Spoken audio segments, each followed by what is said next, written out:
right, that new game smells wearing off. Let's just get down to business.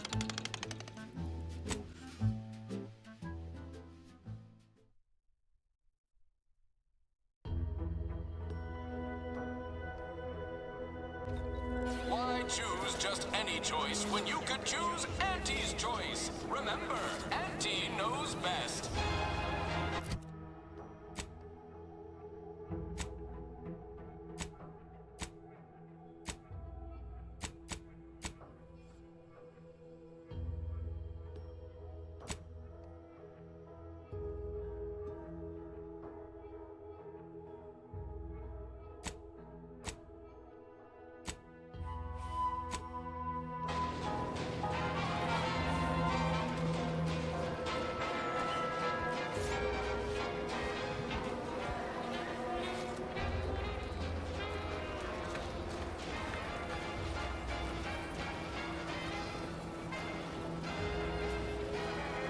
I see a huge opportunity for us in Fairfield. There's zero competition and plenty to drive people to drink. Well, don't you look thirsty for fulfillment and value? Welcome back to... Oh, what was it again? Oh, right. Absent-minded. What'll it be, stranger? All right. Appreciate you dropping by.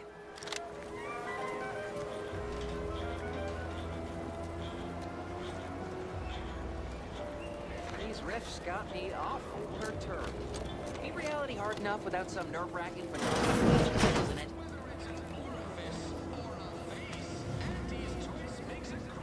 I'd say welcome back, but I reckon a clinic's likely the last place any of us would choose if we had the choice. If you're here for the doc, hope you ain't in any kind of hurry. Wait's still on the long side of short.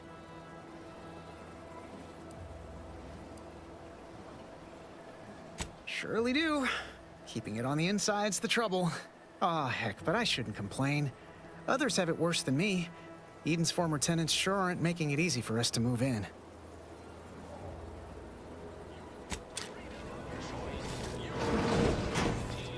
I must ask you to hold still. Take this admonishment with all the professional affection a physician can legally administer. In future, you might consider moving away from bullets instead of into them. But without my leg, how am I going to climb the ranks? Literally, probably not very dexterously. Metaphorically, well, that depends on your own initiative, doesn't it?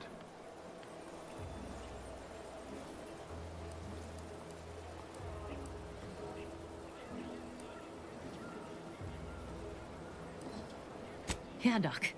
Is this really necessary? Kind of need my leg. You know, for getting around and such. I don't have time to argue about this. I have other patients waiting. If you're disinclined to live, leave. Otherwise, we need to get you prepped for the procedure. Say, how sore are my pockets gonna be after all this, Doc?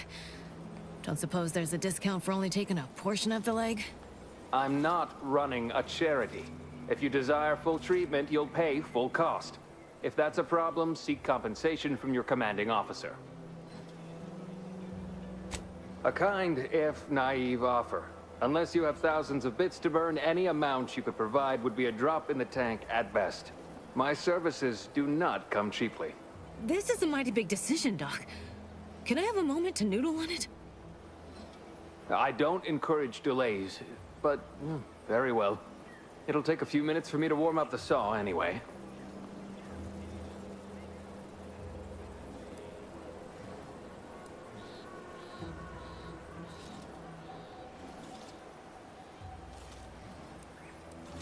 Sweet merciful law, as if I haven't enough to contend with than some would-be resurrectionist coming around.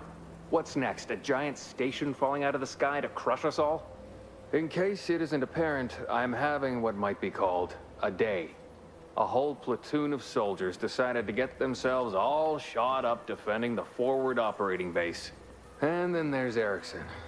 Something happened with a drone, I don't know. You'd be better off speaking with him about it.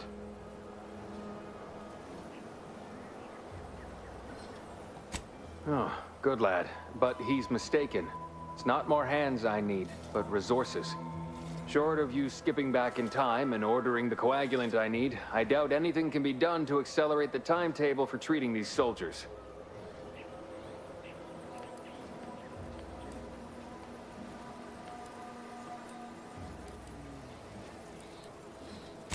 I am a doctor, not a magician.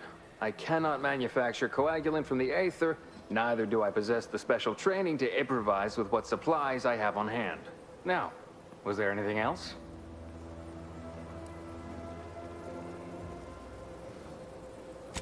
Some. Most still tout the all-healing nature of Protectorate medicine. But despite that, they're surprisingly amenable to accepting treatment. They ain't grown up with the right to dissent. Probably wouldn't even occur to them to turn down poison you told them to take it. Good thing I don't prescribe poison then. Normally.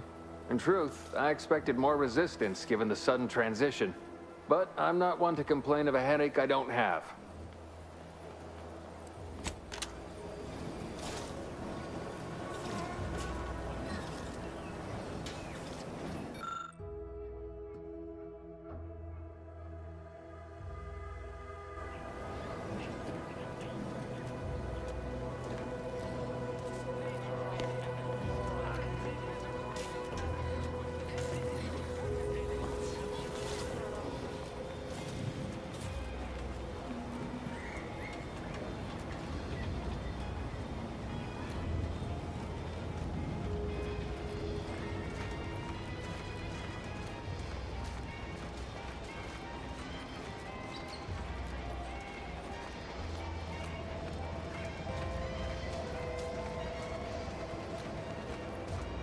Not everyone's cut out for life in an anti-encampment.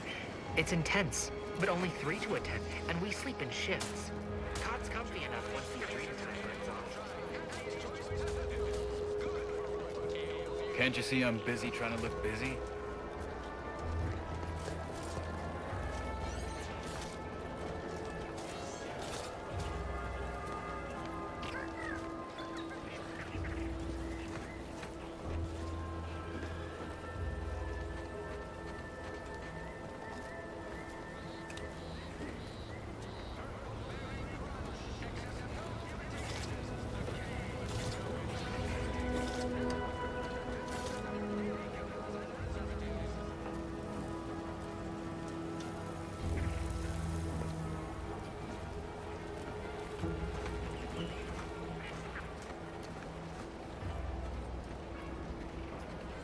Knew you'd be back. What do you need this time? As a friendly reminder, all sales are final, especially ammunition.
Would pulverizing them suffice? No, I could liquefy them. Apply heat and congeal them into kibble no beast could resist. Oh, Ethel, darling, you're a genius. Approach with less haste next time, won't you? Copernicus may be tame, but he still doesn't take kindly to being startled. I am Ethel Tinsley, chimeric scientist. I'm responsible for taming this delightful raptidon here. He will protect our fair town from his feral brethren in the wilds. Theoretically. Officer Carr has been in a state waiting for me to train the raptidons to, maul on command. It's rather pressing, and alas, one scientist-turned-tamer can only do so much. One might say I'm perhaps a bit on edge. Folk here have grown weary, shall we say, with the war effort, and with avoiding Carr and the minister's would-be fisticuffs.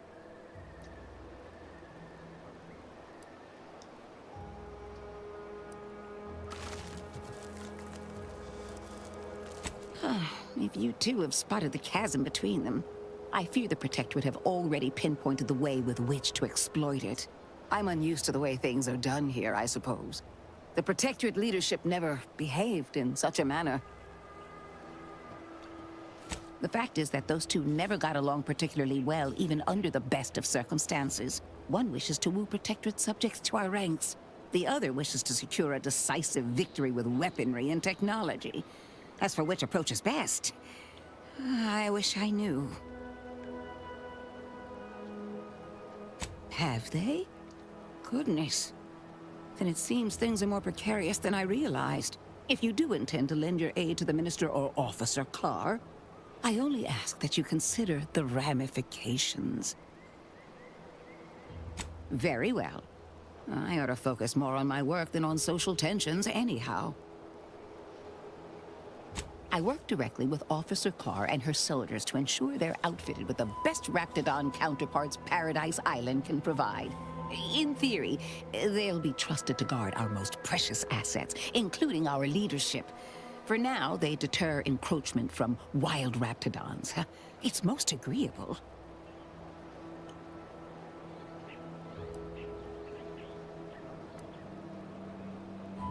Trust me, they are safer here than out in the wilds.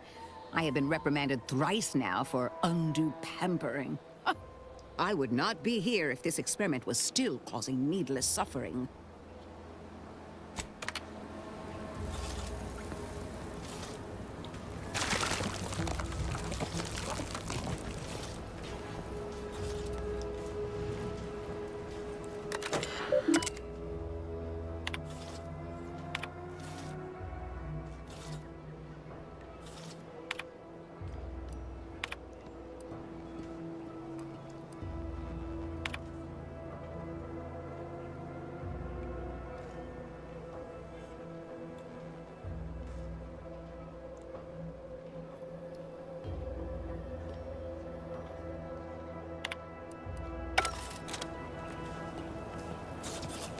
Hello again. Remember not to move too swiftly if Copernicus lunges. Oh, how he does like to test the reflexes of others. What can I do for you?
My cover story has worked.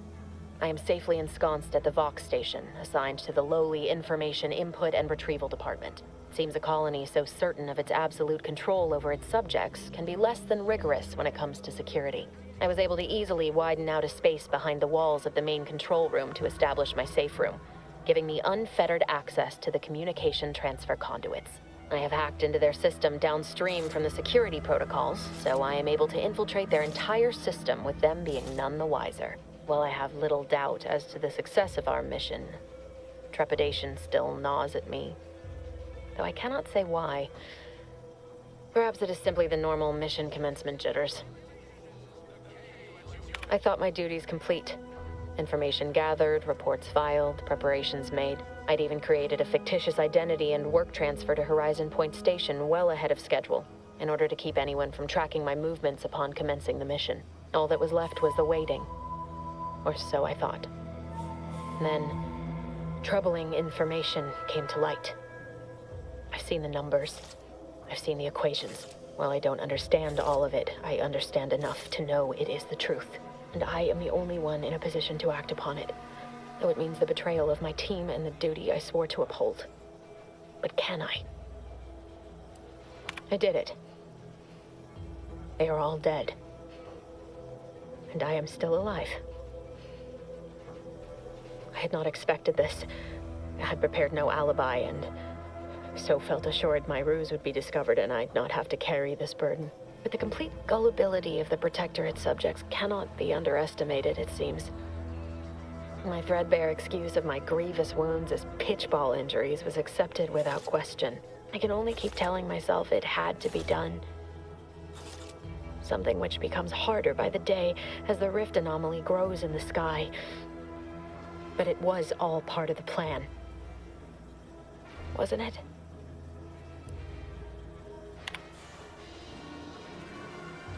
I can't believe this. Void me if I understand any of this. DeVries sold us out for what? Because of a few equations? Some dots and lines on a graph? Good fucking law. I mean, she wasn't a damn scientician. She said it herself. She didn't understand all of it, the math. So what was she thinking?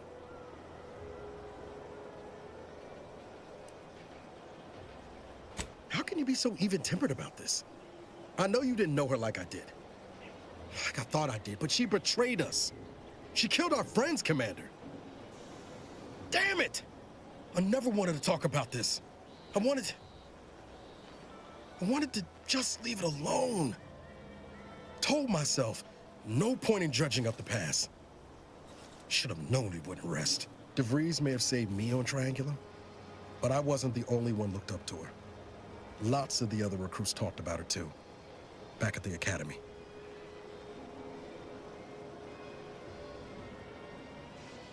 Y'all thought she was the pinnacle of what an agent should be. Tough, smart, ain't a job she couldn't get done. And better and faster than everyone else. Inspired all of us.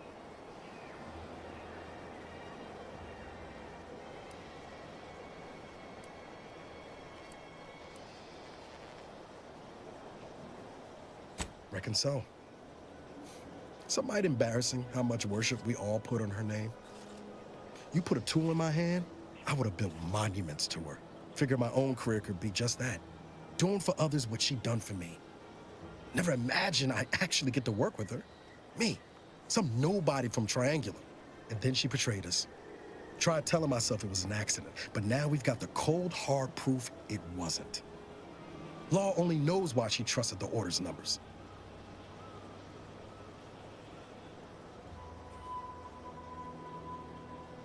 The Order of the Ascent is just another sect of the Order of Scientific Inquiry. The grand plan and all that used to be part of the Protectorate before their big falling out. Believe they can predict the future or some such, but nice plan-abiding folks don't kill for the betterment of their cause. I can't believe the Order plotted our murder. But 10 years ago, I would have said the same about DeVries. I mean, she always struck me as so pragmatic, real sensible-like. Never figured she'd go all in on predictions from a bunch of monks.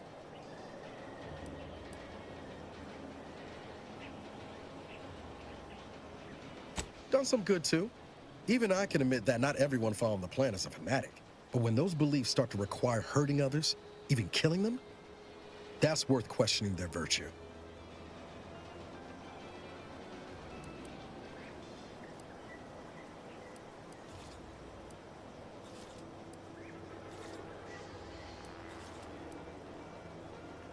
That's different.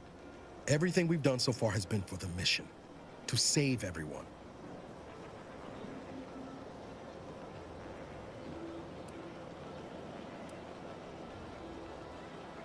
You forget we're on the same side here, Commander? I'm not the only one DeVries wronged.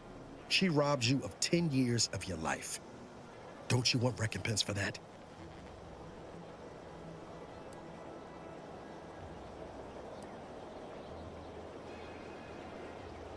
Exactly. We get answers, then she gets a bullet. Everyone goes home happy. Whatever her plans, she started putting them in place while stationed undercover at the Vox Relay. Our next point of order ought to be getting in there. Reckon there's got to be someone on the island who can help us with that. Let's keep asking around. Friendly like.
DeVries sure has some cheek putting the Earth Directorate symbol on her wall after everything she's done.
Heavens, Auntie, you scared the living daylights out of me.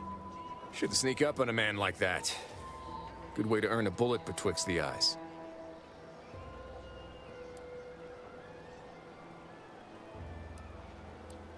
You know, you might be right.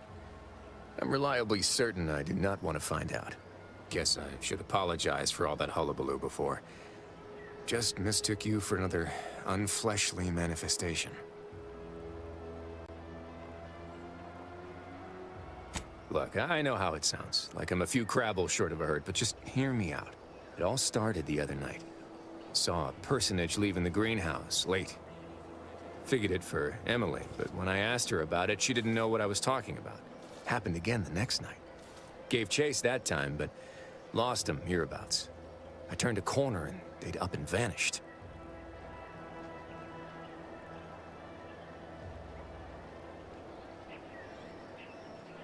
I've knocked on doors, peeped a few windows, respectfully, mind you. And I ain't spied anything more exciting than a chair. But then, a being of pure information probably wouldn't linger on this plane any longer than necessary. Too tiresome, would be my guess. Well, maybe. I still don't know all the particulars, yet. But it's one theory.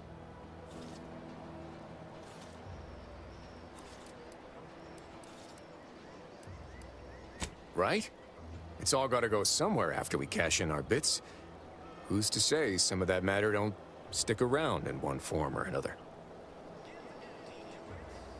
I certainly won't say no to having a fresh set of lamps on the scene. Just be careful.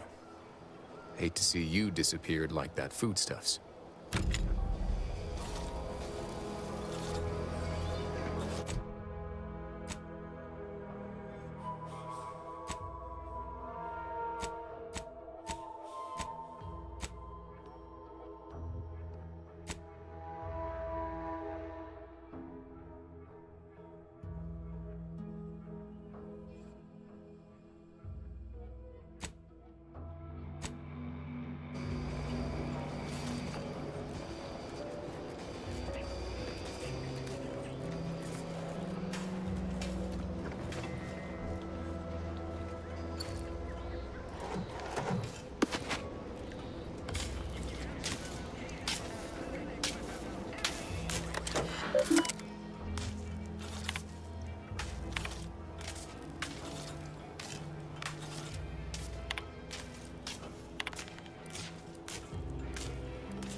Saw you coming this time.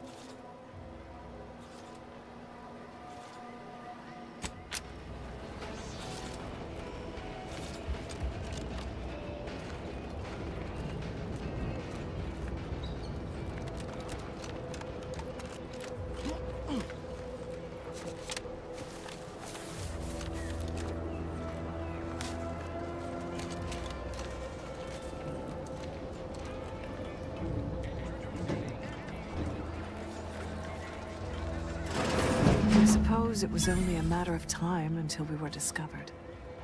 But what an odd thing to die for. apples.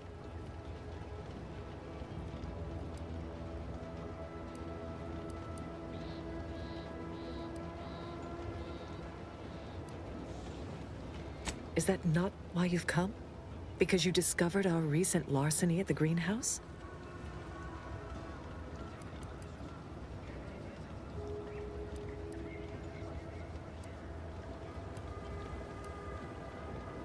The greenhouse's stolen bounty offered a healthy alternative to gorging ourselves on that vending machine poison. Alas, I was spotted on 1 or 2 forays.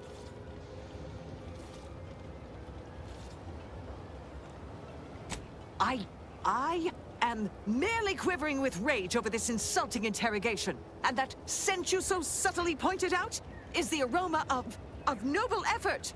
Foreign to you, I'm sure. Thought I saw you disappear in here. Oh.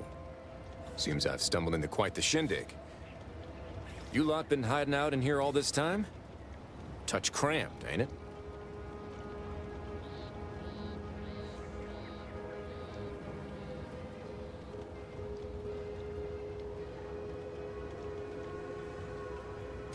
Please, stay. It would please me to end the lives of 2 invaders as opposed to 1. Not very copacetic, are you folks? If this exchange is not to your liking, I can accommodate you with a bullet instead.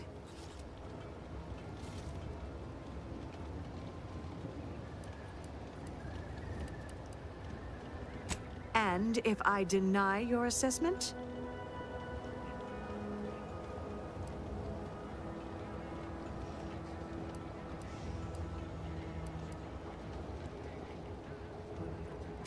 Ordinarily, I would feel confident about having the superior number. But as you pointed out, our condition is rather deleterious at the moment. Very well. With so many invaders yet to slay, I would be remiss to relinquish our lives in such an unworthy duel. We surrender. For now. That was some slick talking. Can't believe you got them to surrender without firing a shot. I thought for sure we'd have to blast our way out of here. Guess I had this mystery all wrong. A small part of me was hoping... Nah, never mind. It's downright foolish.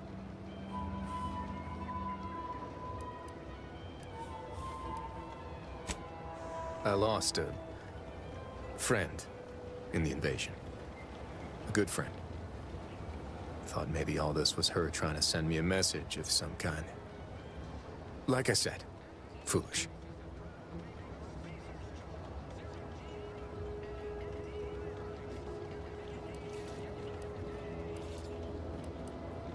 She was. Yeah. Oh, that feels good to say aloud, even if it hurts too. Romantic entanglements ain't exactly encouraged between troopers, especially in the same division. Supposedly compromises our decision-making in the field. But I digress. Thanks for your help. And for listening to my languishments. Glad someone else might remember her now, too.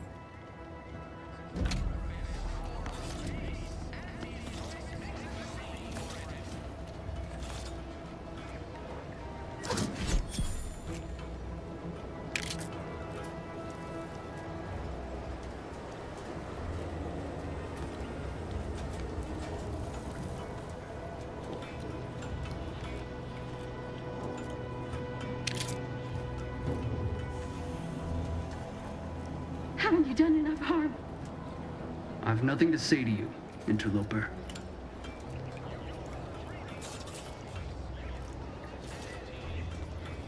Why do you linger?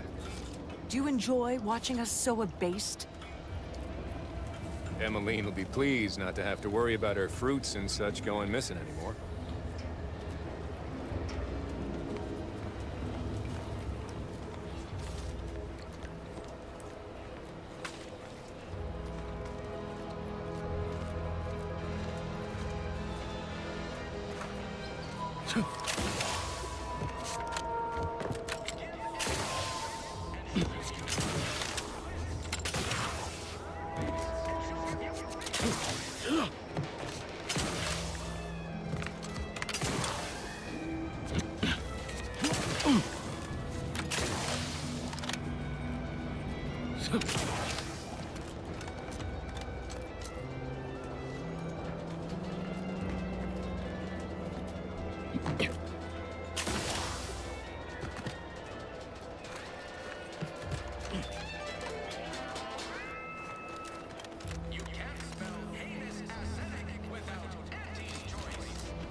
Just keep watching for paintings of a stylish yellow rose with a split black circle near the middle. Like the one you passed on your way in. Find that rose, and you find Sabrosa.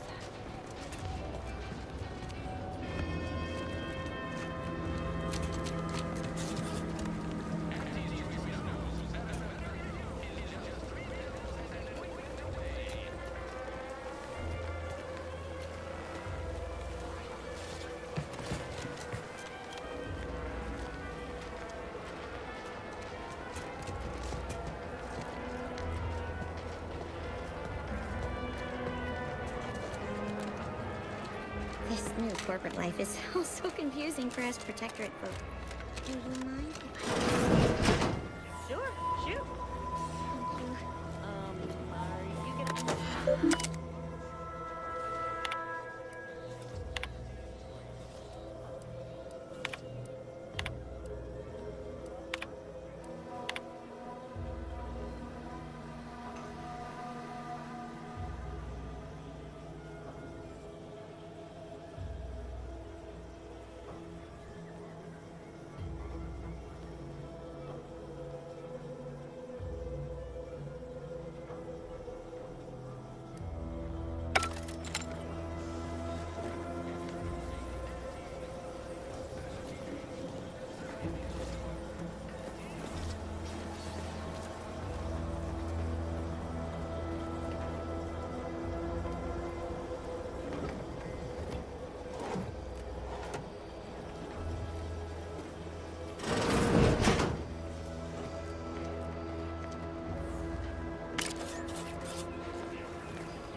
paradigm thing you people are always going on about. Does it really improve your life? No signs of corrosion. Exhaust manifold still warm. You just stopping by to admire the mines, or is there something I can help you with? See this system here? It deploys extreme countermeasures against overhead attacks in the form of aerial explosives, oft referred to as sky mines by those who prefer brevity. However, the whole thing is currently non-operational. Some problem with the lifting mechanism. No lift means no sky mines. No sky mines means the enemy can blow in like a bad sail, and we'll all be passing in our bits before you can say, "Gee, nice weather we're having today." Please, I'm not some flathead doesn't know her hygroscopic compounds. You mess with the balance, you risk the whole thing combusting.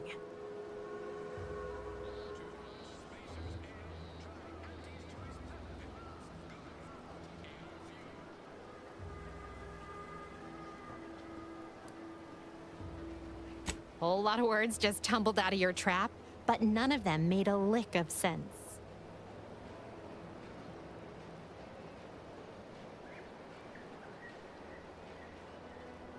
Law, I can't believe I'm agreeing to this.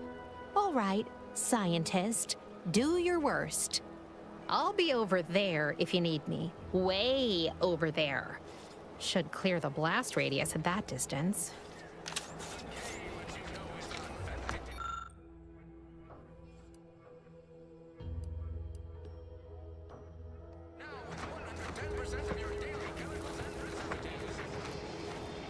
Launcher ain't going to fix itself. Is that right?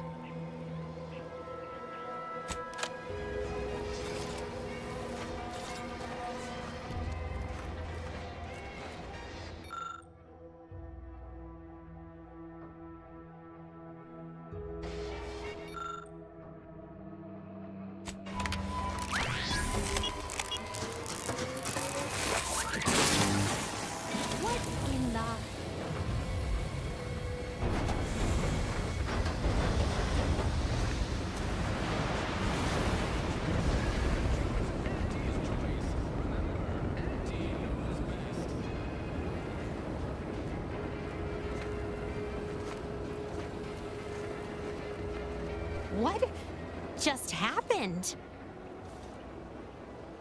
Ain't no science like I ever seen. Can't believe all it took to get her working was you waving around that fiddly gadget of yours. No, sorry, you're right.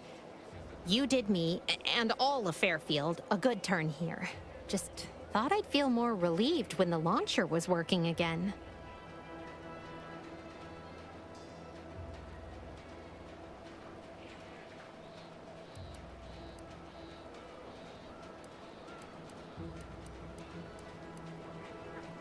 There's just this weight in my chest won't loosen. Worry gunking up my inner workings. Protectorate could launch an attack from that Vox station anytime. What if the mines aren't enough?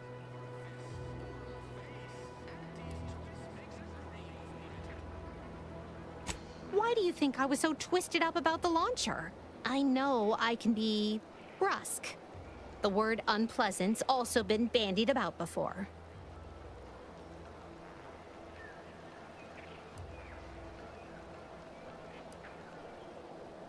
Yeah, I'm a real piece of work.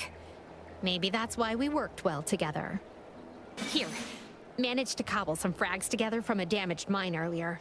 Who knows? Might get you out of a pinch one of these days. And seeing how expertly you worked, you may as well take this armor modification too. I'm sure you'll have an easier time installing it than I would.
Greetings again. You have my undivided attention.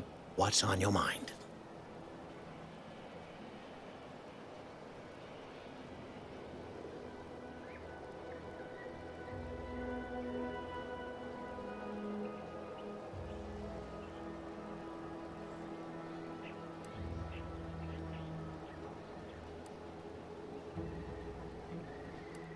Carr wishes to use dubious military intelligence to justify a foolhardy assault, and she's treating you as her personal courier. It concerns me that she's asked you for assistance. Surely you're not considering aiding her. Anything you desire, so long as you agree to aid me instead.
Again, I see.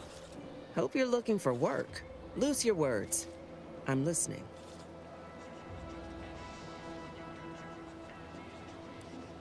Let me spin you a yarn. One of my elite regiments ceased replying to hails several weeks ago. Hardy bunch. Fought all across the system. Yesterday, the Protectorate launched the regiment commander's upper torso into one of our encampments, which makes 2 1/3 complete corpses of a 6-person unit. Mocking us. Calculating bastards, the Protectorate. Would admire their efficacy if it weren't taking so many of my best and brightest. Once the fighting reignites in full, they'll pay dearly.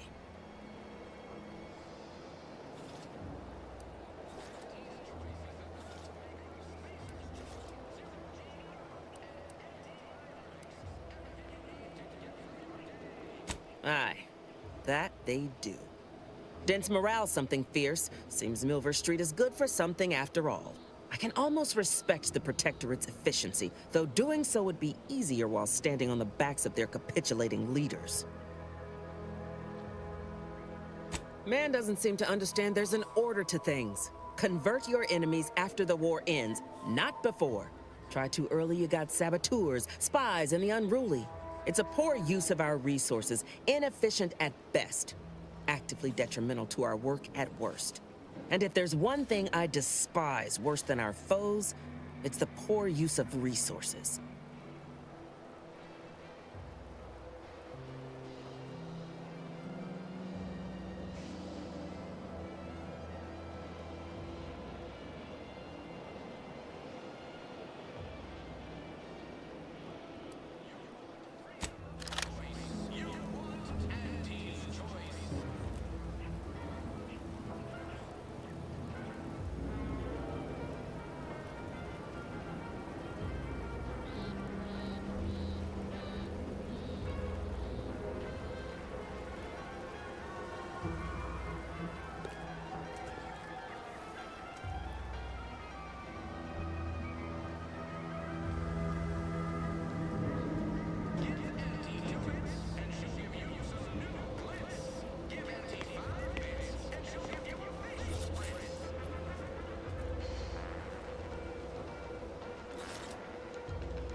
Greetings again. You have my undivided attention.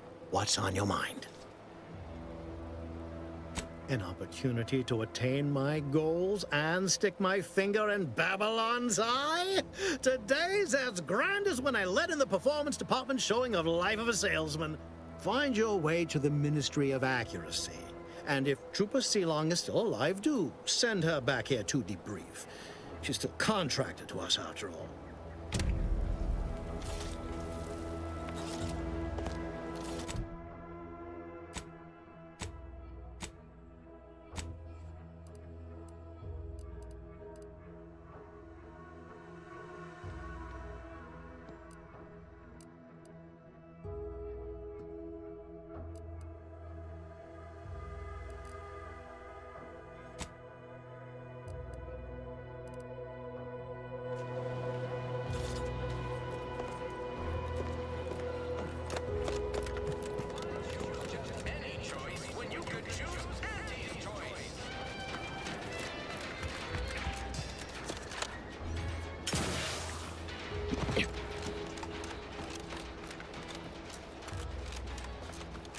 My commanding manager gave me great advice.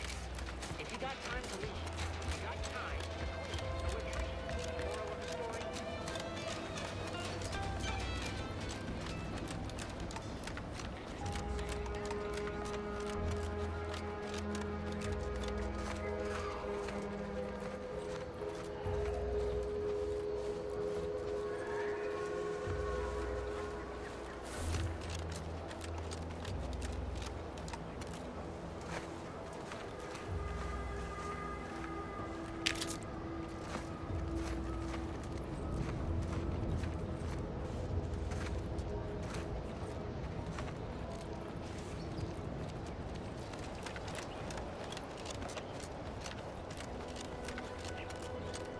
I must say, I have many reservations. I think this was the last this. one for the day.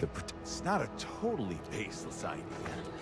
That should totally be annihilated, just like all capitalist propaganda.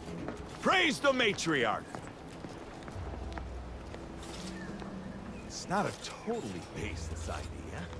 That should totally be annihilated, just like all capitalist propaganda. Praise the matriarch!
Prudence dictates we cherish all we have. Defend it.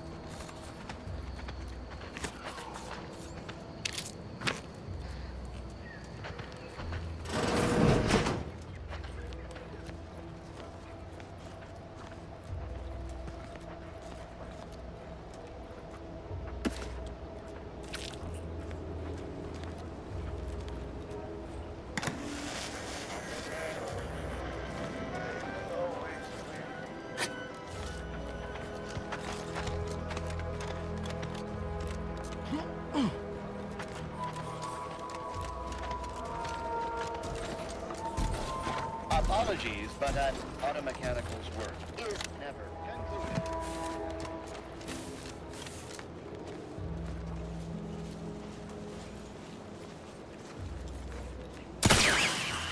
Let me know when you need a distraction.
Is it me, or has my ankle been squeaking? You can hear it too. Anyway, need something, Commander? Sure. Always happy to tool around for a bit. What did you have in mind?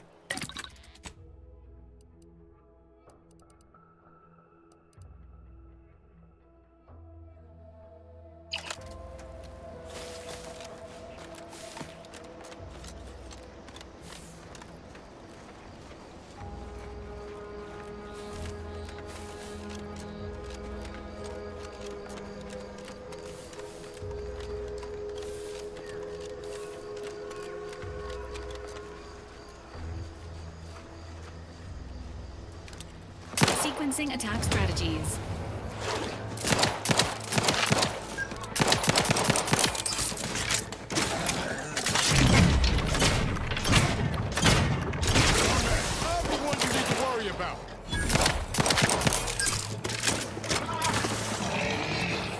Seems nowhere on Paradise Island's gone untouched by this war.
ain't as tough as you thought. Hey you! Get over here before you get yourself killed.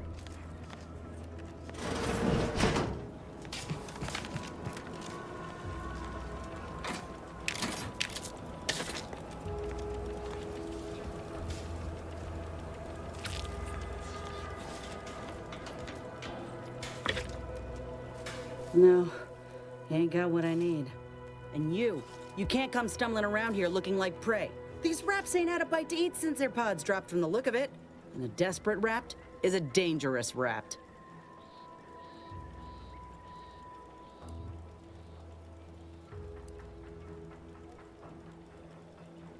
That obvious, huh?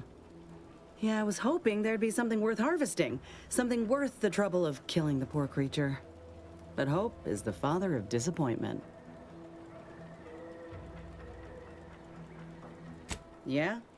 Well, I'm Trooper Silong. Inez, former combat medic, Enhanced Soldier Division. Now just a menial troubleshooter who looks to have gotten her job swept out from under her. They're always counting me out. Every single one of them.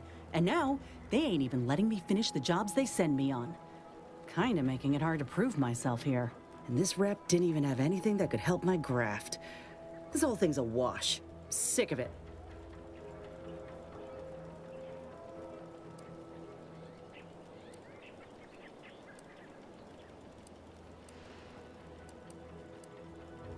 I know I ain't blaming you. It's part of climbing the ladder. Ain't but one rung at the bottom, and everyone's keen to get a foothold. Can't exactly afford to be picky about the jobs that come my way neither. Considering my condition, options are limited.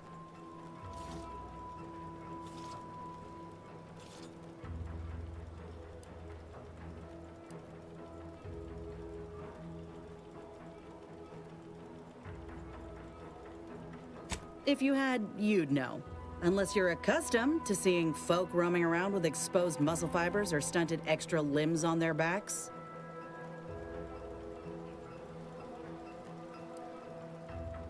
Other than punch a hole in my armor, cause Huel at the saloon to yell in consternation, not much, at present. I'm considered a liability. My graph's all wrong. Most everyone else who got one passed or became permanently incapacitated.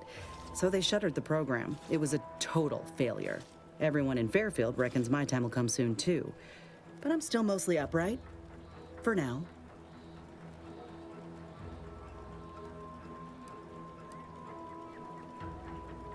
I just know I can do more for Auntie and for the war. It's just this damn contract. Unless I can amend it so I might fix my graft, proving myself ain't happening anytime soon. Weren't many of us grafted soldiers to begin with. To think I'm one of the lucky ones.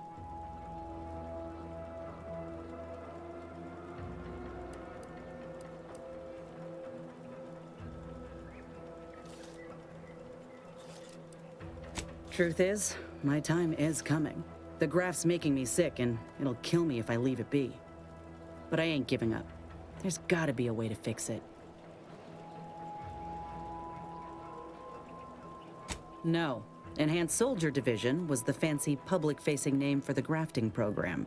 And when I say it was shuttered, I mean completely fucking demolished. Bet they'd erase it from the financial records if they could. It was that much of an embarrassment. In the wake of such a failure, it's left us grafted folks with no support. I only been able to treat my own ailments thanks to Doc Tinsley in Fairfield. She worked for the program for a time. She's a good one. She's bound by contract to work on whatever task Fairfield's illustrious leader set her to, nothing else. But she also ain't quite got the hang of the employment thing.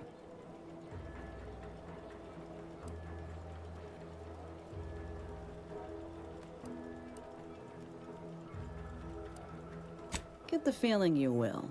Anyhow, think I'll return to Fairfield to have a little chat with Milver Street. Good luck in there. Mind the raps. Just me, or did Inez remind you of Helen? Tough like her. Shame she's with Auntie's choice.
gravitational state.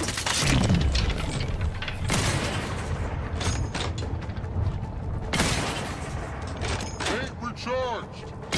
Emergency protocols ready.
Great.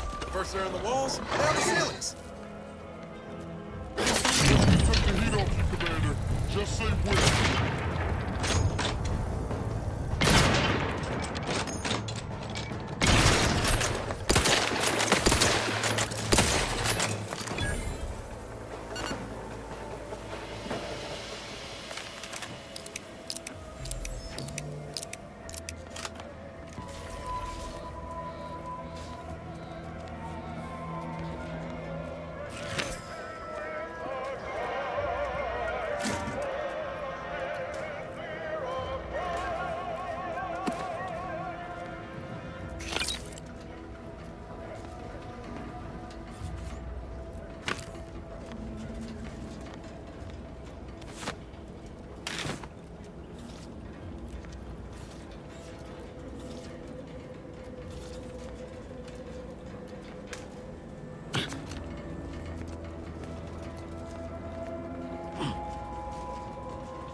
Protectorate sure wouldn't want this in the wrong hand. Probably exactly what Milford Street's after.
Sometimes I get the feeling we're not welcome here. Like the Protectorate folks resent us liberating them. Nah, they know this invasion ain't personal. It's just business. Besides, we're expanding their horizons. Whoever fixes this rift problem is definitely getting a hull-side suite with an Elysium view in head office tower. Just wish they'd solve it already. These rifts are giving me the collywobbles. I ain't even close to hitting rock bottom yet. Middling bottom.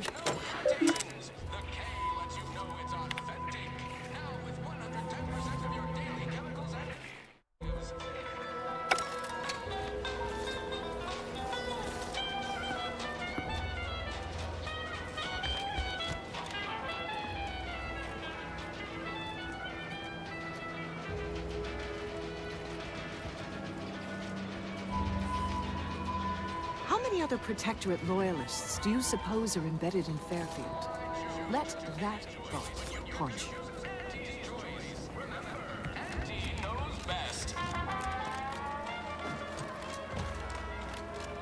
Someday, when I make it big in lower middle management, I'm gonna come back here and buy this crummy Pin Pod saloon.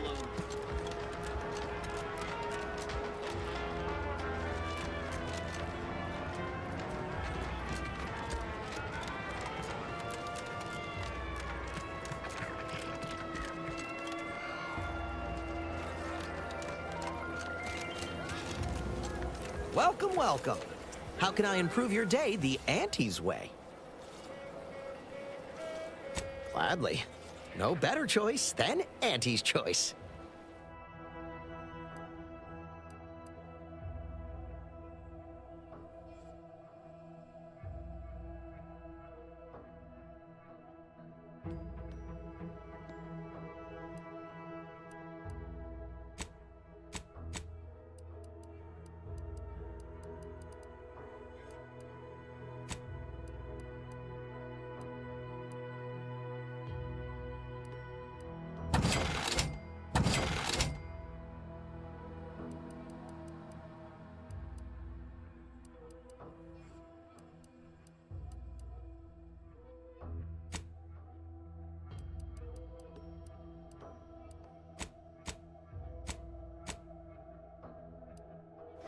Welcome.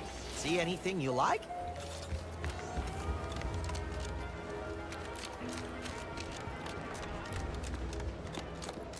I don't much appreciate you undermining my work, Minister. When have I ever not made a go of a job for you, huh? Is it so damn hard to extend a mind of trust? Calm down. You know well would not have been necessary had you completed your task in a timely manner. I'll calm down when you stop braying your little excuses. How about that? My, such aggression. You scarcely need add hostility to your list of inadequacies. Bad Trooper Sealong, no mind. The individuality encouraged by Auntie's choice sometimes inspires employees to speak out of turn. How has your progress been? Have you acquired what we discussed?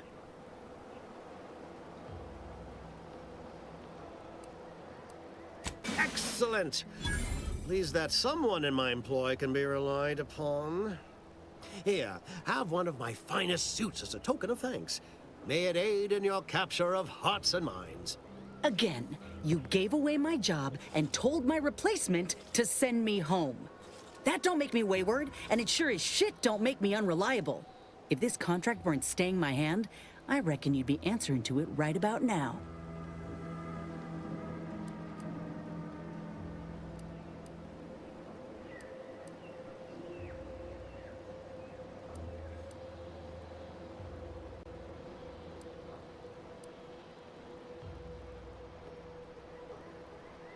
You mean grant preferential treatment to a subpar contractor? And I suppose the bits for such a procedure shall simply manifest from the ether? And if I die or leave, how do you reckon failure to retain an enhanced soldier would look to upper management, huh? Please pay this disgruntled employee no mind. What would she do without Auntie's hand to guide her if she were unemployed? I should think death the preferable alternative. That's it. I'd rather be a down-and-outer for the rest of my life than crushed under your counterfeit leather boa boot a second longer. I quit!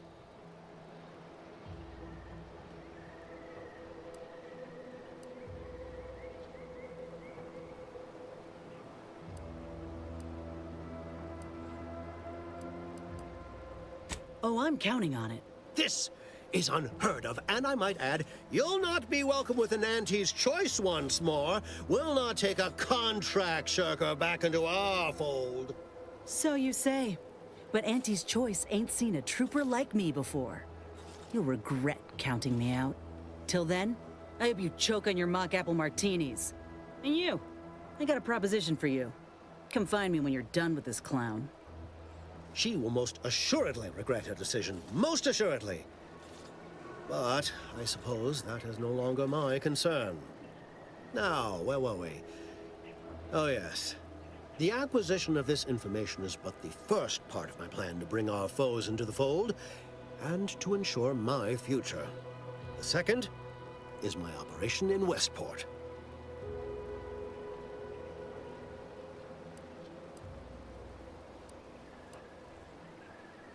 I should have known better than to try to bait an individual as savvy as yourself. I shall speak openly then. Bringing Westport to heel will deliver me not only my future, but the tools to aid you in your endeavor to enter the Vox station.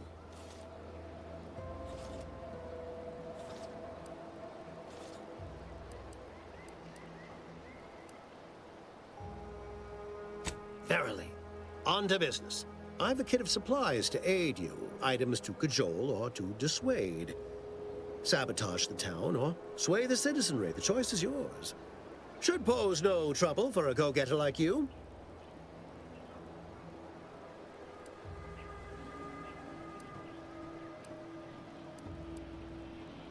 Westport represents a challenge.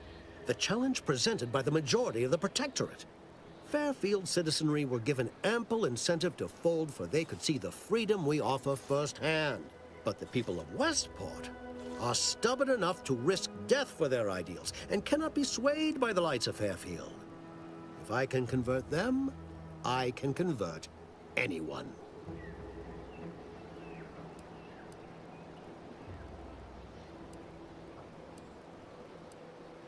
Perhaps. The kit contains a wide variety of tools, propaganda, equipment, and more than a few confectionaries. Some items may serve as honey, swaying the naysayers to our side. Others are blunt implements, crippling infrastructure to force the refugees toward Fairfield. Slather on a bit of elbow grease and you'll certainly succeed. I'm sure there are kindred spirits in Westport. No one wholly resists Auntie. Excellent. Here's the kit. Advertisement tapes, ambidextrine, assorted stimulants, free samples of Purple Berry Crunch, everything you need to wage war on the undecided mind.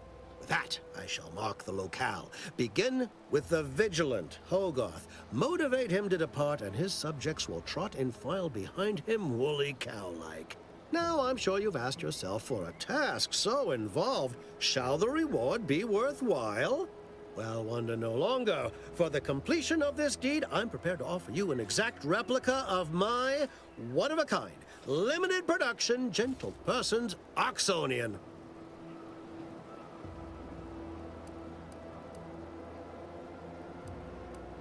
Of course, I'll be happy to pay you as well, but I was under the impression that good looks were priceless.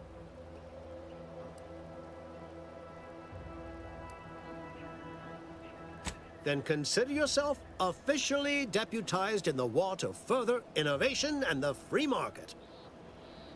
Be forewarned. I can only guess at the needs of the denizens of Westport. You must engage with them, gauge their situation. Only then can you motivate them adequately.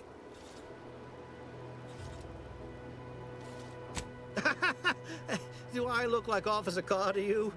Guns.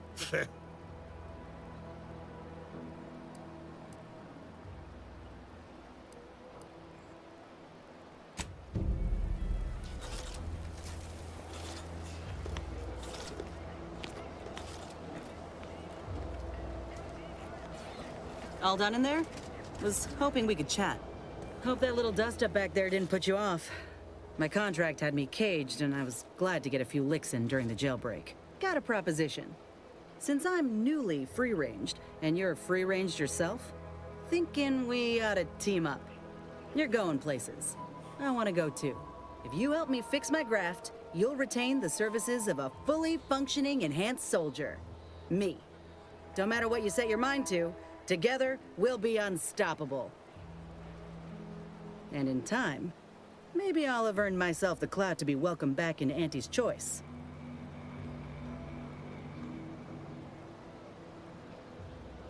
Had a feeling you knew a good offer when you seen it. Once I'm in top form, you'll be pleasantly surprised to see what I'm capable of. Just gotta find out how to get there first. Doc Tinsley worked with Grafts for some time before she came to Fairfield. Damn fine scientist. Reckon we should visit her lab at the edge of town to see if she's got ideas for us. This much of a crowd's not likely to keep a low profile. Someone ought to head back to mind the ship.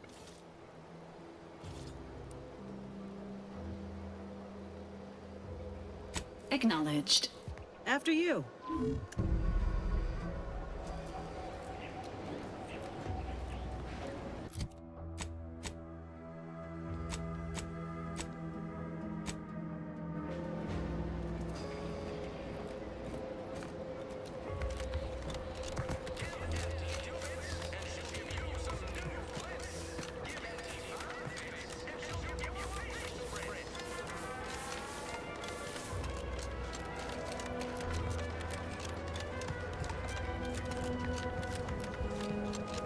Hello again.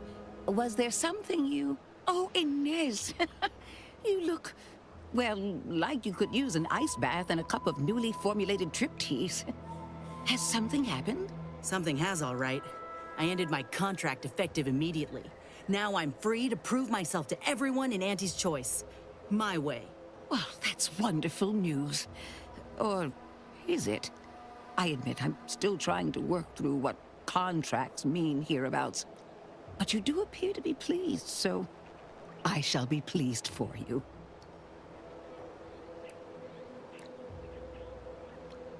That is not common knowledge in this town. But since Inez appears to trust you, I suppose I can do the same. Before I began my new illustrious career working with our tame, scarily friends here, I was a researcher in the Enhanced Soldier Division. Oh, I was on the verge of breakthrough when they shut us down. Oh, when I think of the lives I could have reached. But in my current role, I do try to help where I can. Where my own first aid training can't reach, Doc's got me covered. The graft knocked me on my ass for weeks when I first got it. But she nursed me back to health. Would if I could have done more.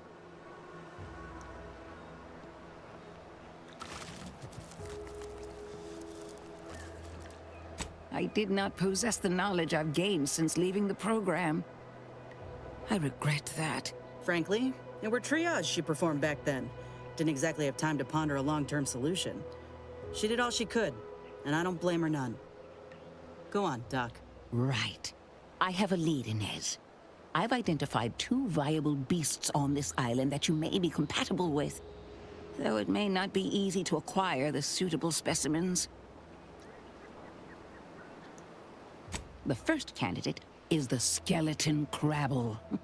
It has a rare form of albinism and was last spotted on the western coast by Protectorate scientists, who, unfortunately, went missing. I happened upon an old report of theirs along with a code used to operate their machinery. If their fate is what I suspect, the code may be of use to you. I heard rumors of the creature myself. Our skeleton sounds a good bit larger than the average crabble. Meaner and smarter, too. The second candidate is a Raptidon matriarch, the only one of her kind on the island as I understand it. She was last spotted in the crags near the Vox Relay. Deep in Protectorate territory. This matriarch sure ain't making it easy for us. She'll be more aggressive and more cunning than her smaller kin. When you breach the matriarch's lair, you must rouse her from hibernation. I found pheromones to be quite effective. Inez, I'm certain you know a formula that may suffice. That I do. Excellent. It'll be a rather unpleasant wake-up call for the matriarch, so she'll be upon you in moments. I suggest your armaments be at the ready. Then the grafting part is yours.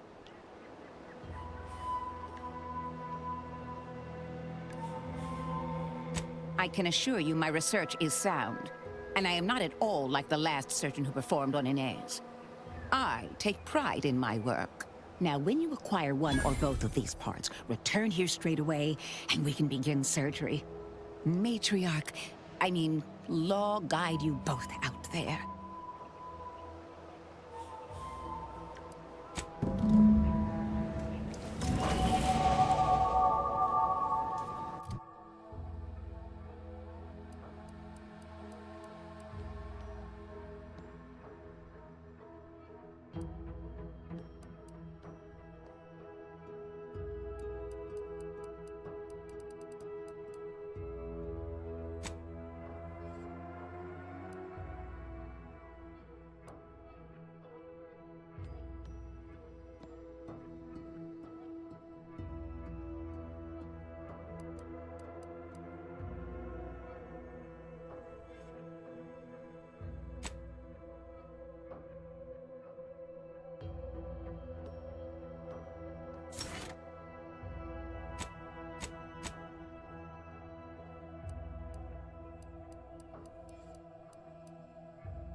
I begin laboring for Auntie. I so eagerly want to contribute to the corporate whole.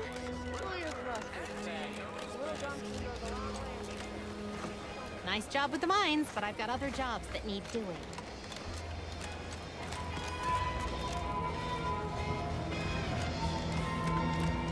Never been the type to sit behind a desk all day. You're back. Great.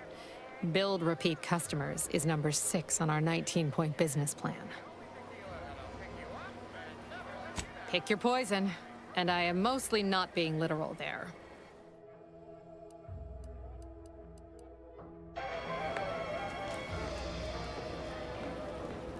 Auntie's Choice is the proud maker of Spacer's Charm, Zero G Brew, and antibiotics. Everything you need to get through your day.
I'll take care of him, Commander.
See those burrows? The skeleton's nearby. And if it's as nearby as I think, it don't bode well for those scientists.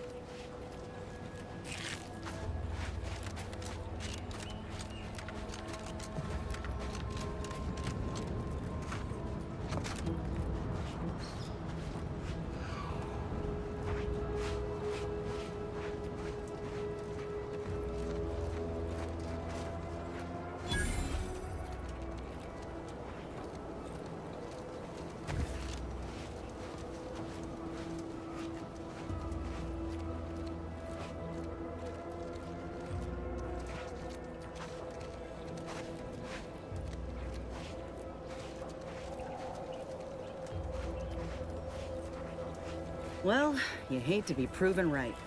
These folk have been dead a while. And that must be the machinery Doc mentioned. Over here, Commander.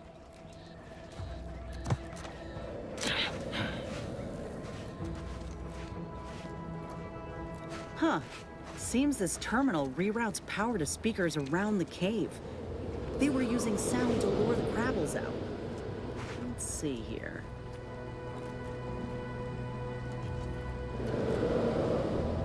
Generator's back on. Power up that phonotron, would you? Should cause enough ruckus to make the skeleton come out and play.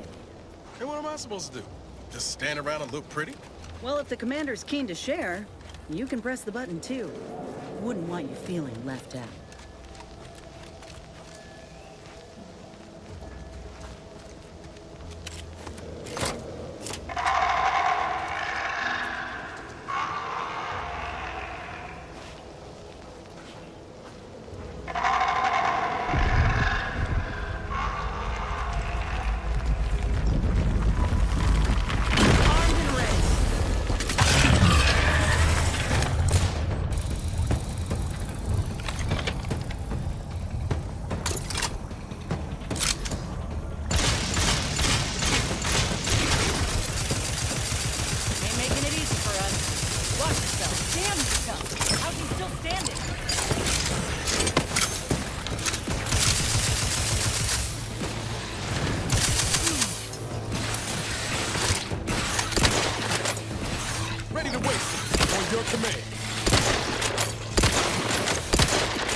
liquidate them!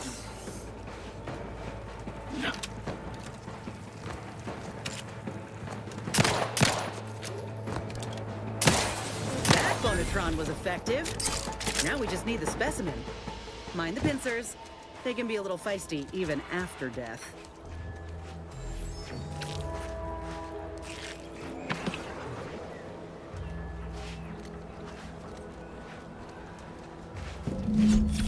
Nice work. Mind bringing it over here so I can take a gander?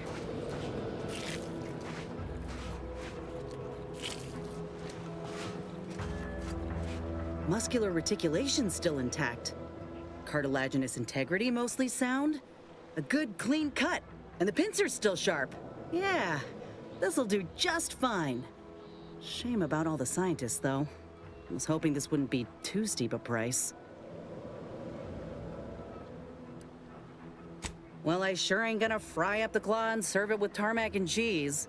This little hand has been poisoning me for a spell, remember? I'm hoping it'll be a salve, as Doc suspects it might be. But seeing it now, I'd reckon there are some other ways I might use it to my advantage. If you still got some hunt in you, that Raptidon matriarch's on the loose. Her den's not far from the Vox Relay up north. Elsewise, we head back to Fairfield and speak to Doc Tinsley.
You want freedom of choice. You want Auntie's choice. I've been bartering with defectors. Traded one Borsy rocket for a whole tin of prestige porcelain. Straight up. And? I got a raw deal. Told my manager, a man is not a slice of nan or Mr. Overby. Then I said, I am more than some commonplace consumable item.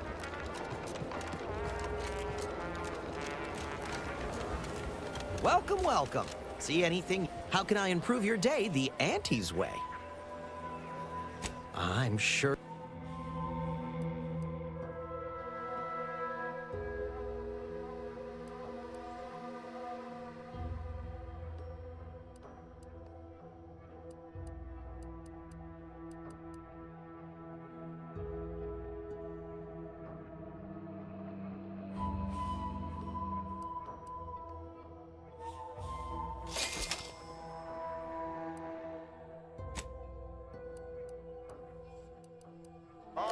Welcome.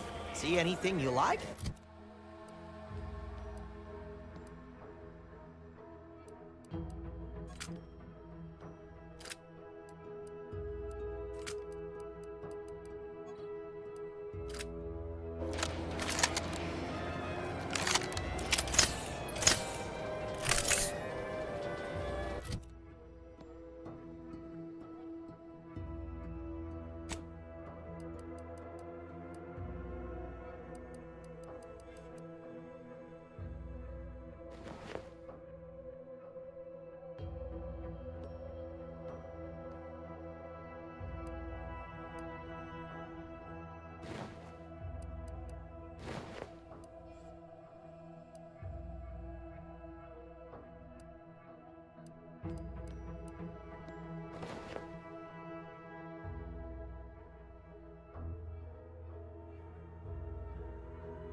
How can I improve your day the Auntie's way?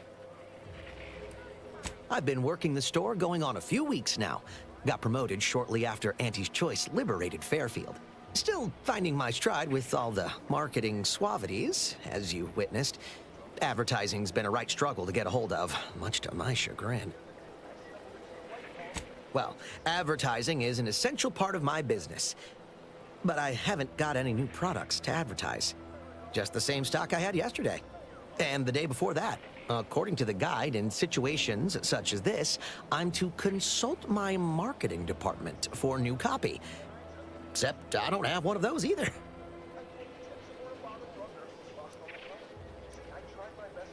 I didn't want to seem discourteous by asking.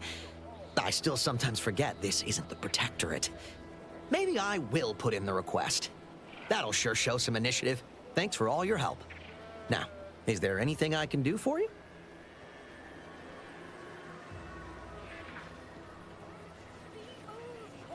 Like they say, a bit spent today is a bullet fired tomorrow.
Being this close to DeVries, feels like we're finally on track to set the universe aright.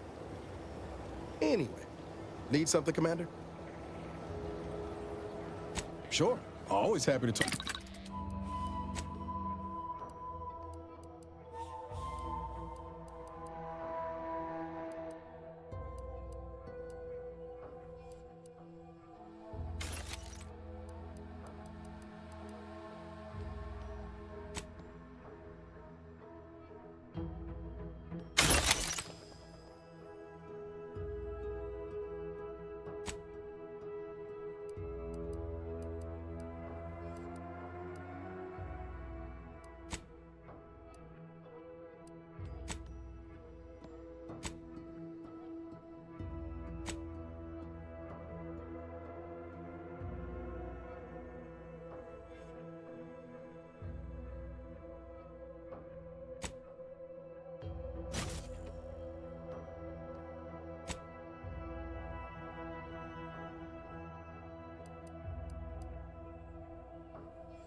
these incessant jingles over the loudspeakers.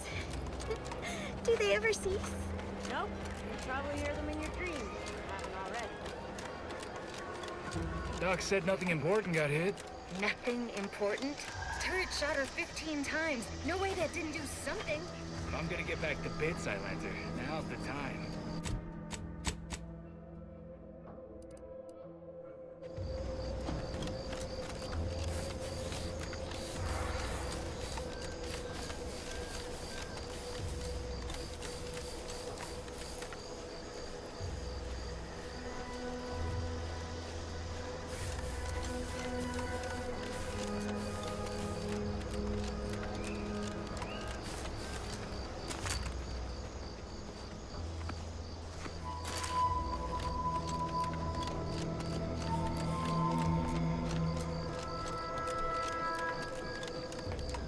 This stretch runs between Fairfield and the Eastern Forward Operating Bay. Peddle your wares elsewhere.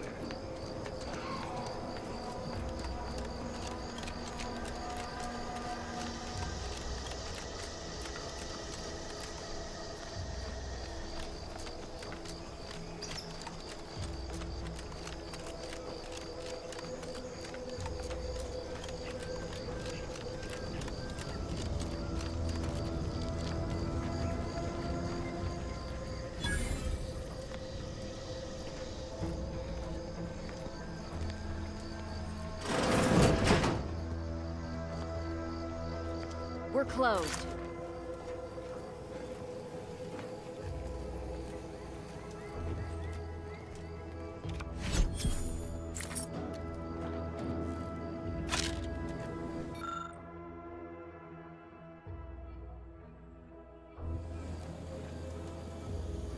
Did you not hear me? This place is closed. No learning today about how everything happens according to the obscure calculus of an indecipherable plan.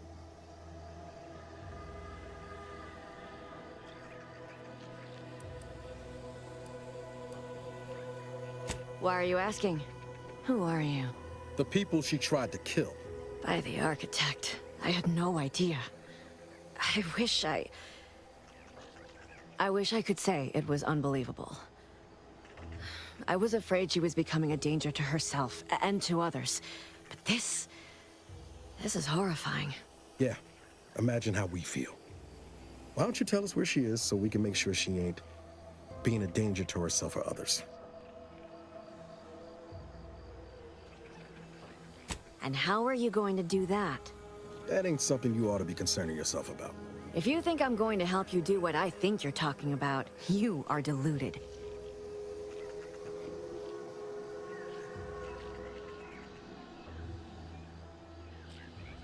I may be deluded, but you're lucky you ain't dead.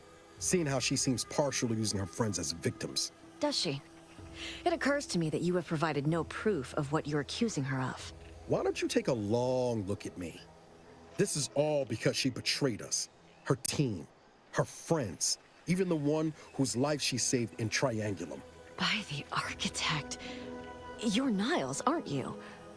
She mentioned you a few times, but refused to elaborate. All I knew was that she was fond of you, and that you were dead. She was fond of me? Then why? Why would she try to kill me? I can't say, but it may be one of the things she anguished over. An anguish I fear finally overwhelmed her, and could likely be what's driven her to her present course of action. I wish I knew. It's nothing good, I can tell you that. I haven't seen her since before the corporatists invaded the island. I'm afraid she's going to do something terrible, but I just don't know what. Maybe none of this would have happened had I not introduced her to Victor.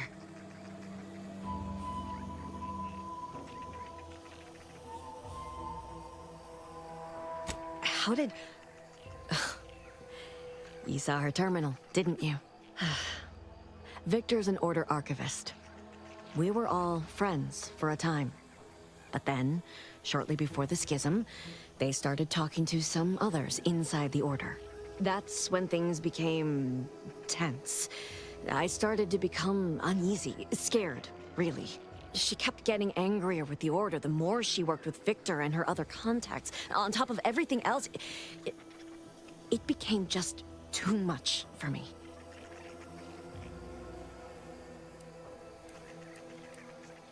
Among other things. For some reason, she was obsessed with the cliffhanger ending of Chapter 6. It was the one where capitalist fanatics brought complete destruction upon Arcadia. But you know how it works. It was somehow miraculously saved at the beginning of the next chapter. Didn't matter to DeVries, though. She just kept going over it and over it. Would have talked to a Crabble about it if there was no one else to listen. That, and the invasion itself, set her mind to dark things. I begged her not to go down that road again. She was so agitated when I first met her. Must have been 7, going on 8 years ago now. She never slept, didn't talk to anyone if she could avoid it. After we became friends, she began to change. Still bothered her from time to time, but I thought it mostly behind her. I couldn't watch her go back to how she'd been. Or worse. We became friends when she... well, she saved me. I'd said something without thinking. Must have been distracted. We all know to watch every last word we say. For some reason, she interceded on my behalf with an arbiter. And she convinced him he didn't hear what he actually did. No one does that. Void, I didn't think anyone could.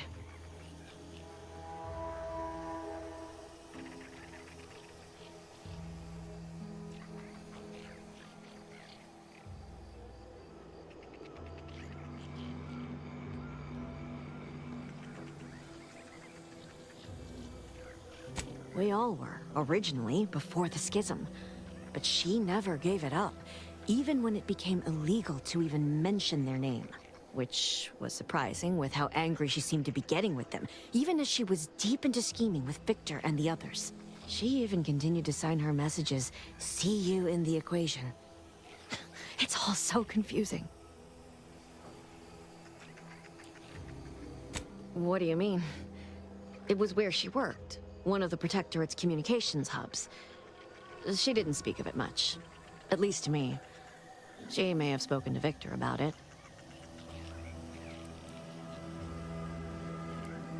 She ain't the only one. It's difficult to explain. She spoke about things in unfamiliar ways. I felt her words to be freeing, at first. But slowly, I began to feel unmoored, doubting everything I ever knew. She said learning the truth of things was worth it. But now I question whether her truth was just more of her penchant to sow chaos, no matter who may be caught in her schemes. Some days I wish I'd never listened to her at all. Others, I can't help but miss her. Even with everything. Know a little something about that, too.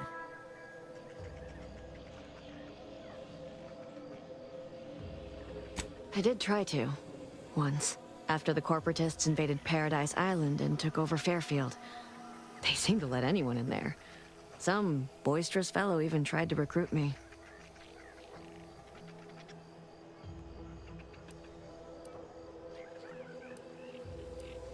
No. Nearest I could surmise, she'd left just prior to the fall of Fairfield. I'm ashamed to admit, I did break into her safe. She used the same code for everything. 15-778. That sounds like it could be her agent identification code, Commander. She said it had some meaning from her previous life. I'd hoped she'd left something for me, but the safe was empty.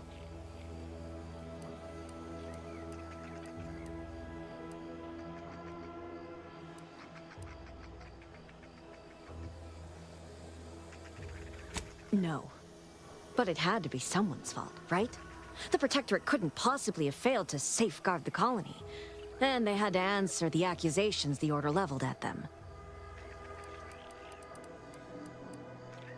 I know I've no right to ask this of you, but...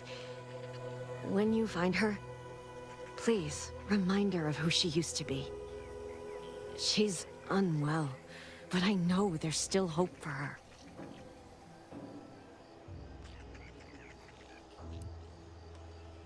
That's all I can ask.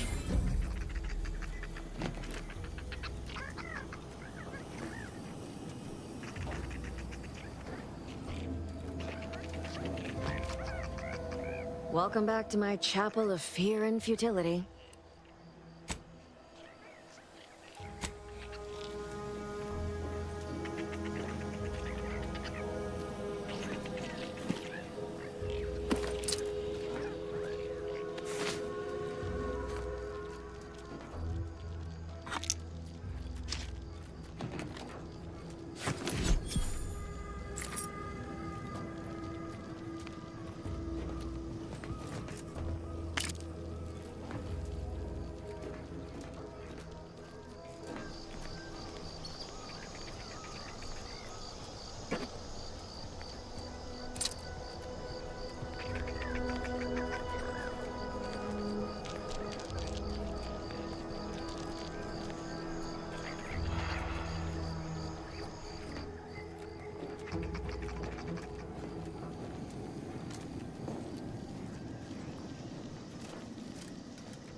Careful of friendly fire if you head down past the farm. Last time we wandered past, they opened fire on us. A real code 472. Let's not waste each other's time.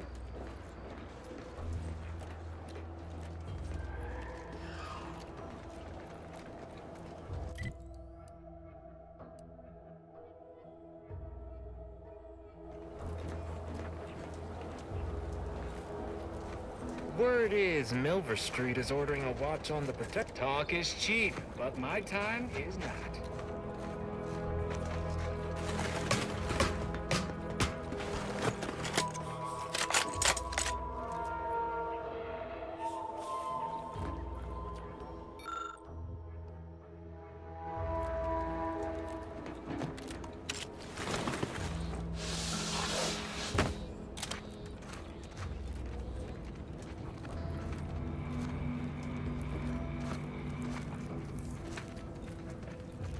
If you're wondering why there's so many engineers sitting here on their rears, it's because the dang Crabbles ran us out of the desalinator.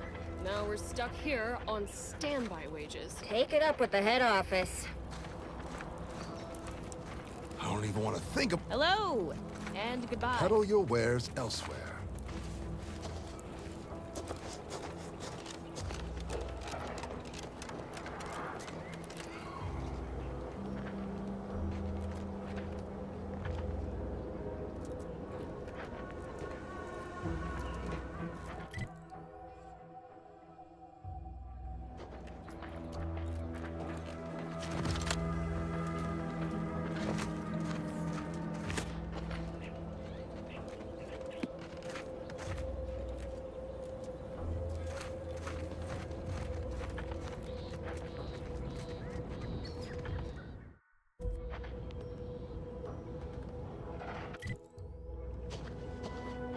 Scout, report.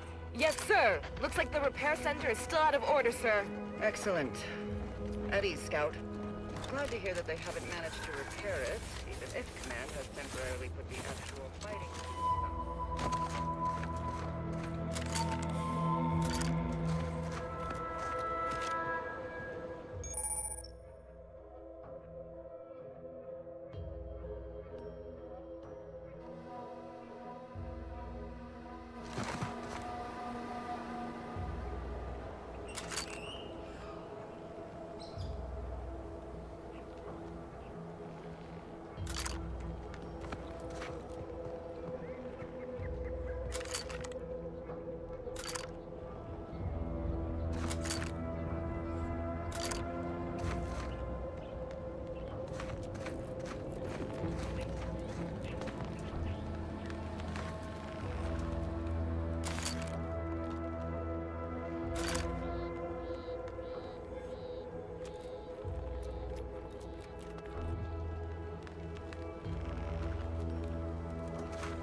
Don't even think about disrupting the marketplace.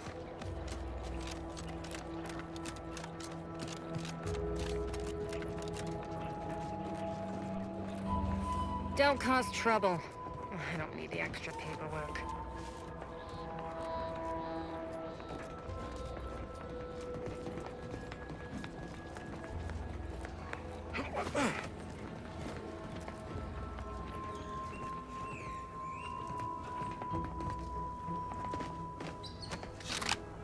Spare me your sales pitch.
How about I do my job and you do whatever it is you do?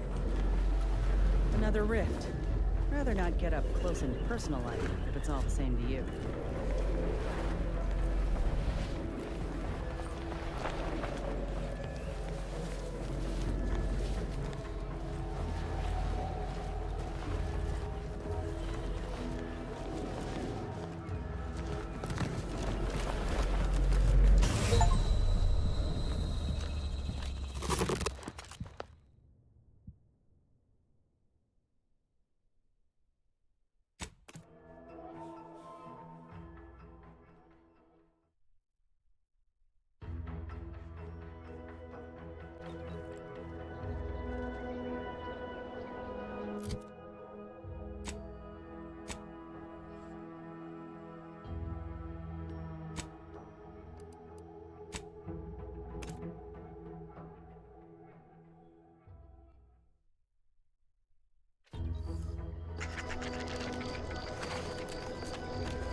Yeah.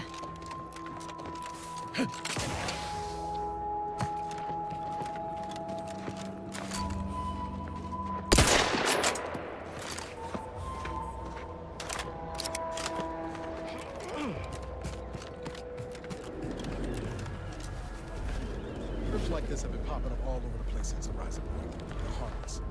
So long as you keep your distance.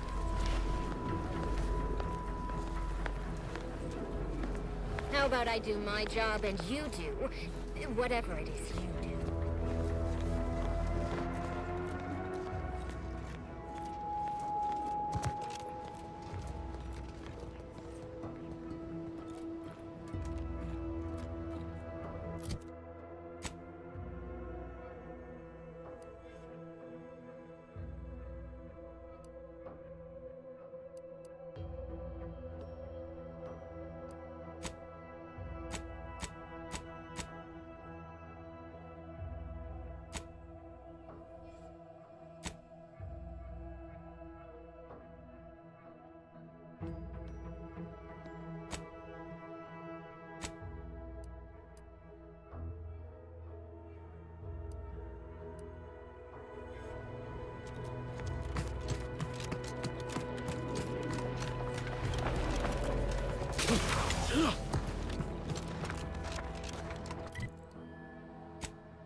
Promotion accelerating activities done, and we've already got dropouts. Doozy of a drop, too. Can't believe Ormsby pegs these people as executive material. Me, sure. Them? Huh. We can hear you. Hush, Cobb. Today's task was about upward mobility. 3 died hanging the ropes. Told them they were doing it wrong. Dead include Assistant Hagen, and other slackwits. Show some respect. Oh, like you care. You didn't even participate. I told you, I got a cute lumbago. Time to break camp for the next skill-building exercise, which I will surely dominate. This is Sanitation Specialist Cutshaw, soon to be VP of something big, signing off.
Who goes there?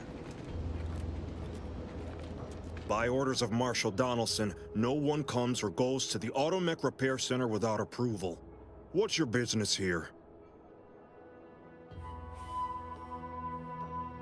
Now you've done it. Slowing down a ranking protectorate official is worth 10, 20 demerits if you're lucky. All right, let's not lose our heads over a simple misunderstanding. You're free to pass. Marshal Donaldson likes to greet new arrivals personally.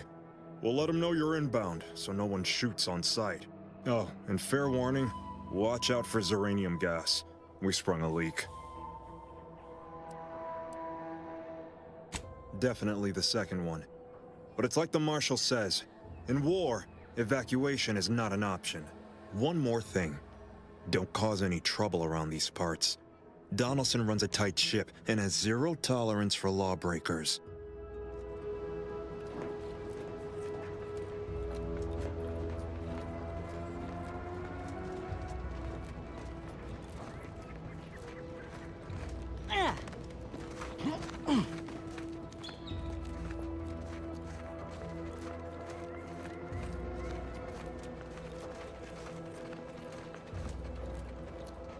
Prudence dictates we cherish all we have and defend it.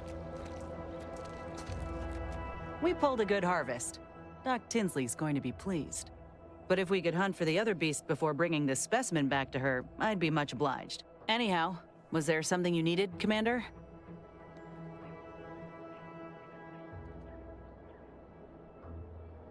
How personal are we talking?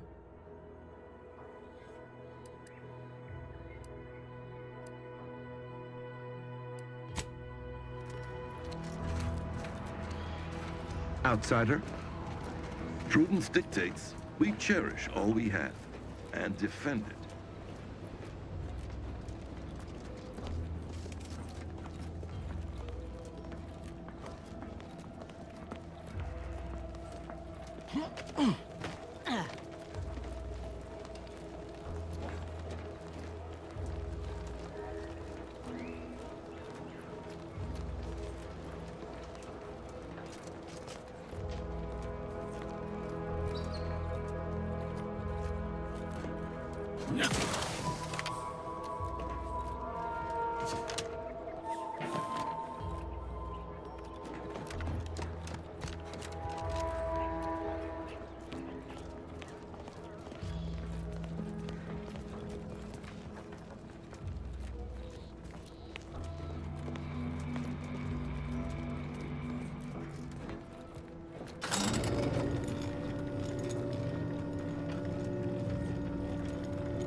Did the authorities send you?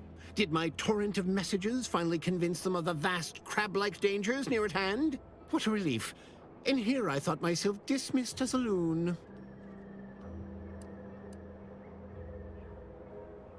Ah, good. A captive audience. Money well spent. You must have spied those nefarious crabbles, roiling, rippling, bubbling, and churning out in the water. No one at the facility believes me, but I've seen it with my own eyes. Crabble numbers have swelled as they gather to defy us. A consortium, nay, an army!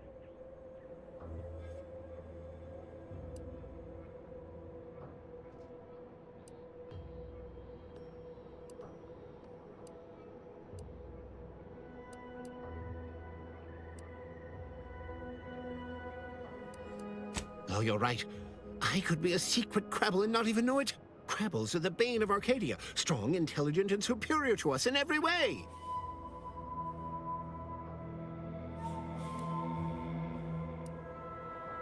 What I need is for more people to recognize the threat at our doorstep. Invasion appears exceedingly probable, nay, inevitable. Heed my warning, stranger. Beware the Crabble!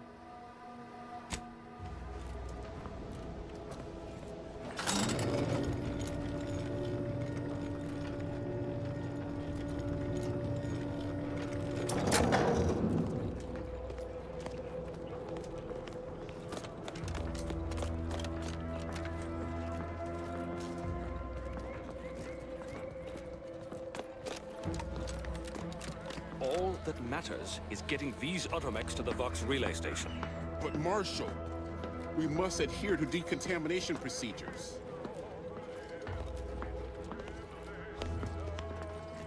What in the name of the architect?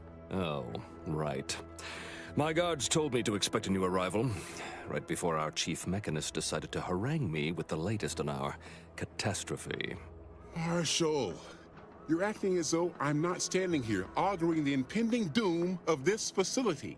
Woodrow, normally I would be obliged, nay, happy, to receive your senseless jawing. But not today.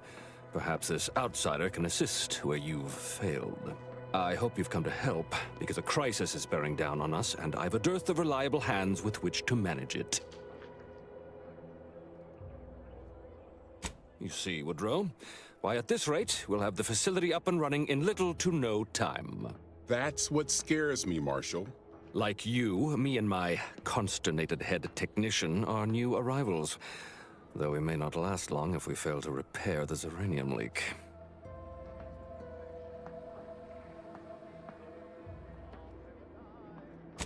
I wouldn't have put it in those terms, but I appreciate someone who speaks their mind. The Vox relay station needs our automechs. But until that leak is fixed, this facility is a target for the sport of Anti's armaments. Delphinia Bryant is working on a prototype Zeranium shield. Whoever uses it will be less disposable and more useful to the Protectorate. There is a nominal risk that the automechs will act impulsively, but there will be plenty of time to unravel that particular knot once they're delivered. Marshal, those automechs have been corrupted with Zeranium. I can't even cogitate on what they're capable of if we lack the time or resources to approach this rationally. Should they go berserk, we may well be turning the very subject you intend to resupply into their victims. We'd be branded as traitors. Then perhaps you had better explain to Brigadier Montelli why his defenses are grounded. And you can do so personally, in the comfort of his office. Montelli?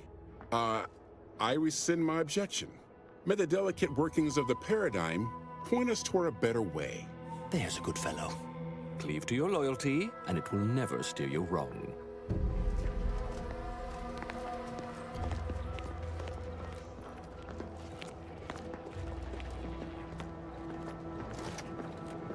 Ambient Zeranium levels are higher than average, but within acceptable ranges.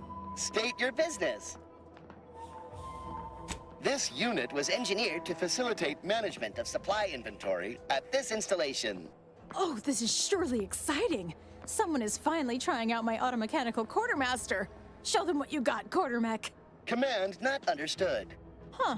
I thought that would have put it into sales mode. Best look into that later. Please, give it a try yourself.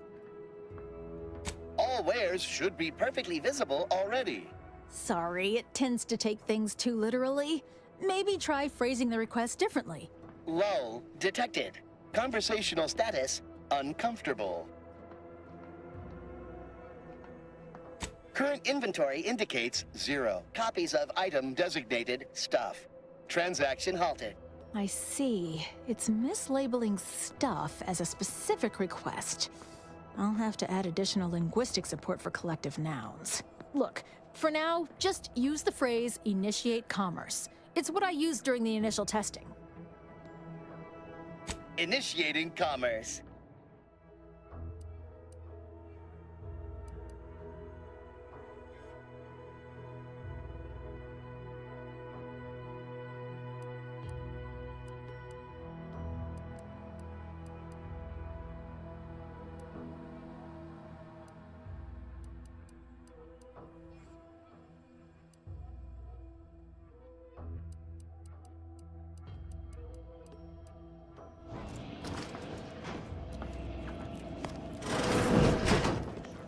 See you soon, I hope. Our pursuit of perfection must extend below the neck, Subaltern Prescott. We need a responsive regiment to stay in fighting shape. Good thing we all follow the robustness routine of the Eden League. Exercise program of the mutual.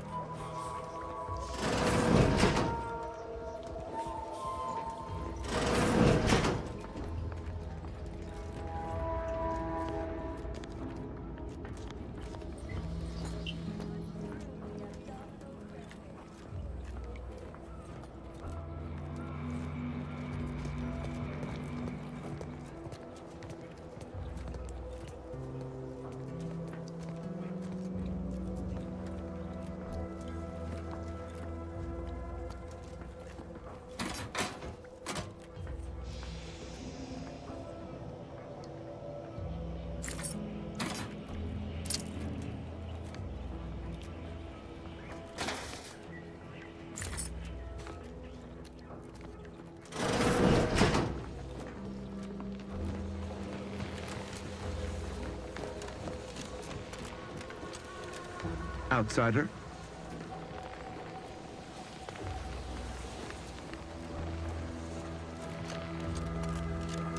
Might be wise to give that large gas cloud a wide berth. Don't think there's anything to gain by getting near it.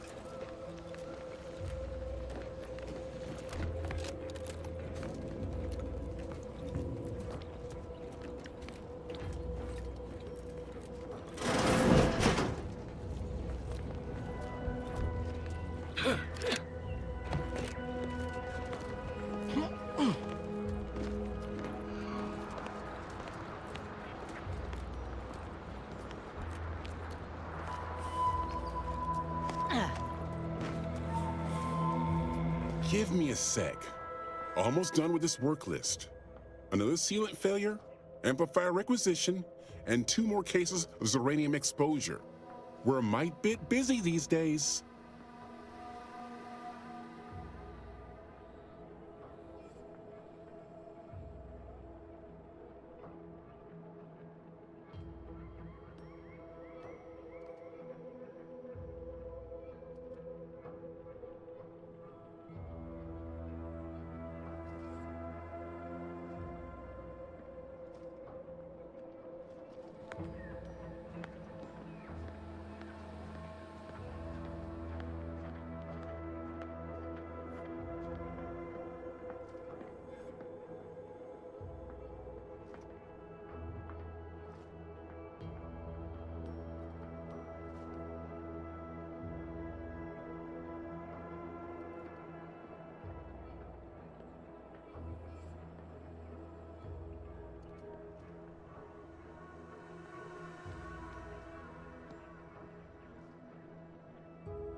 The Marshal is under a lot of pressure to deliver automechs to the Vox relay station, but I'm responsible for their quality control. If even a single automech steps out of line, it will be the end of me.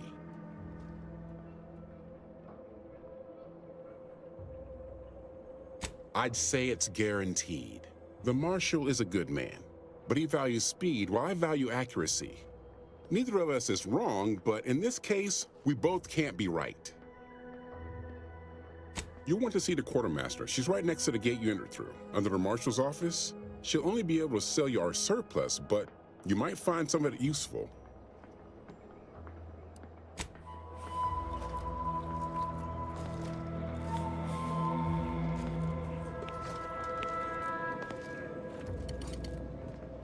This unit's current work task takes priority over conversation.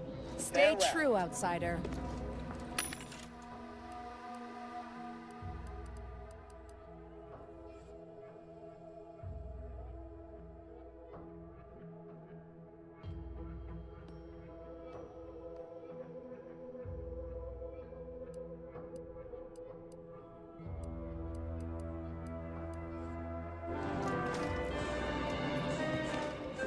Outsider.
Oh yes, I adore interruptions.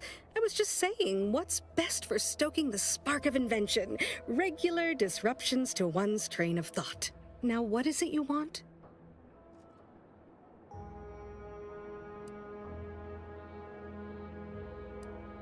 Ah, our good Marshal sent you, did he? Well, unfortunately, the device is taking longer than expected.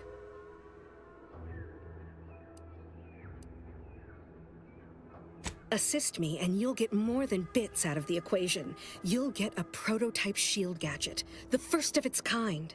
Now tell me, are you familiar with Zeranium gas? One and the same. That building took the brunt of the damage during a recent attack, and now it's spewing valuable Zeranium all over the place. I could speak at length about Zeranium's many captivating intrinsic qualities, but suffice it to say, in its gaseous state, it's rather deadly. So what am I endeavoring to create? A protective device that shields its wearer from Zeranium's remarkably unsavory effects, as well as other forms of harm. Yes, quite right. And let me tell you, it was astoundingly difficult to dial in the resonance. Luckily, the difficult work is behind us. There are only a smattering of ancillary details still to be hashed out. Alas, while I'm occupied with inventing this shield gadget, I also find myself in need of assistance regarding its key components.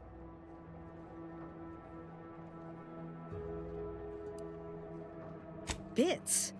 Is that what this is about?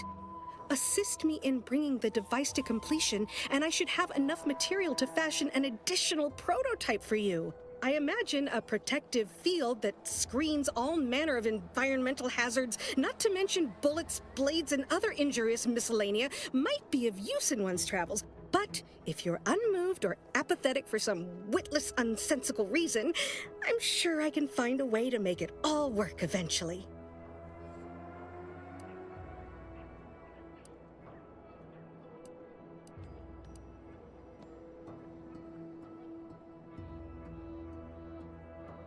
Suppose I shouldn't expect every average wayfarer to appreciate the extent of what I'm offering. But fine, I'll provide additional monetary incentive if such is what you require. Now here, you'll need this apparatus. It's for collecting stray Zeranium effluvium. Gas, that is.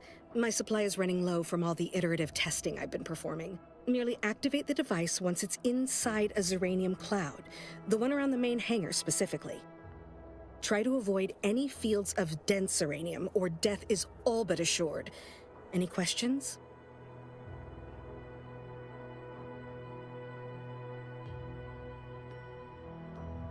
Normally, yes, but on the off chance that environmental exposure has altered the gas here in any way, I'll want to work with local samples. Ideally, the resulting shielding will protect against any gas, but since it's of utmost importance that it work on the gas here, I'll be calibrating against that.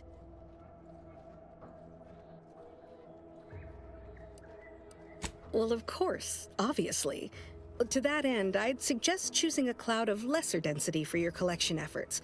Lower chance of near-instant death that way. If you suffer prolonged exposure, assuming you survive, see our local medical officer next door. She is highly preoccupied by the treatment of Zeranium-related maladies. I believe that covers all the necessary education for this particular assignment. Oh, so exhilarating to have a new subordinate. I look forward to thoroughly scrutinizing your work. Now, shoo-shoo! Off with you now! Gather those samples! Shoo!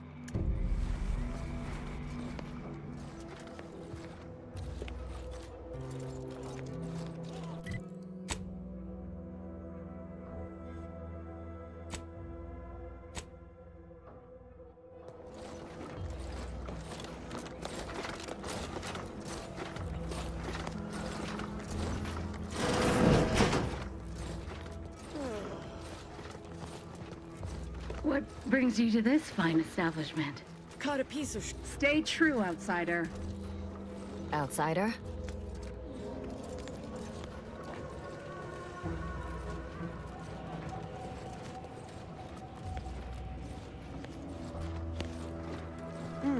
Yes. Let's have a look at you. No signs of Zeranium exposure, or anything else novel or interesting, apparently. Another humdrum workaday ailment, no doubt. Nothing requiring my vast expertise, surely. Certainly, there is a nominal cost for treatment to cover essentials. All right then, hold perfectly still.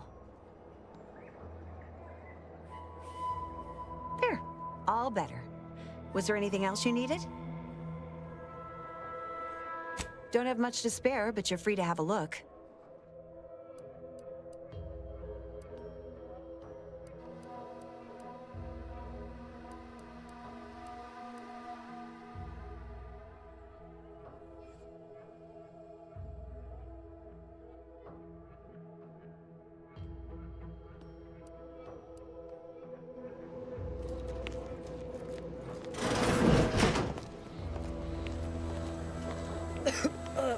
Commander?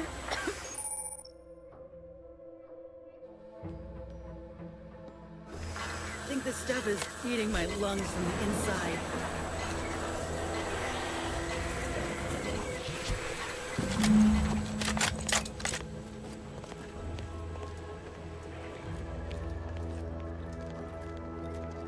Ah, run into trouble? No, don't answer. The indications are all too clear. Fortunately for you, you appear to have a fairly mild case. I imagine you haven't even noticed any symptoms yet. If you'd indulge me, I have a few questions I'd like to ask, for medical posterity, and so on and so forth. First question, can you describe the conditions in which you were exposed to the Zeranium? Ah, another assistant. Should have guessed. I suppose I should be grateful for all the data she sends my way, but I do wish Del would think more of her collaborators' well-being. All right, next question. How are you feeling? For instance, do your bones seem noticeably softer somehow? Have you observed any sterility on your way in? Or aching in your thyroid or spleen? Well, good for you. Keeping a positive attitude can often aid your recovery. I wish more of my patients shared your optimistic disposition. As a token of my appreciation, allow me to provide you advanced Zeranium therapy of the highest possible quality. There, that should do it. Do stop back in if you suffer additional exposure. I would love, be pleased to act as your consulting physician again, should the need arise.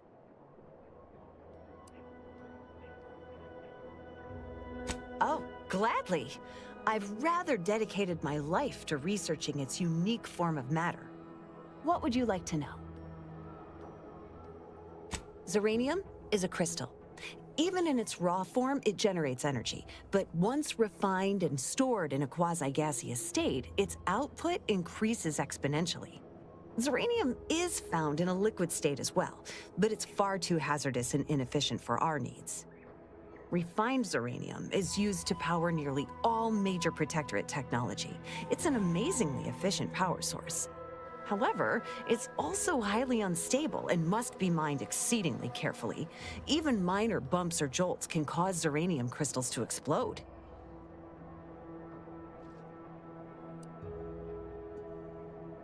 Total avoidance is best, but try to get out of the Zeranium as quickly as you can if exposure becomes necessary.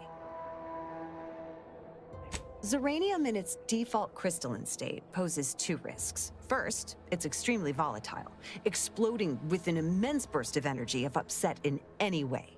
Second, Zeranium crystals produce a small amount of gas, which we think helps stabilize its crystalline lattice, but that's just a theory. In this gaseous state, Zeranium is quite hazardous, breaking down organic matter through a mechanism we still don't quite understand. The concentration of the gas is a critical factor. A person could remain in a light haze for several minutes, whereas a dense cloud can kill near instantly. Anyhow, I could talk about this all day if I let myself. Hope I haven't bored you unduly. Was there anything else I could help you with?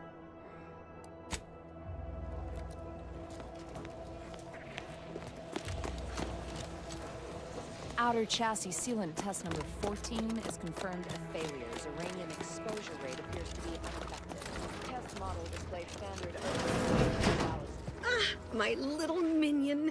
I trust you've made progress in your tasks? What did I tell you? Perfectly safe. Either that or you tolerate Zeranium poisoning like a champ. Good for you. Should you suffer from any lingering symptoms of contamination, visit the medical center and they'll get you squared away. Now, on to business. The device already generates a field exactly as specified, albeit on a very small scale. Still, progress is progress. What's needed now is something to help extend and shape the field around the user.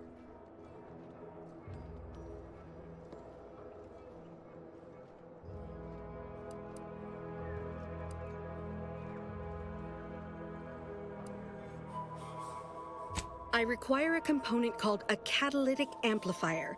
You'll be pleased to learn there's one right here at the facility, in the Dragoon that's patrolling just outside.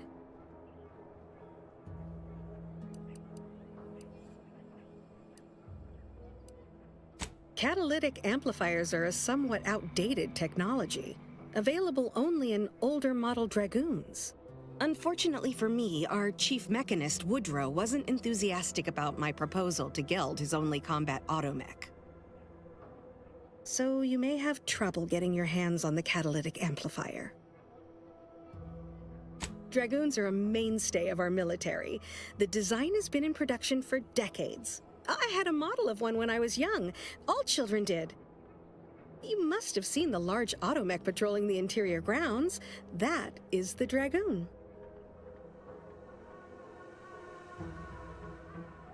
I'm sure he's just being cautious. Should Auntie's choice attack us, we don't want to be caught defenseless. No doubt he also seeks to retain an unspoiled automech, since the others are by now riddled with Zeranium poisoning.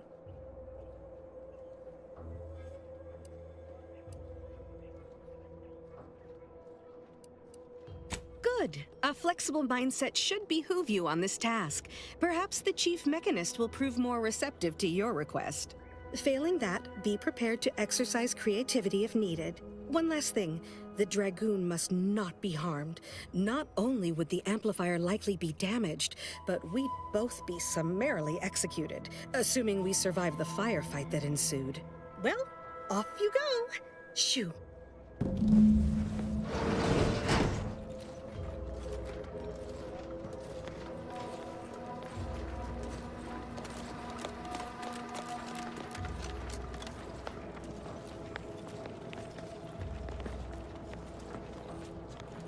Yes? She and I have been over this 100 times. Please understand, the original staff of this facility were rounded up and refreshed because they couldn't safeguard a protectorate asset. Why should I follow their example by reducing our sole working Dragoon to a pile of unpatriotic scrap? I can't. I won't.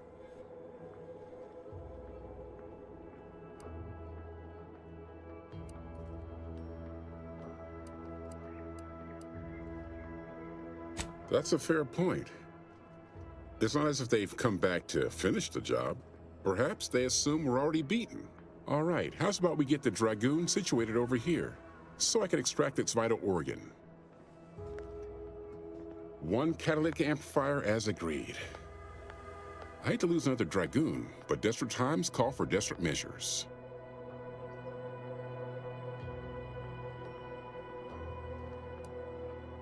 Not a chance. Donaldson has done everything in his power to get this facility online. He can't blame me for doing the same. Be seeing you, stranger.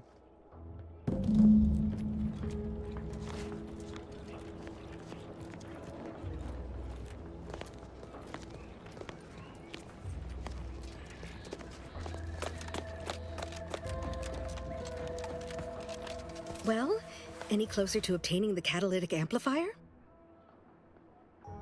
Oh, superb! I'm almost tempted to ask how you managed it. But pressing on, just a moment to remove what I need and install it in the prototype. With this gadget, you'll be shielded against more than Zeranium, you know. Damn near everything, as long as it's charged. Now, report to Marshal Donaldson, if you please. He's rather impatient to end this crisis so he can turn his focus back to the war. Oh, of course, our little agreement. How could I forget? Your payment as promised.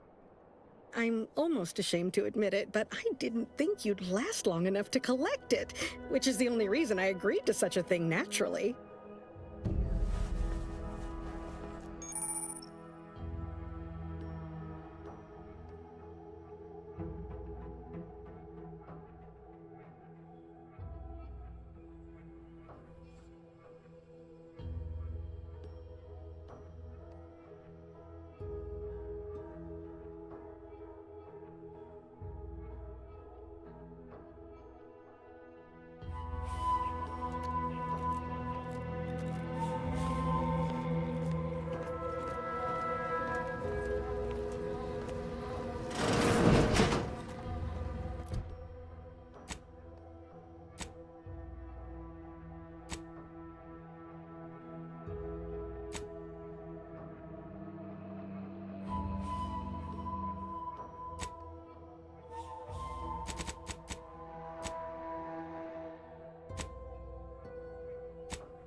I'm glad that spectacle didn't scare you off. Between the recent attacks and the gas leak, you find us on the razor's edge between reason and panic. Whether or not you're able to help us, I'm grateful to have an extra set of eyes on the problem. Zeranium is hardly my area of expertise, but it falls to me to find a solution, lest I follow my predecessors to their untimely fate.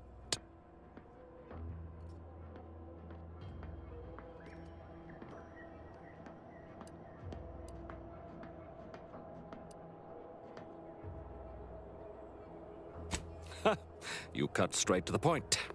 This facility has been through many a trial and tribulation, but the war is not finished with us yet. What it needs is stable, consistent leadership, and I can't be that if I'm dead of Zeranium poisoning.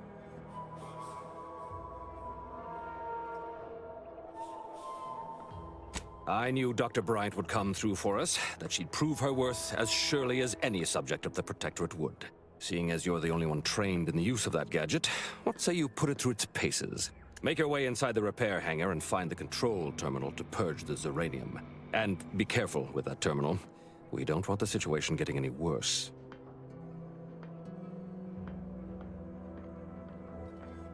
Don't worry about Woodrow. Smart fellow, but his cautious nature gets in the way. Yes, there is some risk that exposure to Zeranium will corrupt our automechs, to use his colorful language. That shouldn't stop us from delivering them on time. I'm sure they'll be scrubbed clean once they arrive at the Vox Relay. But that isn't our problem to solve. You be sure and come back once you've made progress on the leak.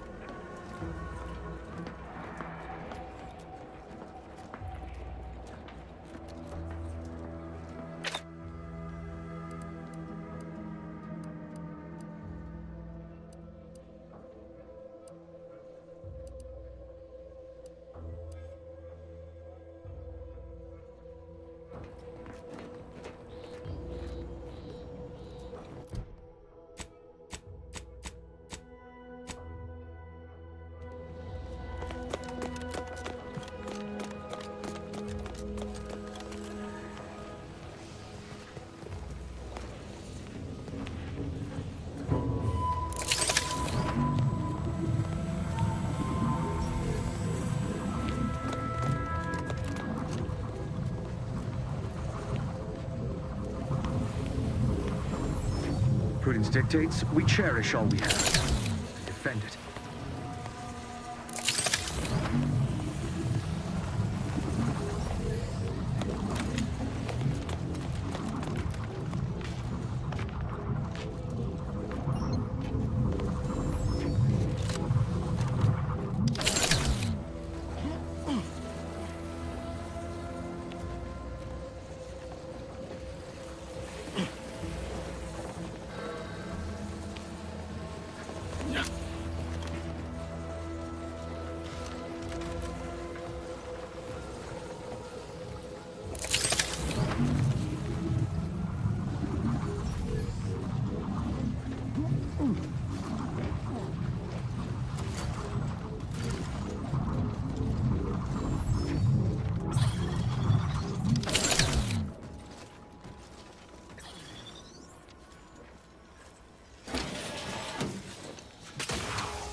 First the attack, then there's Iranium.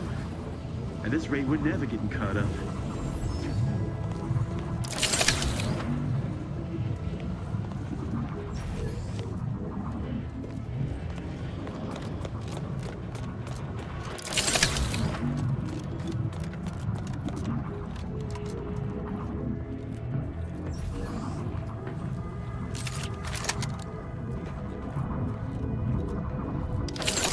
Done. The Zeranium now spews from the hangar more thickly than ever.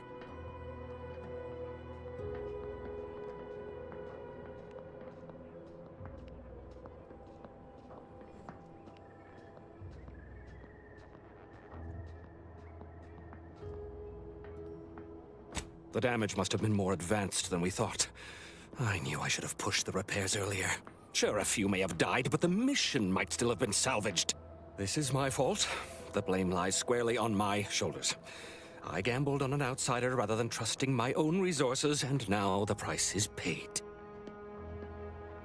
With this failure, I have likely doomed this entire island to the tender mercies of our enemies. No more will our stalwart subjects reap the bounty of this land. No more would the pleasant whine of servos accompany our mechanical servants in their noble servitude. Instead, this island will be trampled by the boots of our enemies. Its resources stripped bare, leaving nothing of the beauty we've cultivated over long years. As our stewardship is cast aside like so much detritus, harmony will be lost, and chaos will reign. Praise will give way to slogans, duty to greed, honor to contractual obligation. Freaks and worse will despoil that which is left behind, while bureaucrats will use this once proud land as a springboard for their superficial and petty ambitions.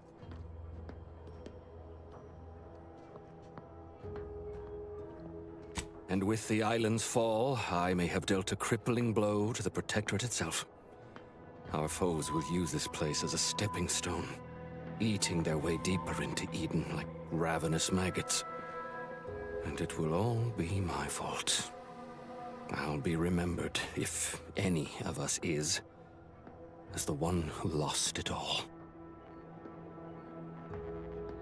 Yes, I suppose I have. Now please, leave me be.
There must be at least a few usable parts in here.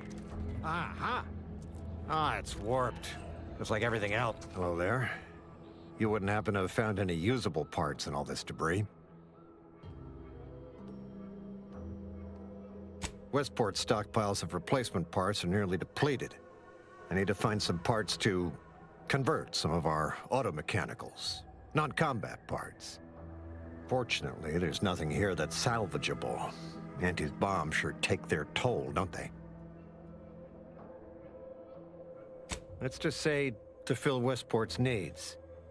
If you follow the road heading north, you can't miss it. Used to be a sight to behold, but the war hasn't been kind to it. To any of us. True enough. A few years ago, I couldn't have imagined us running short of anything. And now here I am, digging through scrap for parts. But I digress. Was there anything else? Need to get back to my hunt, you understand? Unless I missed my guess, this looks like it was transporting damaged and malfunctioning automechs from the Vox station to the Automech Repair Center to the south of here. The center is... Say, you don't work for Auntie's, do you? This is beginning to feel more than a little like you're digging for intelligence. Fair enough. As I was saying, the Automech Repair Center is south of here.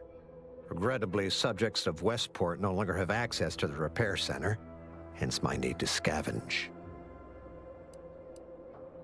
Yes and no. The bomb certainly took a fierce toll, but I suspect these were all in various states of disrepair even before Auntie's offensive, which has made sorting out where to begin my efforts here rather difficult. There should be a manifest somewhere, but it's nowhere to be found. Nor are the troopers who should have been escorting this. Where are their bodies?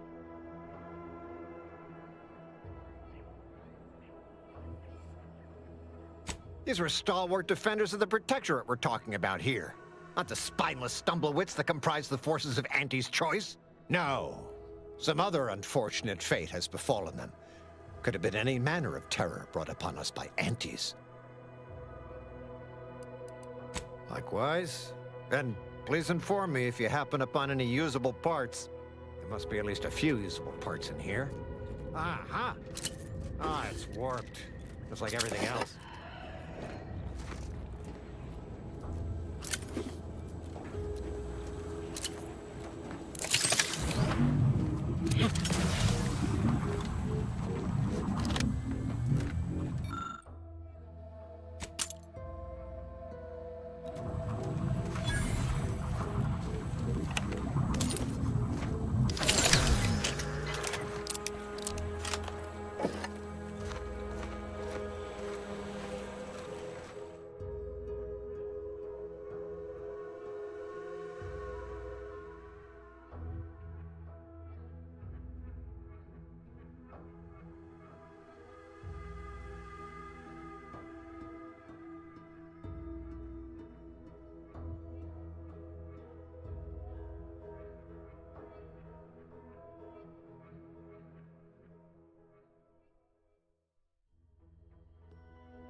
station. We sleep well at night. Work isn't stressful. Look alive, Commander.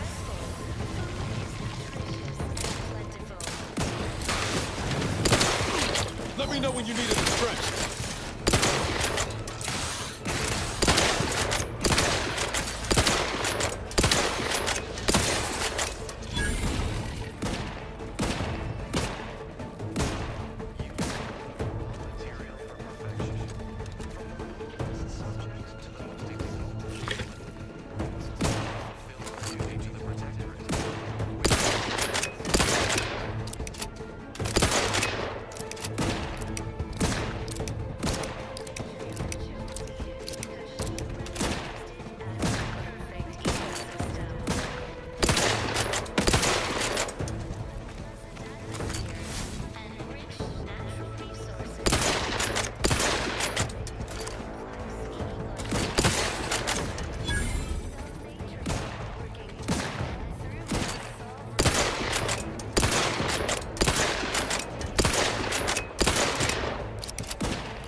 Have time for a chat, Commander? This is a delicate situation. You reckon we help folk here get back on their feet? Or do what the Minister asked?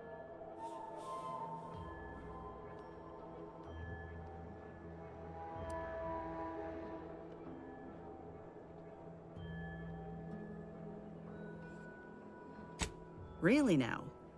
I suppose it makes sense, since he can offer you a clearer path to the relay. But I suspect you're only helping him delay the inevitable. If we convince these folk to join up with Auntie's choice, they can start new lives away from the Protectorate guillotine. They'd be grateful once they see what we got on offer. Plus, the Minister's deal was clear. Do this, and he'll tell you how to gain entrance to the Vox. So you'd still get what you're after.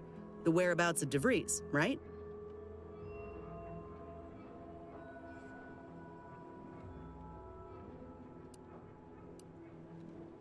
Come on, Commander. Westport's damn near underwater, and the Protectorate are claiming everyone they're in to be traitors. Barring some mass change of heart, it's a matter of time before these folk get struck down by their own. The Vigilant seems a decent enough sort, but he's just one man. You want to give these folk a real shot at living? Send them to Fairfield. You got it. Let's start conversating. The sooner we know how folk really feel about living here, the sooner we'll know who to butter up.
Sit or sprint?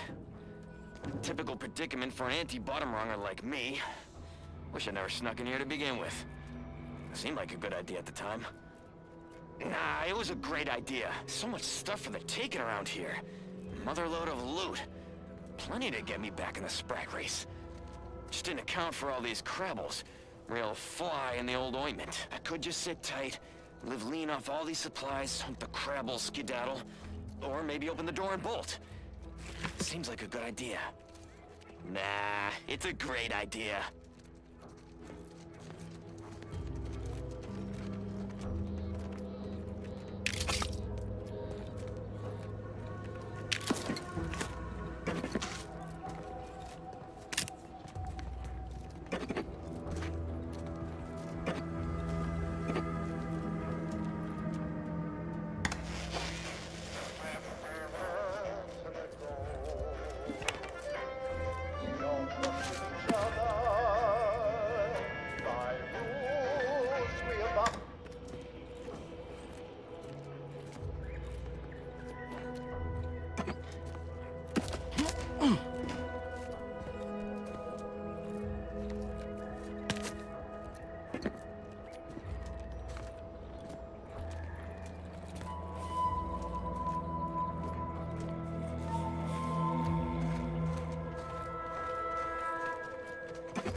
This looks like the place. Lord, I haven't felt this high-strung since Horizon Point. Just hope he's here.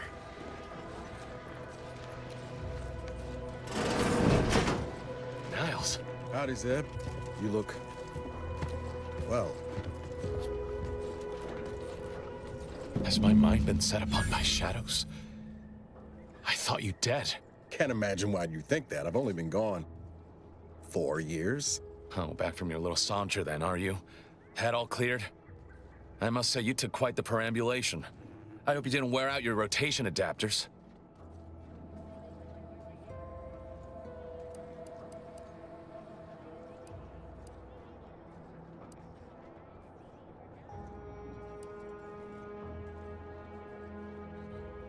Zeb, this is the commander I told you about.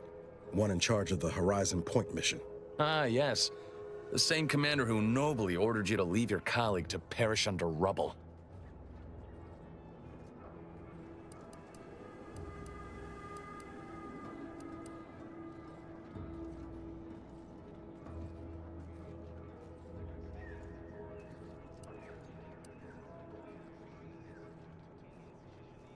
I know it, Commander. We all did the best we could on that mission. Perhaps my words were too pointed. It is difficult to erase the memory of how Niles came to me, half torn up, on the border between life and death. But that was years ago. So, you are keeping company these days. Just not mine.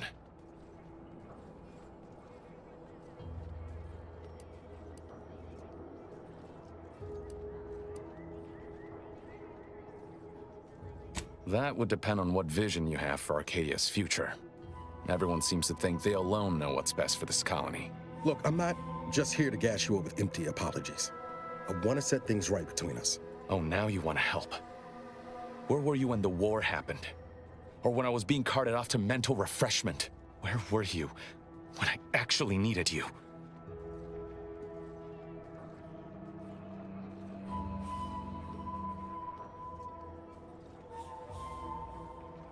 I know I let you down before, but give me a chance to earn back your trust.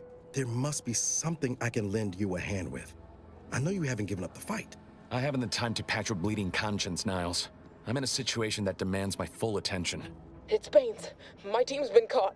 Pharaoh and March are dead. Protectorate are holding the rest for interrogation.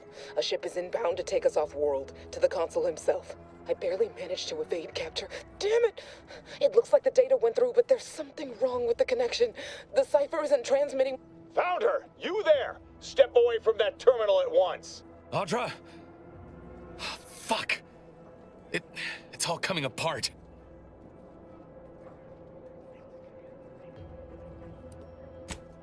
That was one of my operatives. I organized a mission to infiltrate the Vox to acquire valuable intelligence. But obviously, something's gone wrong. Without that cipher, the intelligence is worthless. But I'm more concerned about my people at the moment.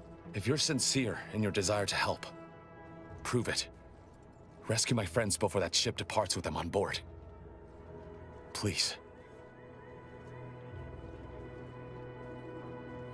I am. Without question. Okay. If they're sending a ship, that means my people are being held on the Vox's landing pad. Use my call sign so they'll know you for an ally. I'm certain Niles remembers it. And do exercise discretion, as well as caution. The guards at the Vox won't hesitate to fire upon you, should you be discovered. Not to worry. This is exactly the sort of thing we're trained to handle. Yes, but the uniform doesn't stop bullets, as I'm sure you recall. Good thing we know a doctor then. Then let's hope the ship also takes its time arriving, and that my friend's pain threshold withstands any attempts to soften them up for the Consul. I'll answer what I can.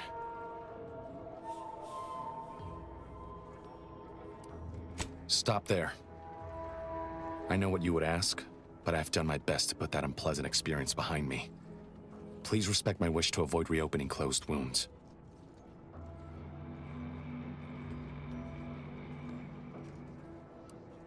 The Crabbles? They keep people away who might otherwise stumble into my operation here. I feel kindly toward them. Ah, of course. Hogarth and his unfortunate charges would be top of mind if you've explored the nearby settlement. I sympathize with the plight of those in Westport. They want nothing to do with me, of course, or anyone outside the Sovereign's grace, which has been to my benefit. I do believe that one day, the truth of the Protector's iniquity will be too obvious to ignore. But for now, not even a crowbar could pry open all those shut eyes. If you must know, it was my sister. A neighbor reported her for some misconduct and she was taken to be refreshed. I never heard what her alleged crime was meant to be. The woman who returned was nigh unrecognizable. The injustice of it rattled me. And once I began to look into what had happened, the more discomfort I felt. Then I met Niles. He told me the truth about other colonies. Made Arcadia feel so small, claustrophobic, repressive. And my smoldering resentments became a full conflagration.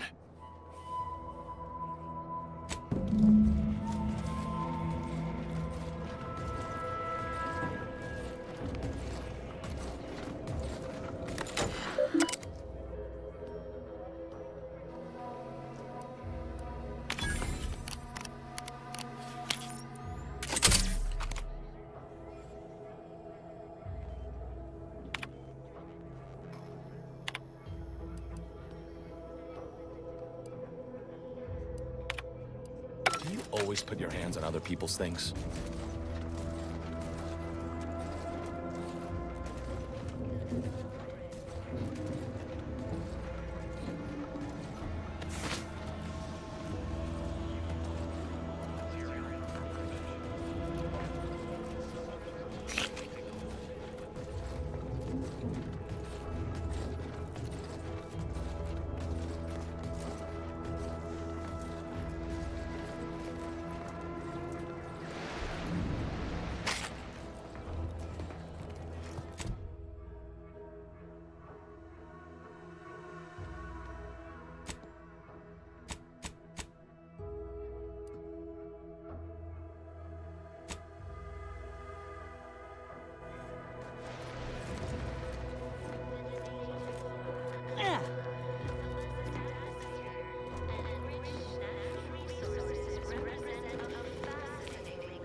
Yeah.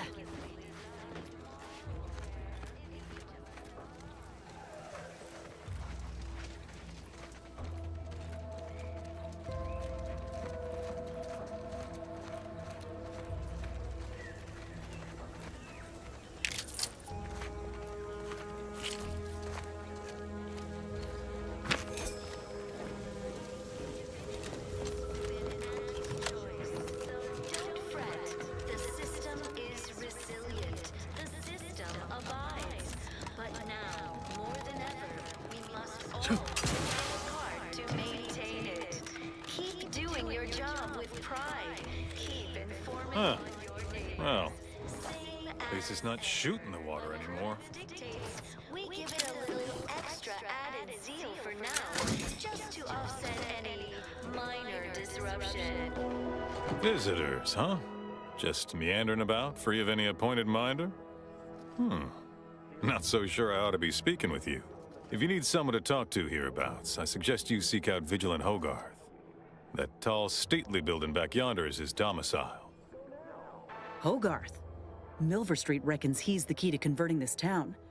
Let's bring him the good news of Auntie's choice, shall we? Do hate to come off impolite. If you're so inclined, we can pick this up later, after you two confabulate. Word to the wise, despite what you might hear, we still consider ourselves part of the Protectorate.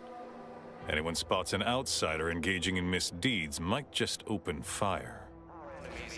our prosperity, disdain our sense of community. They sneer at our contentment.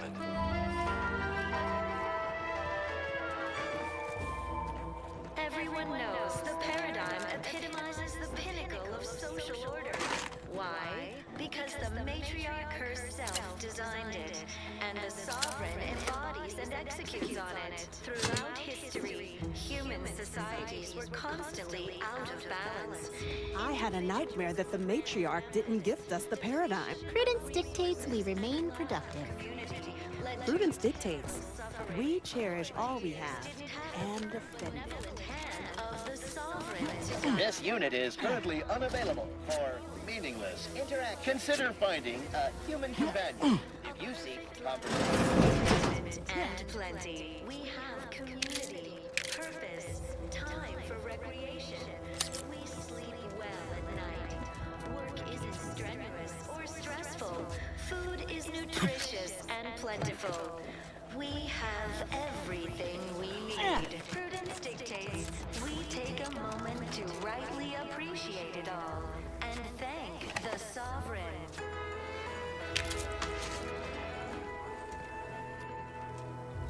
You are the raw material for perfection. From the lowliest subject to the most exalted vigilant, we must all fulfill our duty to the Protectorate. We're all in this together.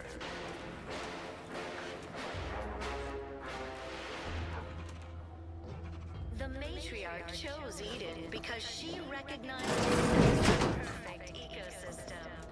The native flora and fauna, the pleasant atmosphere, and rich fascinatingly complex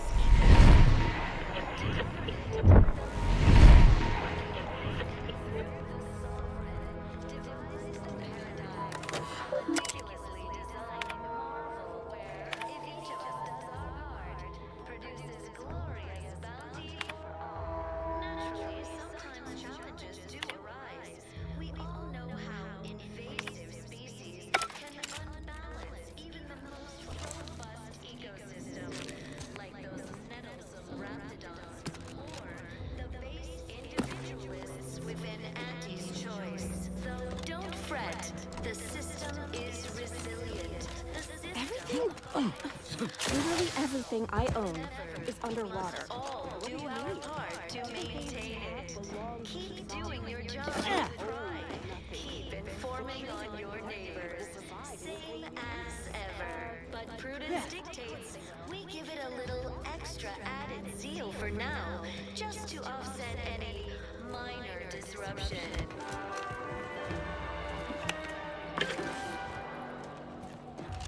Is a fellow subject. Prudence dictates that we watch our choice. Sure sounds I reject exhausting. imperfect thoughts in all their forms. have to do All it all thoughts the of any time, kind. right? Whatsoever. It's the law.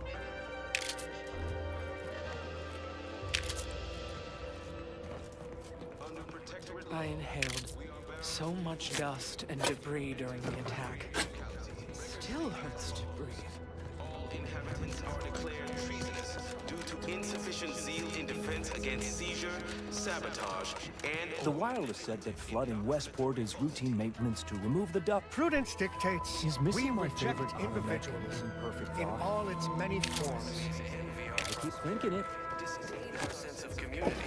They sneer at our contentment. Trust the plan, preserve set progress, serve the sovereign. Fine quote. My favorite is, we must rout all disruptive factors and invasive elements. And the sovereign embodies and executes on it. Throughout history, human societies were constantly out of balance. Individualism ran rampant. Depletion of resources and lack of community led to terrible suffering. Poor dears didn't have the firm benevolent hand of the sovereign to guide them. Here on Eden, we all enjoy the full luxury the paradigm affords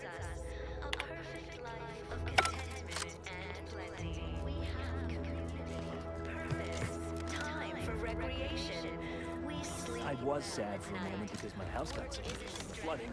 But then the wireless told me everything was splendid. Now I feel much, much better.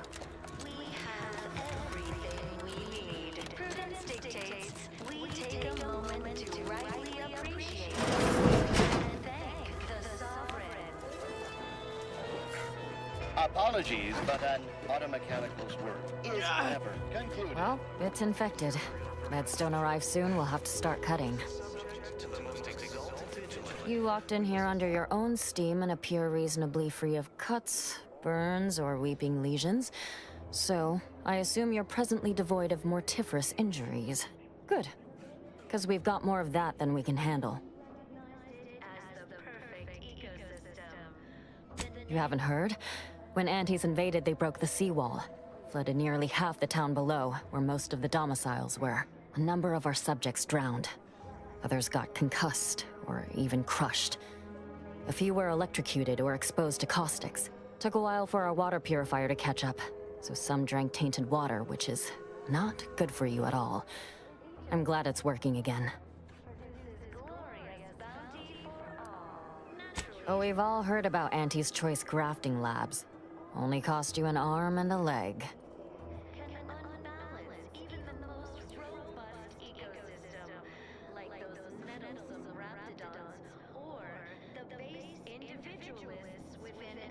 Oh, so I could profit greatly from the suffering of others, could I?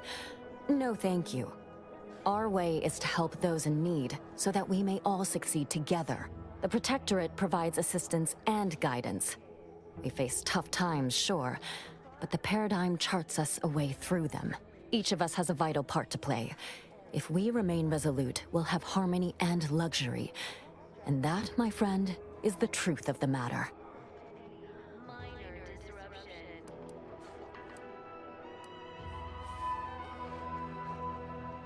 The blame for all our present ills rests squarely on the machinations of Auntie's Choice and their despicable saboteurs.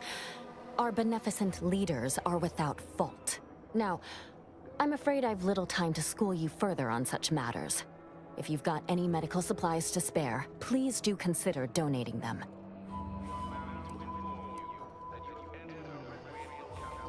Oh, no thank you.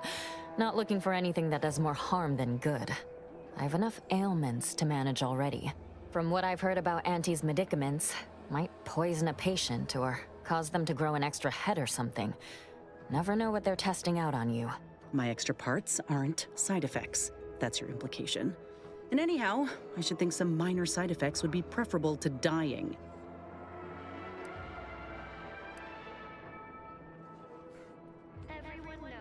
Honestly?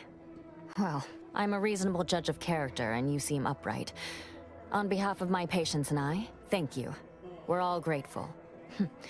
Guess outsiders aren't all just base individualists like they say on the wireless. Barring this being some tricky sales strategy, that is. This is a good start, but I fear it won't last long. Wouldn't happen to know a reliable means to procure more, would you?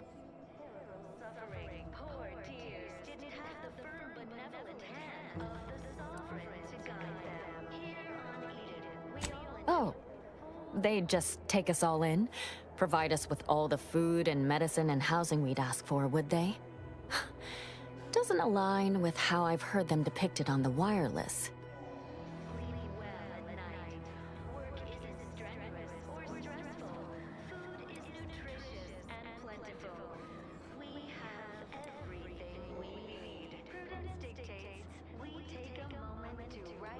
You almost make that sound reasonable, under a highly skewed, morally vacuous light. Not seeing a wealth of options here at present. I can watch my patients die, then face execution, or we can resettle elsewhere and remain alive. I lean toward the latter. The abandoned section of Westport ought to have some supplies. Should be enough medicaments down there to help our injured survive the trip to Fairfield. It's perilous, though.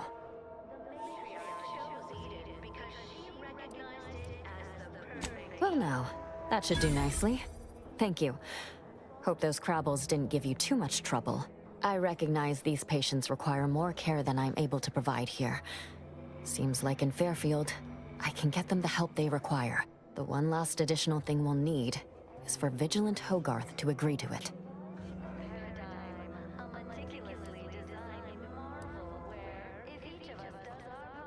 It's less a concern about disloyalty, and more my respect for his abilities. He's a skilled leader, and we could sorely use his aid, from coordinating logistics to keeping up morale. I'll surely have my hands full with my patients. His presence on the journey would save lives. See you when I see you. We made Andy's choice, so don't fret. The system is resilient. The system abides. But now, more than ever, Has the Sovereign said how many of those pills? Is now a bad time to report myself for mental refreshment? I wouldn't want to be inconvenient. keep informing on your neighbors. A perfect society demands perfect thoughts. We give it a little extra added zeal for now, just to offset it. Outsider? May you realign with the paradigm.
Individualism ran rampant. Depletion of resources and lack of community led to terrible suffering. Poor dears didn't have the benevolent hand of the Sovereign to guide them. Here on Eden, we all enjoy the full luxury the paradigm affords us. A perfect life of contentment and plenty. We have community, purpose, time for recreation. We sleep well at night. Work isn't strenuous or stressful. Food is nutritious and plentiful. We have everything. We take a moment to rightly appreciate all and thank the Sovereign.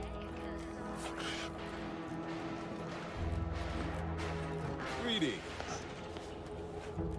You are the raw material for perfection. It is my esteemed pleasure to welcome you to Westport, once a shining testament to Protectorate excellence, now a picturesque example of the evils of corporatism. But where are my manners? We do not have much, but please let me offer you some victuals. Tut. I insist. Serving Unit 1. Something for the visitor at once? Confirmative. Perhaps you're wondering why I'd open my arms thusly for a stranger. Simple. As the guiding light for humankind, we always put our best foot forward, regardless of circumstance. The Sovereign devised the paradigm, a meticulously designed marvel where, if each of us does our part, produces glorious bounty for all. Naturally, sometimes challenges... Pshaw! I've no desire to speak of the current state of Fairfield, no less the Auntie's Choice riffraff controlling it, or worse, any traitors who have flocked to their side.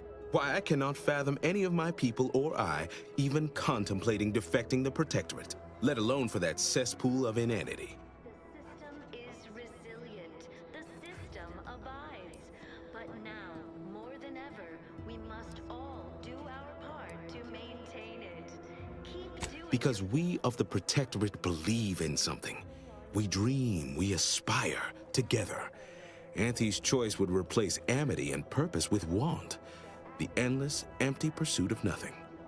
any minor disruption. Well, as I said, we stand together. Even now, our community gives its all with grace and unity. And as their vigilant, I must spare no effort to preserve them. I believe something still can be done. This town can be saved, its people given a reprieve. Were we to acquire the one thing vital to our existence, automech parts. What? Comestibles served. We of the Protectorate pride ourselves on our mech programming. Among the vigilant, it is even considered something of a sport. We are not miracle workers, however. Without parts to work with, we've no hope of remaking our mechs to do tasks beyond their initial functions. We need repair mechs, domestic mechs, not combat ones. Serving Unit 1 here is about as much as can be accomplished without replacement parts. Everyone knows the paradigm epitomizes the pinnacle of social order. Why? Because the matriarch herself designed it, and the sovereign embodies and executes on it. Throughout history, human societies were constantly out of balance. Individualism ran rampant. Depletion of resources and lack of community led to terrible suffering. Poor dears didn't have the firm, benevolent hand of the... If I can return the settlement to a reasonable facsimile of its previous glory, sufficiently functioning by employing mechs reprogrammed to repair and rebuild, the Arbiters might see fit to penalize only me, commute the others' sentences, allow them to maintain things around here in the spirit of continuity and such. or stressful. Food is nutritious and Hence my use of the term reasonable facsimile. I owe it to every single person here to try. thank the sovereign.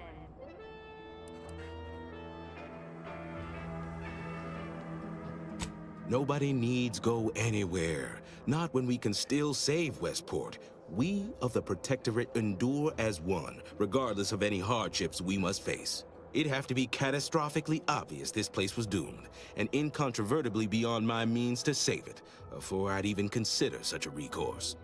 Chose Eden because she recognized it as the perfect ecosystem.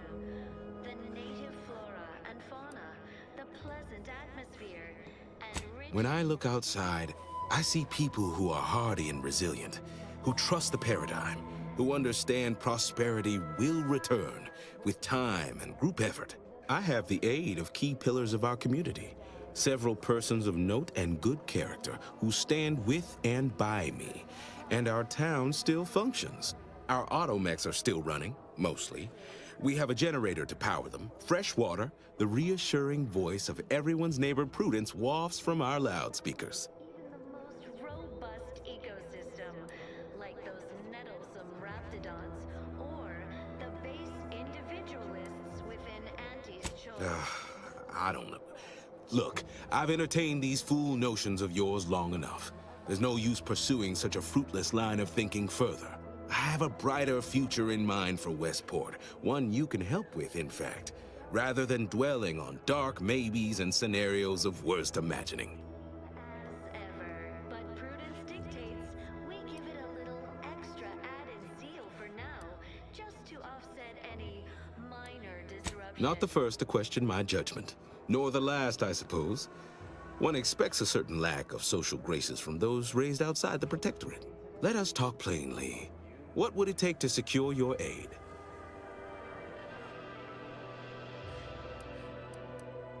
Under Protectorate law, we are bound to inform you that you have entered a recreant locality. What sort of payment do you seek? Don't imagine we have much you need. Insufficient zeal in defense against seizure, sabotage, and/or manipulative indoctrinatory falsity. Difficult place to saunter into. Station's off limits to anyone without the highest security clearance. For anyone lacking reason to be there, it's assured suicide. In exchange for the automech parts we need, I can provide you means to get inside. Never dream of such a proposal in days of reason and quietude. Yet such is the here and now we find ourselves in.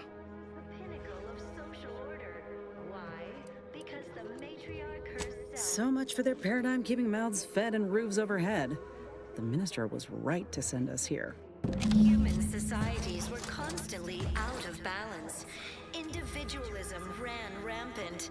Depletion of resources and lack of community led to terrible suffering. Poor dears didn't have the firm, benevolent hand of the sovereign to guide them. Here on Eden, we all enjoy the full luxury the paradigm affords us.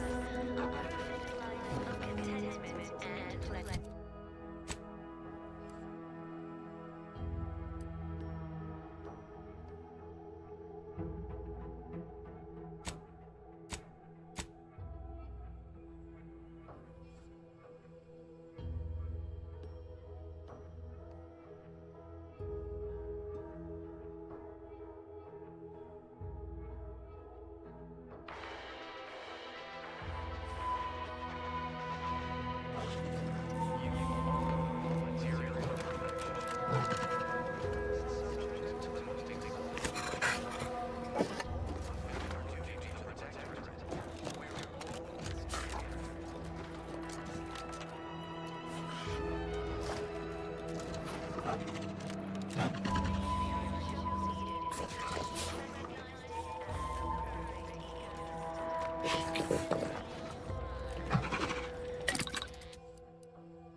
You've returned. Can't imagine telling Hogarth I'm leaving. Believe I'd feel additionally traitorous once I met his gaze. Those pills were magnificent. Are they part of a new paradigm? Can I get enough for the whole family? Or even just more for me? Please. Stranger?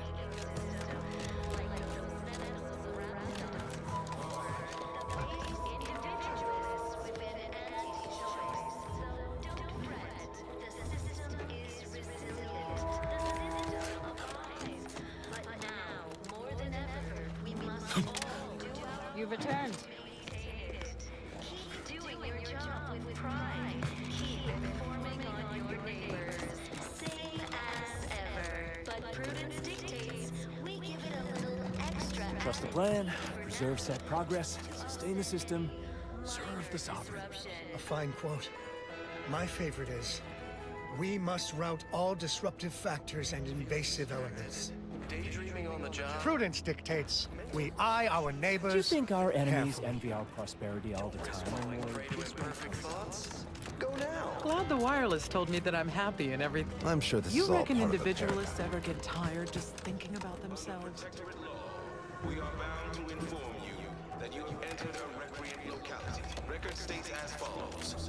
All inhabitants are declared treasonous. The wireless said that flooding Westport is routine maintenance to remove the dust that had been building up in our door frames. The Sovereign really does think of everything.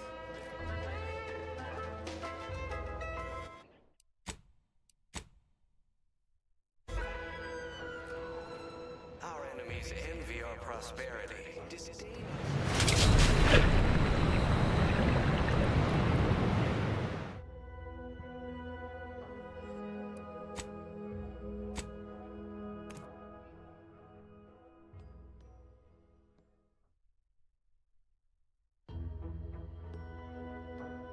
Our enemies envy our prosperity, disdain our sense of community. They sneer at our contentment. I was sad for a moment because my house got submerged in the flooding. Then the wireless told me everything. Prudence dictates that we watch our neighbors. The But I pinnacle may of just invite social you order. over to look at Why? Because the matriarch herself.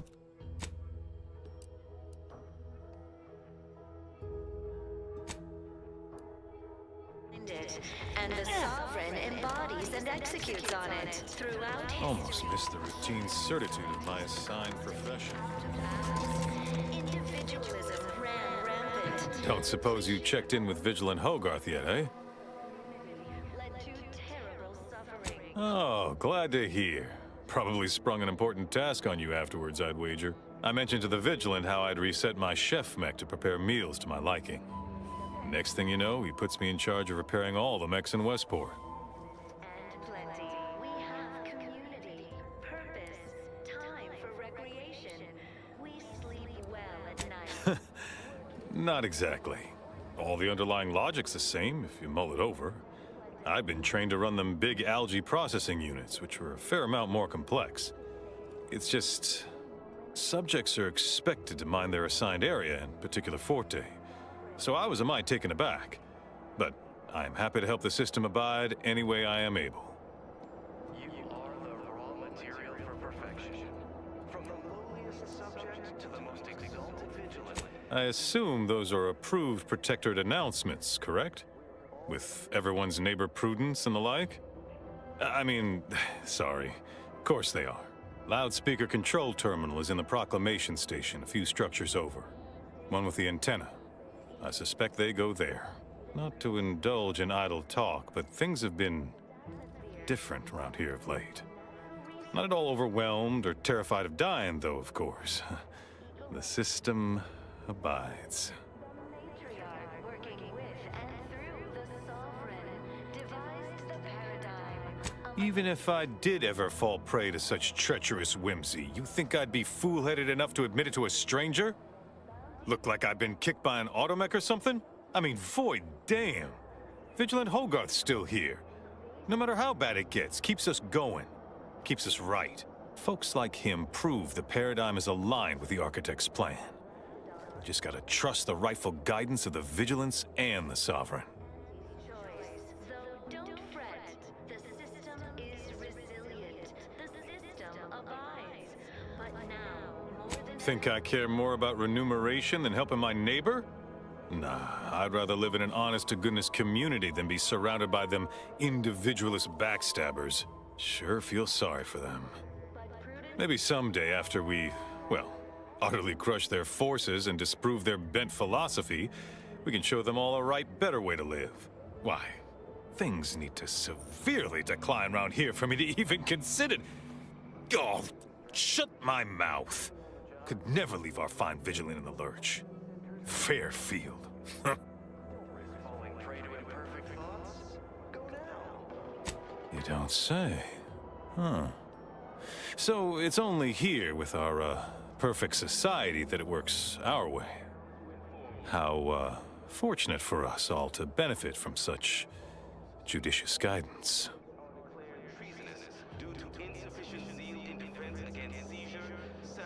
That's a right intriguing proposition. I do wonder what it's like to have a choice about things. If it weren't for Vigilant Hogarth, I do believe I'd scupper off to, well, you know where.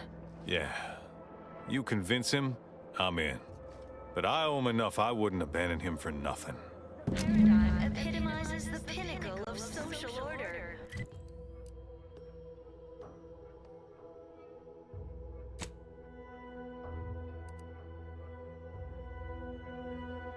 Because the matriarch herself designed it, and the sovereign embodies and executes on it. Throughout history, human societies were constantly out of balance.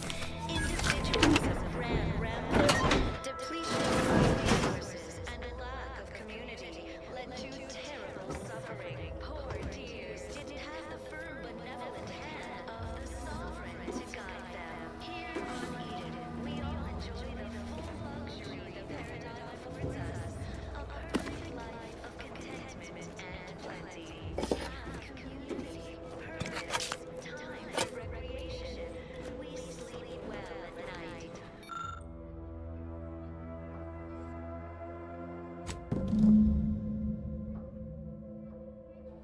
Is it strenuous or stressful? Food is nutritious and plentiful.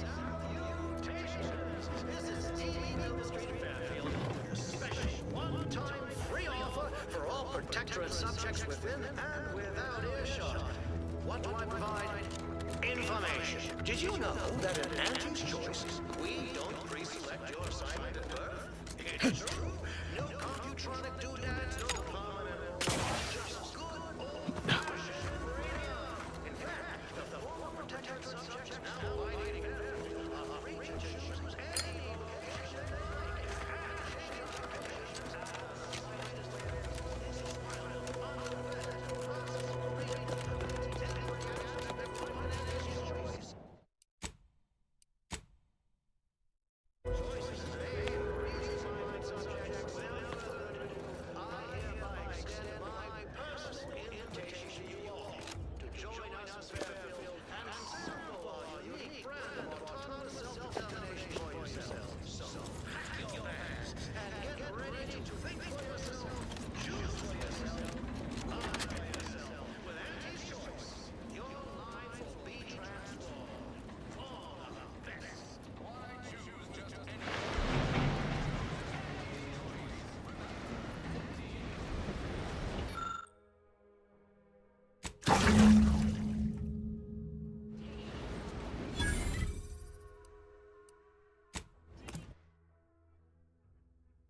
Introducing Auntie's new line of specialty drinks for the discerning consumer.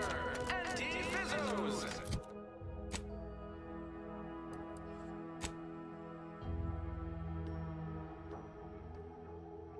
Hold up there, friend. Watch out. That way's a minefield. Ha! I laugh at danger. I'm a get up and go. You're thinking of may the sovereign To guide inform you. on a neighbor is a blessing, Rubik says. I'm still waiting for a few thank yous. I see my opportunity and take it. I had to make my own luck. What's their secret? I wish I could be more. Don't follow the herd. Every beverage by Auntie's Choice. Every flavor That vacuous cacophony sets my teeth on. Ah, the itinerant stranger returns. Certainly. What would you like to know?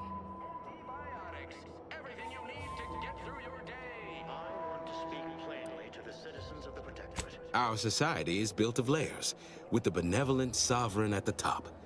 The vigilant are directly beneath him, supporting him, helping to enact the paradigm. We are also tasked with leading the rest of the subjects. Well, the Sentinels under the Consul have been getting uppity as of late. But as much as they may dispute their place, deep down, they know the correct order of things. They've been quite thrilled to have proper villains like Auntie and her cohort to hunt in the open. But their place is in the shadows, as the architect intended.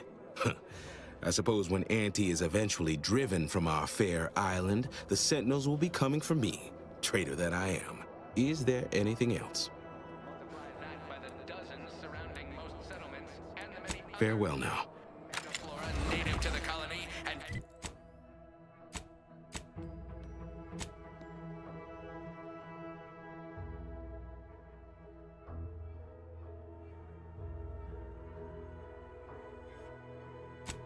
recipe for gunky eye, goop lung, post-nasal flooding, and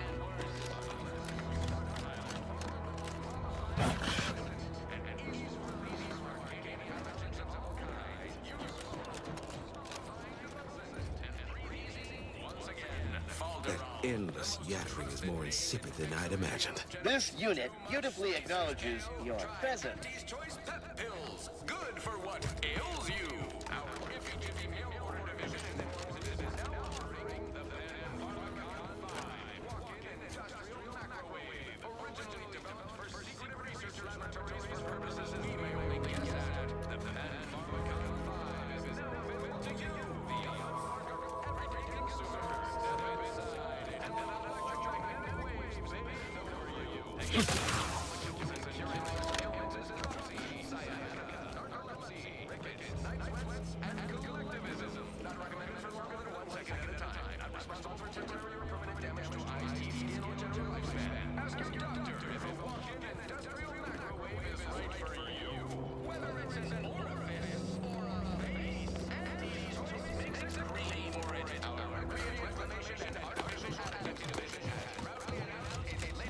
People have been complaining about those ads playing. Huh. I'm inured to all manner of hollering.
And decomposing fish combined. That's how you know it's working. Nannerfish Restorative Elixir. Additional health benefits, none of the delicious taste new from Anti-Choice. Where nature we begin. Give Anti 2 bits and she'll give you some new. Give Anti 2 bits and she'll give you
That endless yattering is more... Well, look who it is.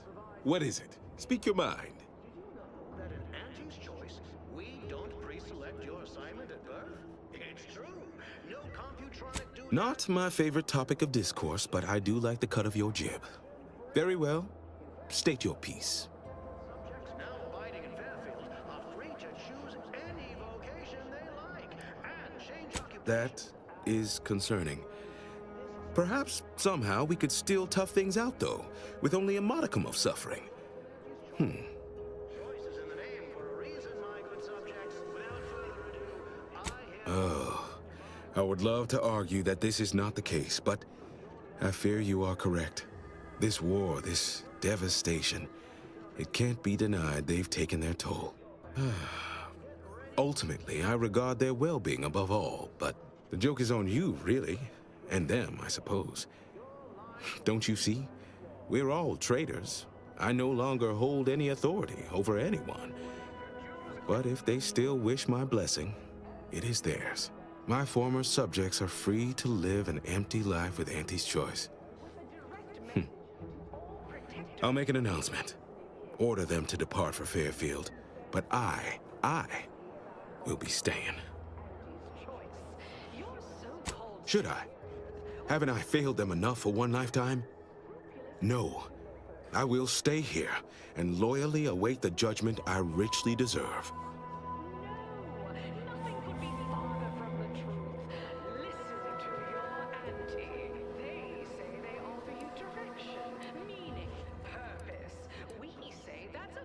Adherents are expected to hold firm to the end.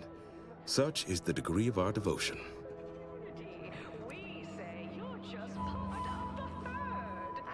Oh, come now. I am a vigilant of the Protectorate. I have endured untold hardships, countless battles. What's a little advert? Oh, it never stops. The tumult of duplicitous lies. You're right. I can't withstand this inane onslaught much longer alone. At least in Fairfield, I'll have company in adversity. Unsure how I'll endure such an empty existence.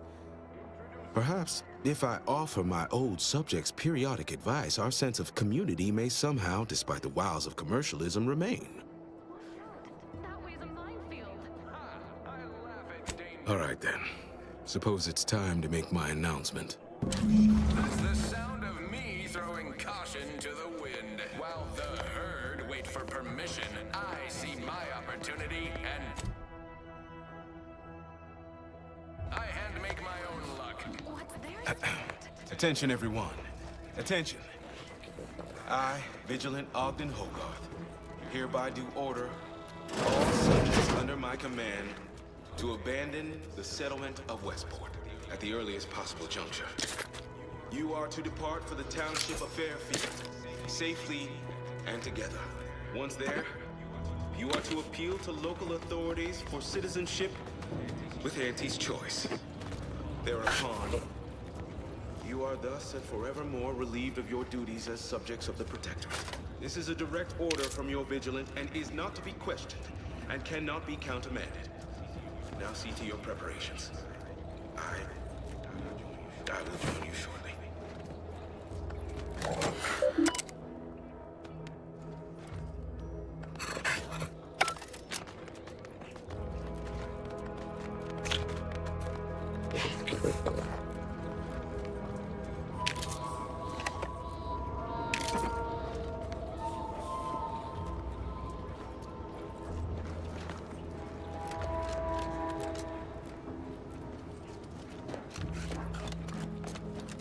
Need a moment to let this all settle in. I will be on my way by and by. Prudence dictates we maintain sufficient Hope I seal don't get at all assigned to a times. grafting lab in Fairfield. Don't want to have to transplant a Raptidon head onto some poor so-and-so's body.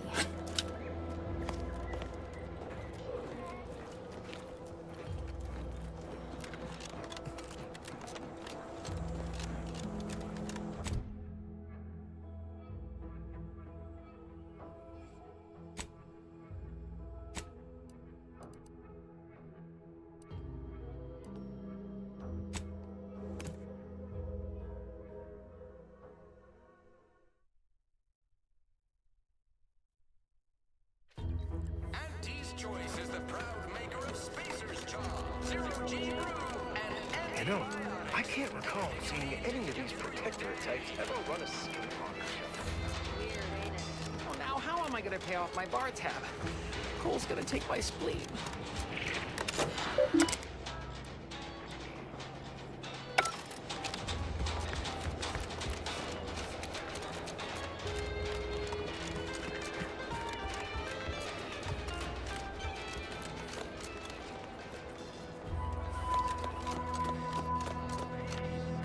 You've lifted my spirits right out of their doldrums. Our new guests have just arrived.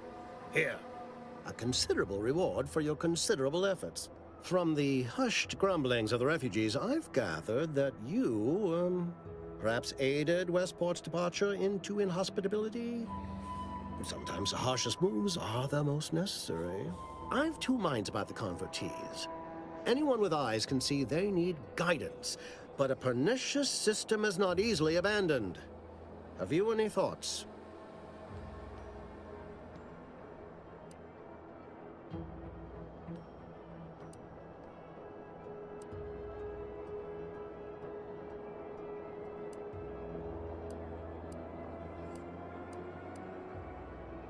Trust will take time to build, time and patience. But that is an investment I am ready to make. You've given me a great deal to think about. I am in your debt. I cannot overstate what a capital compatriot you've been, my friend. Now be off. I've many refugees to see to. Plan is such a strong word. Let's call it a hunch. Consider this your first lesson in propaganda. Find whatever your target desires most and use it towards your own ends. Speak with Vigilant Hogarth in the building beside the saloon. He was in charge around here before we arrived. I have no doubt he knows vital information to the Vox's functioning. Now, should you ever find yourself visiting the ACS Undisputed Claim, do come see me. I've no doubt that when we next meet, I'll have risen 6 ranks, at least. Farewell!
Heard you're working for Milver Street.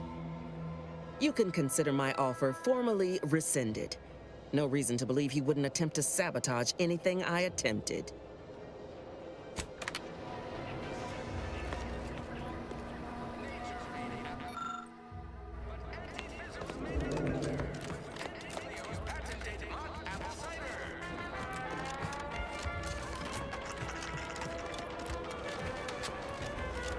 Don't go into that cheap saloon if you got a lick of gumption.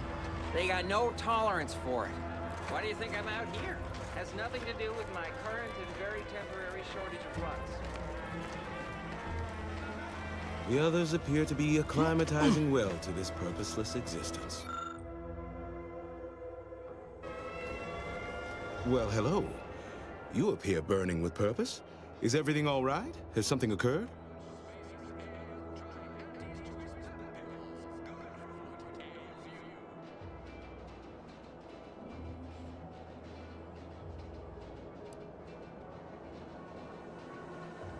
A representative of Auntie's Choice lied.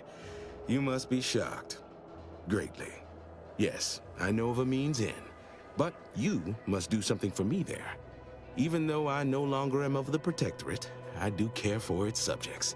I'll prepare a writ of conscription to allow you entry to the Vox Relay.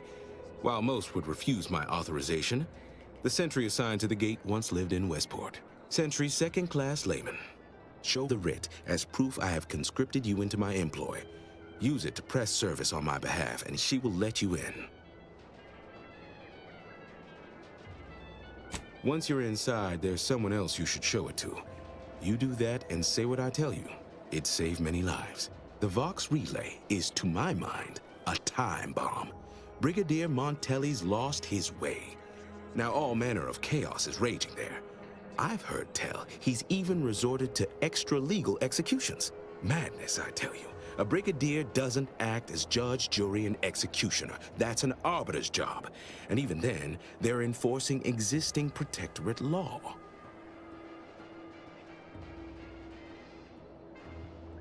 Why, isn't it obvious? As Vigilant, I was his commander, and without my guidance, he was lost. All manner of chaos seems to be the order of the day at the station. Executions done in the service of order are an unfortunate necessity. Done at the whim of an individual, well, that's just one more depravity Antes has wrought upon us.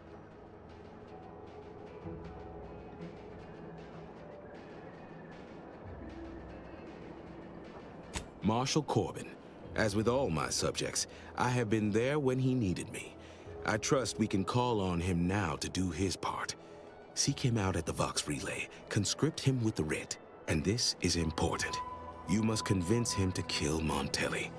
Corbin will want to talk him down, to take him into custody, to message superiors outside the facility beforehand. We cannot allow any of that to happen.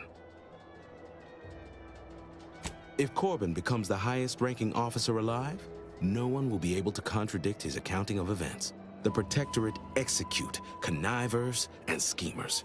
Corbin must appear forced to take down Montelli in a moment. It cannot feel like a plotted coup.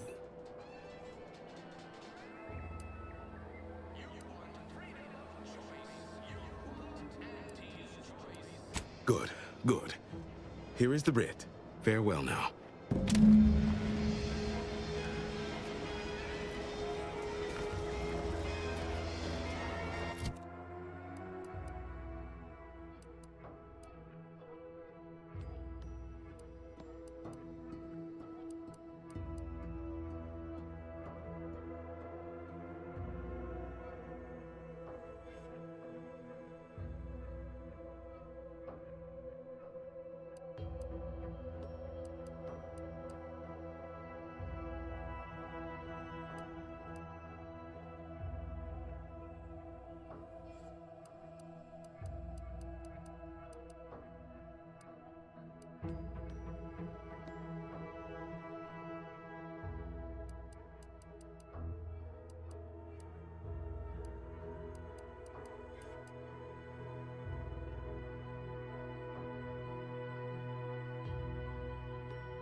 Yeah. Why does even the slightest scintilla of success so elude me? Is it my destiny? Never been the type to sit behind a desk all day. Back already. Anything else I can help you with? A few, actually. Who in particular do you mean?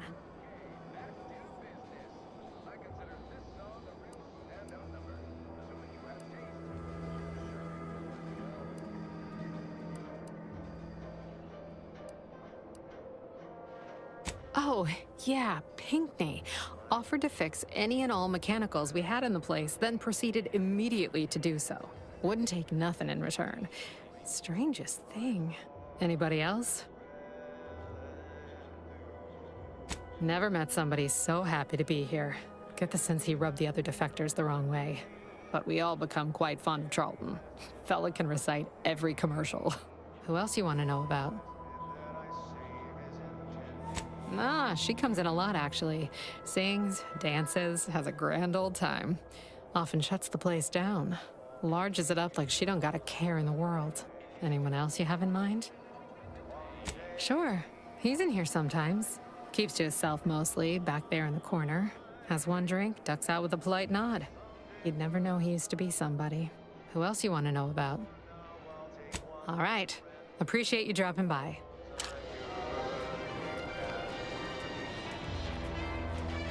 People think I got ejected from the saloon because I'm 3 sheets to the wind. Maybe I am drunk. Drunk on bold ideas. Don't believe the rumors. Our rates of sepsis are lower than anywhere else on I the must moon. ask you to hold still. I thought I smelled gunpowder and blood. Hello again. I'm still quite busy, so make this quick if you please.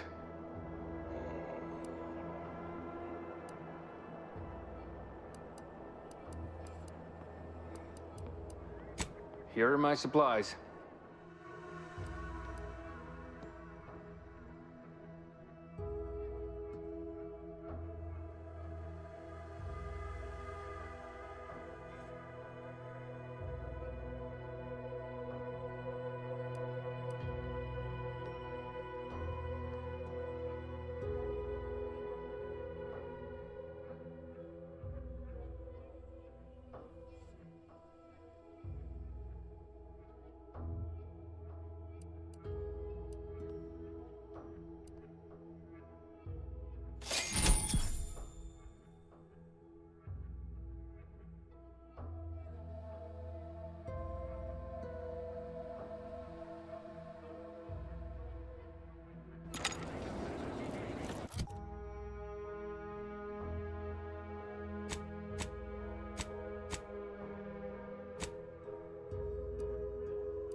can't get over how much I'm paid for each patient.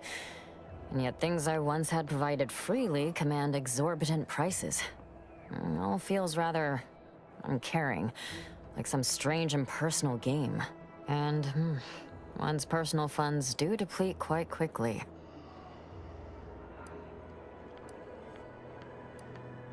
Kind of you to offer, but no.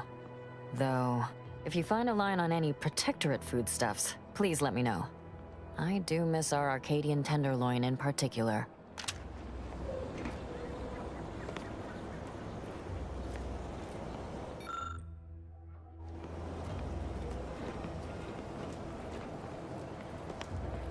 Let's not waste each other's time.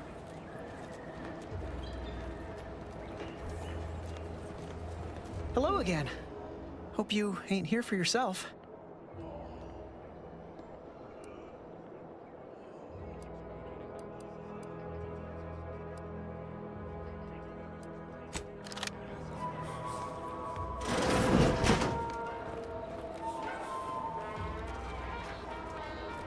A lot of fresh blood in the talent pool around here with these Protectorate defectors.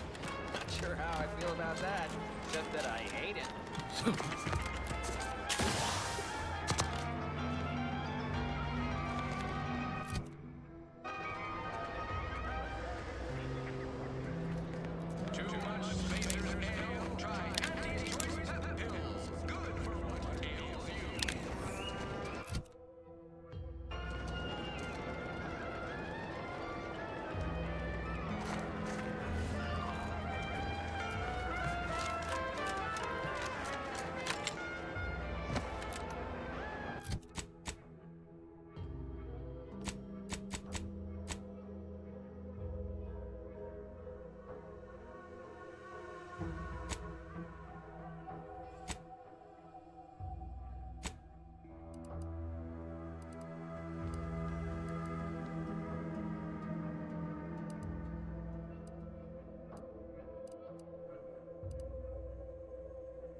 Slow down. Schultz went where? He's alive. Schultz!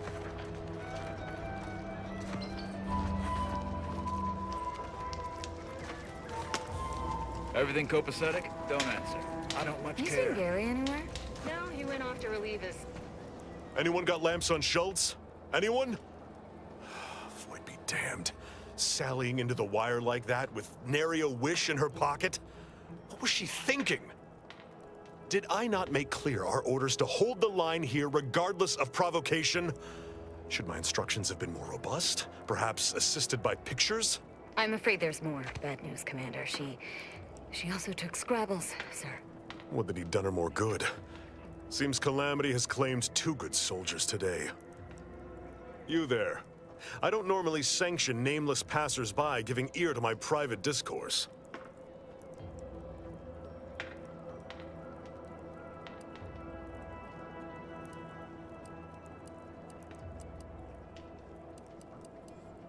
Whatever your purpose, I feel a contractual obligation to warn you against setting a heel past this base. If you go any further, you go alone and at your own peril. No Antes forces are permitted beyond the forward position upon pain of disemployment and possible litigation. Our orders are to sit and mind the store for as long as need be.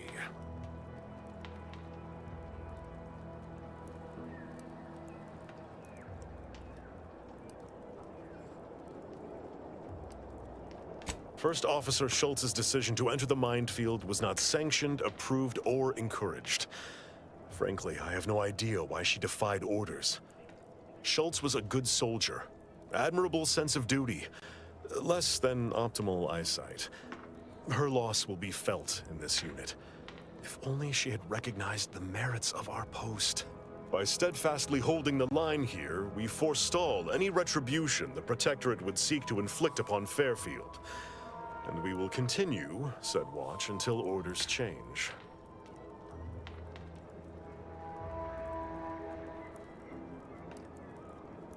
I'd thank you to affix some ballast to that name when you speak it. Scrabbles has been integral to this unit's success for years. Outsiders may see him as a toy, but we've bled alongside that stuffed sprat. He's damn near family. Schultz obviously knew the risks and hoped he'd protect her through the minefield. Alas, even Scrabble's power has limits. Still would help morale to get him back, though.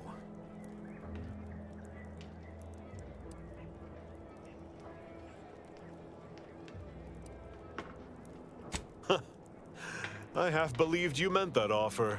Unless you weren't being playful. I confess, the challenge of holding the forward position does not satisfy as might a straight-on tussle.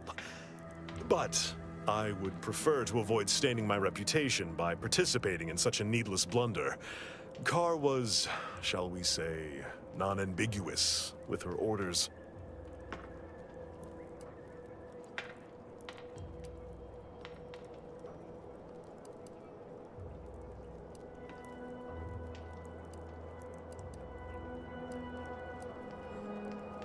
Such an argument isn't as compelling as you believe. The soldier who does not consider defeat all but guarantees it.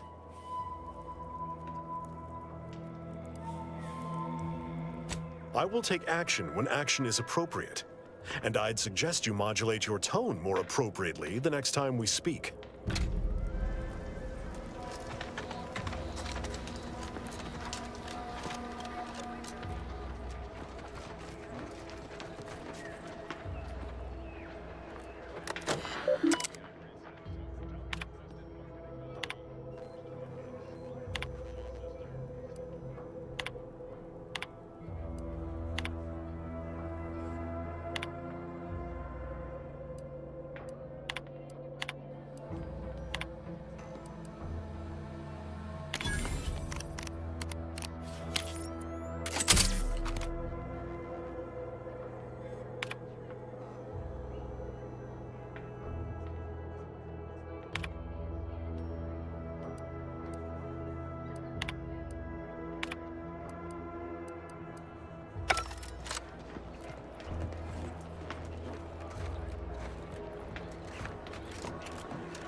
Can't you see I'm on the clock here?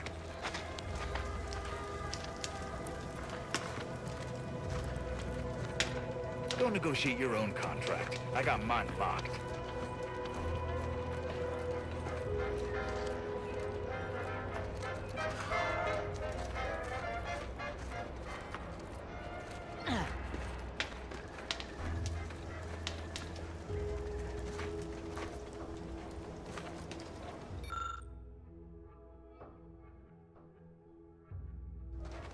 Heard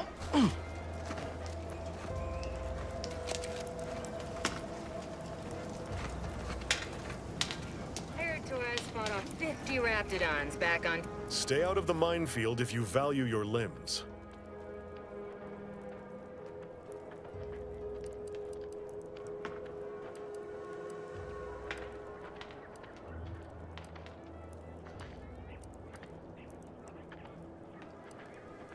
Foremost, I'd advise seeking a stealthier means of crossing the bridge. A direct approach is likely to repercuss in a hanging cage and a slow death, courtesy of that there warden. Our initial reconnaissance of the bridge indicated a breach in the western wall that could get you inside, though that was months ago.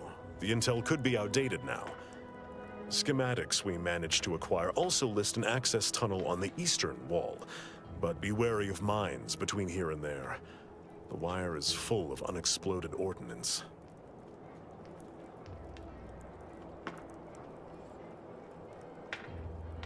It's my fervent hope that in time we will.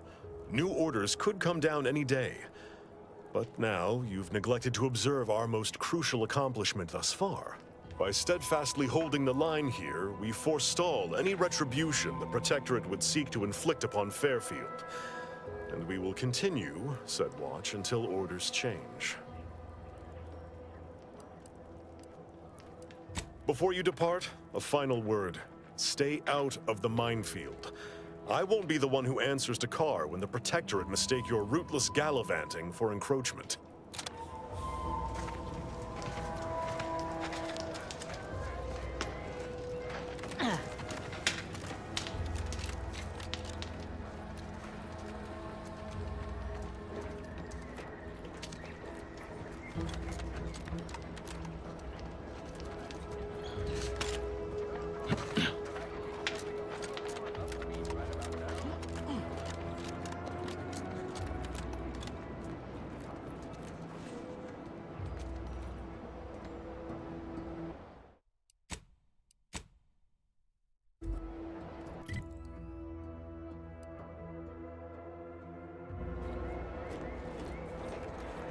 Take a look at those corpses they've got strung up. Wait. Some aren't dead yet. This is Protectorate territory, all right. Ain't looking to instigate anything, Commander. But if these bastards make any threat on my person, no promises.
I see you haven't gone and blown yourself up yet.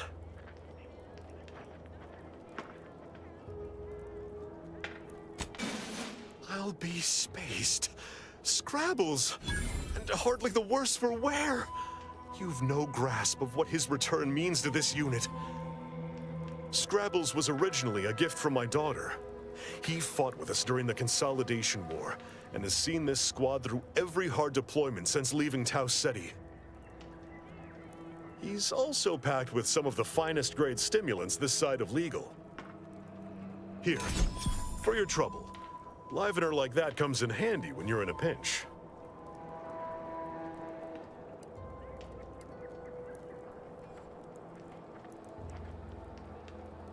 While we appreciate you returning Scrabbles, you'll not provoke me into a course of unwise action if that's your aim.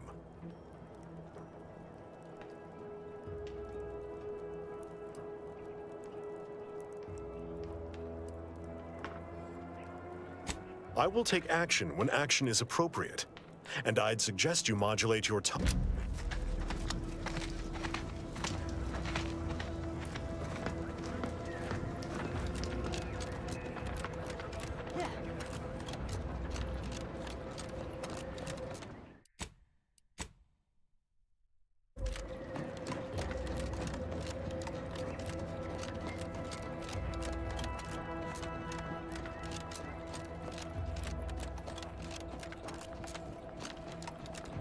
You there. Keep your hands where I can see them.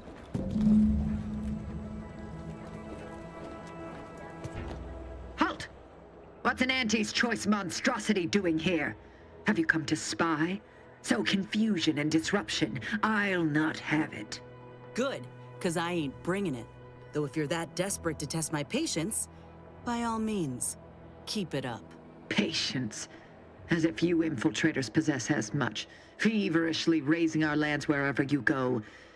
You are fortunate that I've been ordered not to open fire unless fired upon. They never listen to sound advice, do they? Some folk are dead set on going their way, even if it's straight out an airlock. I will not suffer an outsider to trespass and trample further through our lands. Turn back from this bridge now, lest my ever-depleting prudence be spent. One could say, I don't know what's worse, standing guard against those vile invaders or the burdens Brigadier Montelli has foisted on me now that he's ensconced in the Vox Relay. He's been fervent of late, looking for any Protectorate subjects who have displayed disloyalty in his estimation. Any associations with wrongdoers results in swift execution. That has, unfortunately, put many folk in his sights, myself included. And so we wait for the proverbial axe to fall.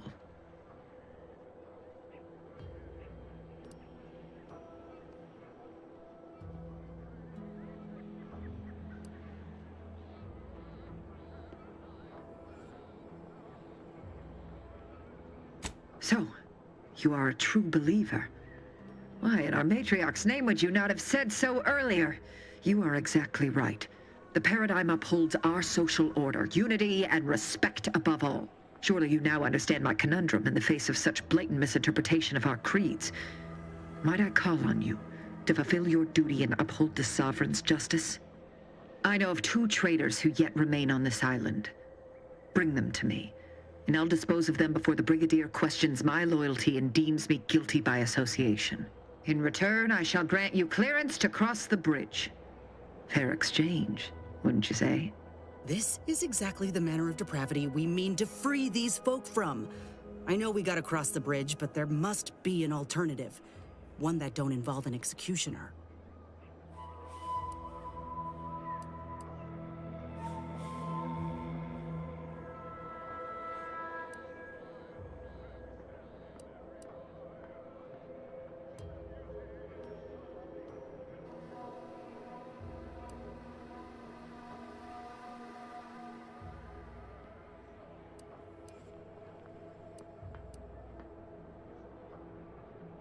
No. I am ridding us of 2 dangerous traitors who will inevitably take good subjects down with them. Am I one of those good subjects? Of course. To my point, our forces on the island are dwindling rapidly. Not just from the fighting, but from treachery. Or from seeing treachery where there is none. I am seeking to preserve our forces by punishing the true wrongdoers. After all, it is rather impossible to uphold one's sovereign-given duties if one is deceased. Now, will you accept my offer, or will you finally get out of my sight?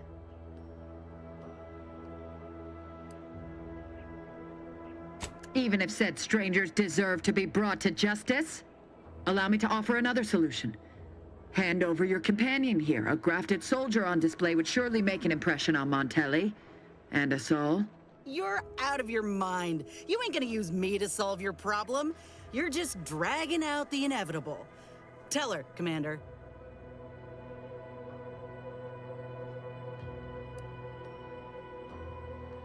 See?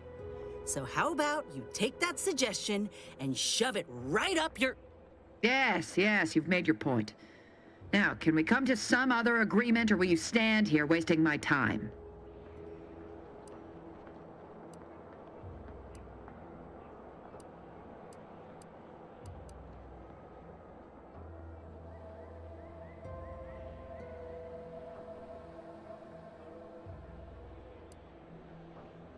Barbaric. Ha! And who is the one standing here in soiled armor and in the midst of monsters? If you wish to cross, this is the only way. So unless you change your mind, be gone.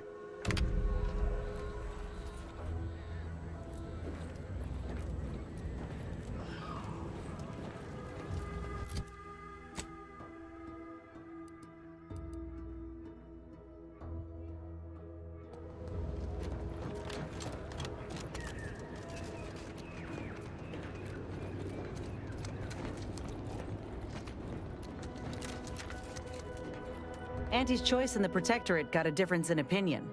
The Protectorate believe they can't be bloodied. We think otherwise. Got something that needs doing, Commander?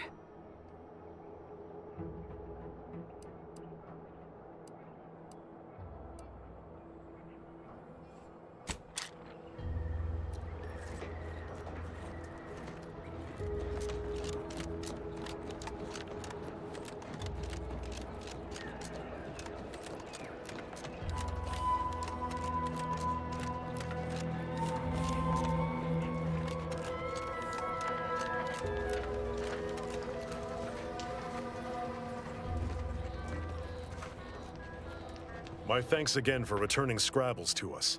Morale's already improving. If it were my call, certainly. But I answer to a higher authority. Until I hear different, there's not much we'll be doing beyond benchwarming.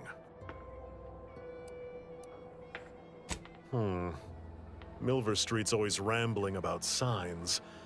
Suppose this might fall under one such category. For the sake of discussion, let's say that I agree to this enterprise. Such non-compliance is unlikely to go over well with my direct report. How do you propose I handle Carr?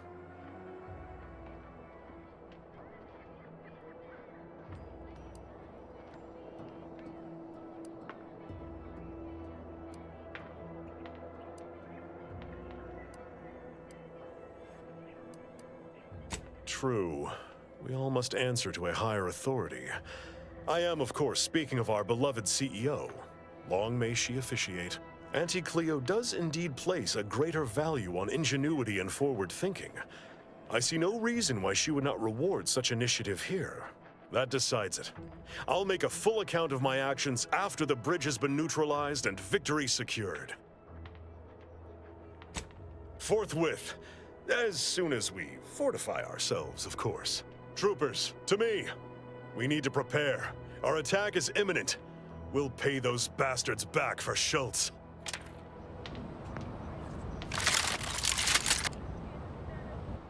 This is what we've been waiting for, troopers. What all those days and nights of trial readied us for. We're delivering death, free of charge. Forward! To victory, profits, and the furtherance of Auntie's glorious enterprise! Fight like law, troopers!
investigating.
Seeing Zeb again went different than I expected.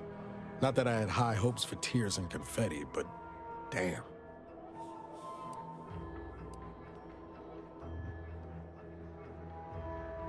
That's appreciated, Commander. Maybe I ought to apologize straight away. But I'm not convinced I did the wrong thing, leaving. Had I stayed, who knows? Likely I'd have gotten us both killed. Let's just say my ambitions were bigger than my talents after I recovered from Horizon Point. Still believed I could change the world back then. Anyway, I appreciate the check-in, Commander. Was there anything else you needed? Sure, always happy to tool around for a bit. What did you have in mind?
The bridge is ours, and at no insignificant cost. Alas, such are the perils of war. Thanks for your contributions to this great and honorable endeavor. For as long as we hold the bridge, safe passage is yours.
What I wouldn't give for a big bowl of purpleberry crunch right now. Got something that needs doing, Commander? How personal are we talking?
Halt! Don't come any closer. Oh, you're not Protectorate. I think the Sovereign. Huh? Look alive, What's that Commander. noise?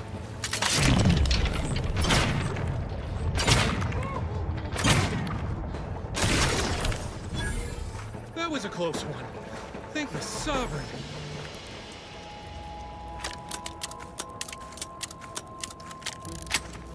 Thank you for saving me.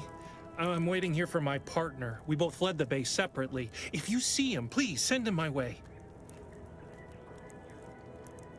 Thank you. I appreciate that. Oh, and please, take this with you as a token of my thanks.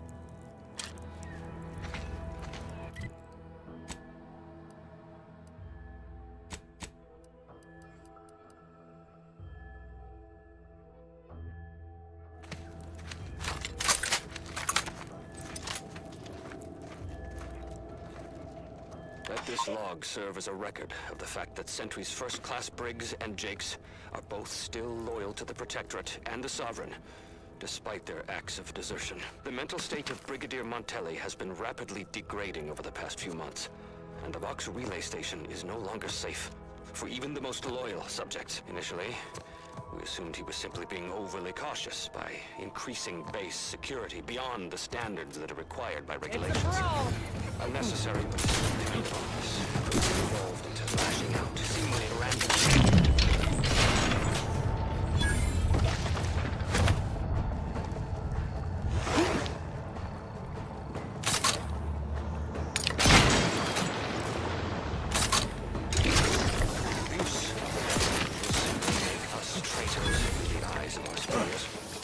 We will return to be judged when sanity has returned to the Vox relay station.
me know when you need a distraction.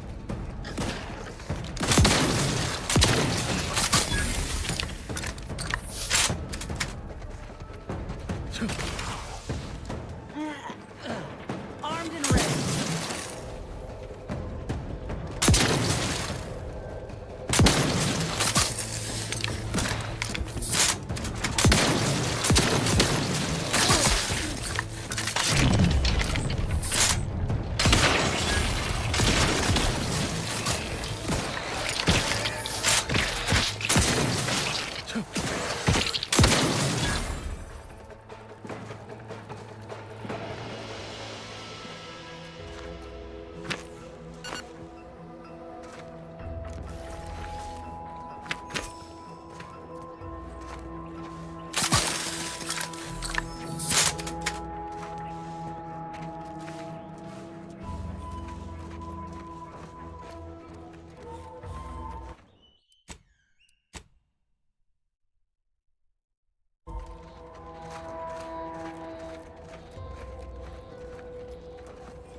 Hear that?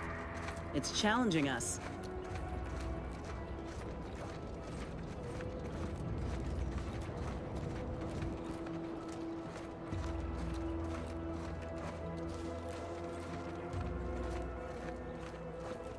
Raptidons are ever malleable. Eden doesn't want them around and they don't belong here. But they sure carved out a place for themselves. I can respect that. Time to earn my commission. Gotta scoot closer.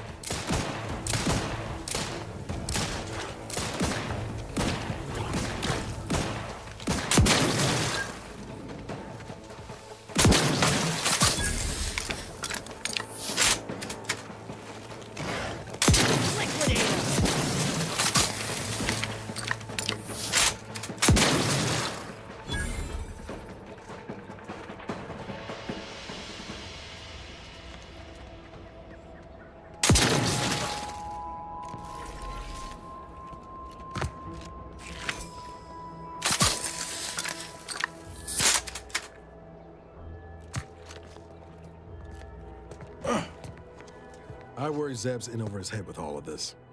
Good thing we showed up when we did. Sure, always happy to tool around for a bit. What did you have in mind?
Keep howling. We're coming for you.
here, all right.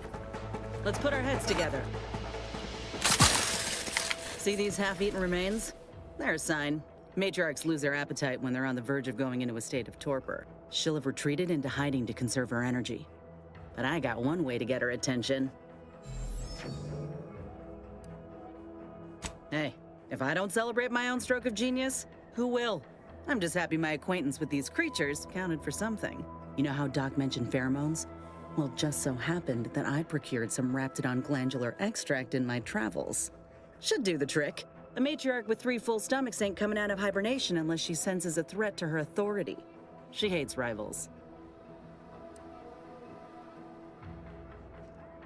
Oh, not a lot of people know about the hallucinogenic properties of Nebulium. Enhanced soldiers keep a vial in case we're captured. It renders us pretty useless to torturers. Let me think. Yeah, 3 parts pheromone and 2 parts Nebulium ought to do it. Use that as the lure and the matriarch won't know what hit her. Ready for this?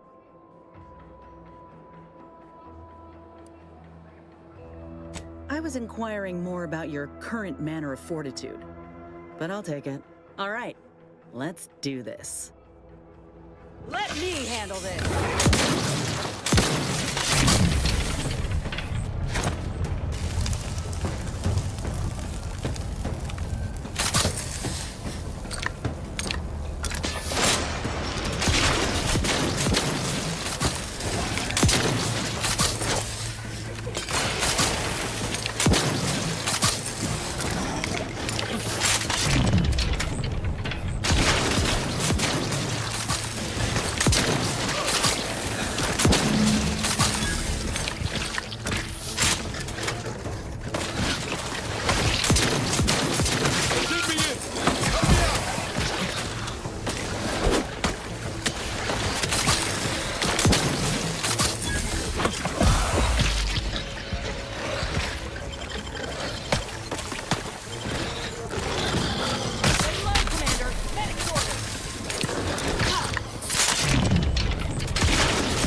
Phew. We should harvest a limb from the matriarch while the body's still warm.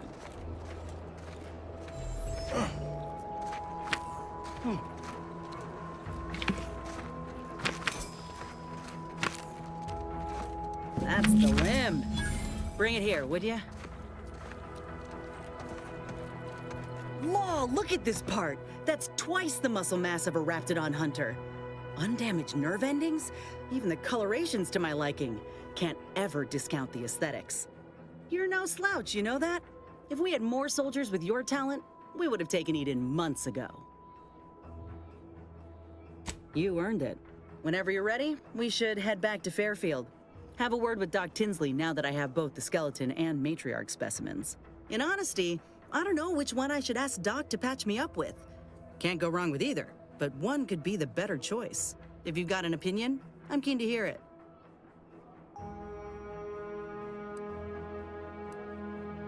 The material we harvested from the skeleton crabble could allow me to fire off scalding shell shards. They'd pierce through armor easily, I imagine. And the part from the Raptidon matriarch should let me camouflage myself at will, like other Raps can. I'd be able to close the distance and heal you up without the enemy noticing.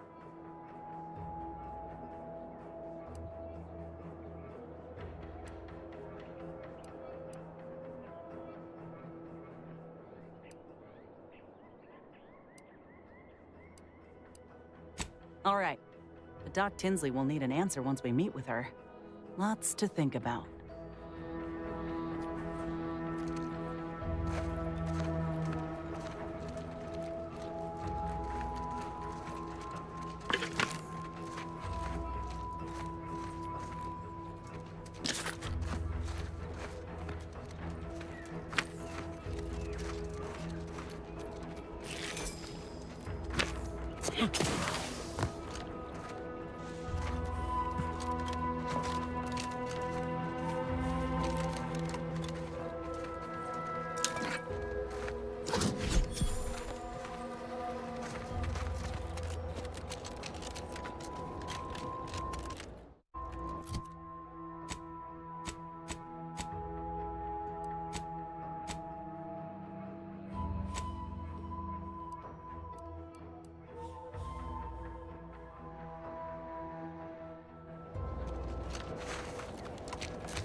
Huh.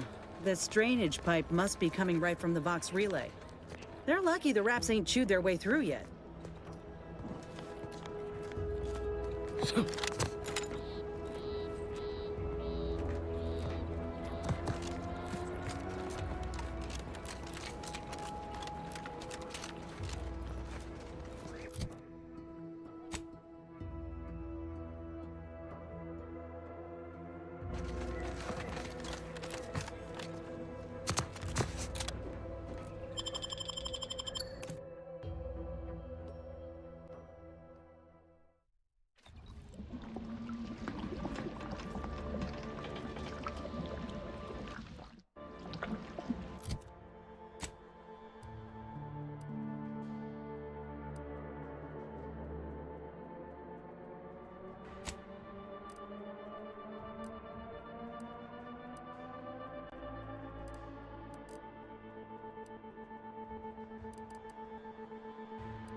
Whether it's an orifice or a vein, Andy's choice makes it creepy. Ever wonder if our assignment here will never end?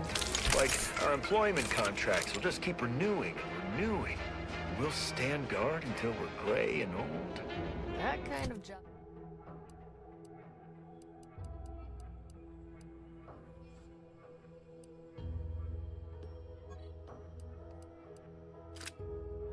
Job security would be amazing.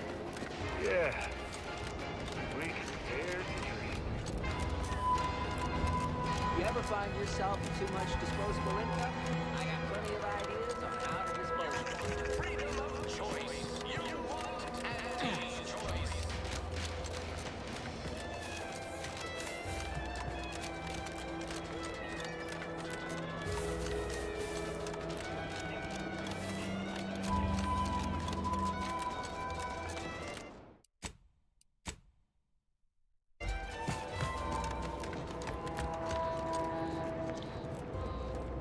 Back again? I hope the hunting has gone well. Certainly, if you've procured the right materials. I've been fine-tuning the procedure in the meantime. I do believe it'll be as smooth as Crabble butter. I'm gonna assume Crabble butter's especially smooth, because I'm ready to feel like myself again. The material we harvested from the skeleton Crabble could allow me to fire off scalding shell shards. They'd pierce through armor easily, I imagine. And the part from the Raptidon Matriarch should let me camouflage myself at will, like other Raps can. I'd be able to close the distance and heal you up without the enemy noticing. I believe either option would suit me fine. Care to share your thoughts? Grafting with the Matriarch feels right. The Enhanced Soldier Division was designed with Raptidons in mind, and there's nary a specimen finer than our late Matriarch. If you don't mind, I'll go ahead and take this spare part off your hands for my own research. Oh, the Raptidon Matriarch will be a splendid match for you, Inez. Go on now, get sorted while I get this machine up and running. Mind the Raptidon drool on the table. No need to be nervous, I promise.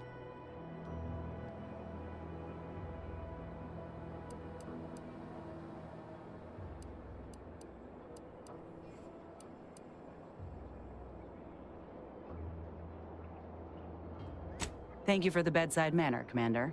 As you can tell, I've got a nervous temperament and jump at the sight of my own shadow. Enough distractions, please. I need the utmost focus for my work.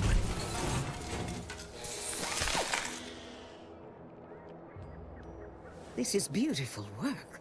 My best yet. How does the limb feel, Inez? Any numbness? Pain? Yeah, both. Body's not accustomed to the presence of another limb. Feels like I've got an extra passenger in my nervous system. But it certainly beats feeling like I'm bleeding on the inside. Or fighting the urge to feast on raw human flesh. Like last time. Well, I'll certainly be having words with that surgeon, leaving you in a state like that. Now, you come back straight away if anything bothers you. Will do, Doc. I thank you. And you, Commander, without your help, I don't know what I might have done. Whatever you need going forward, I'm there. You got my word.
I can feel my senses sharpening. Teeth, too. Also, my appetite. I'd say this officially puts me back in full fighting form. If you ever thought I might slow you down, you can give those fears a kiss goodnight.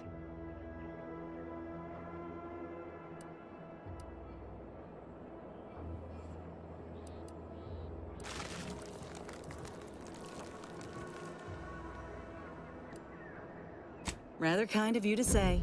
But we both know you can keep pace with just about anything on this island. I got a good feeling about this partnership of ours. Just want to reiterate that I'll make good on my end of the deal. I plan on proving my worth to you and to Auntie, no matter what it takes. I expect we're going to have quite the adventure together. I appreciate you hearing me out. We should move on.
Back in business.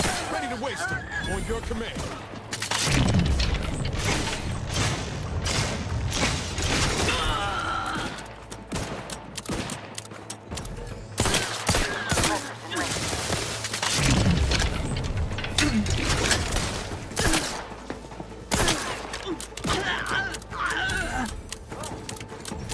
The stars. I'm sure that was the end of me.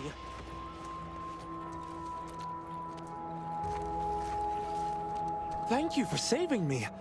I wish I could return your kindness in some capacity, but I left everything behind when I fled. Though you're most welcome to my old Protectorate equipment on that ledge.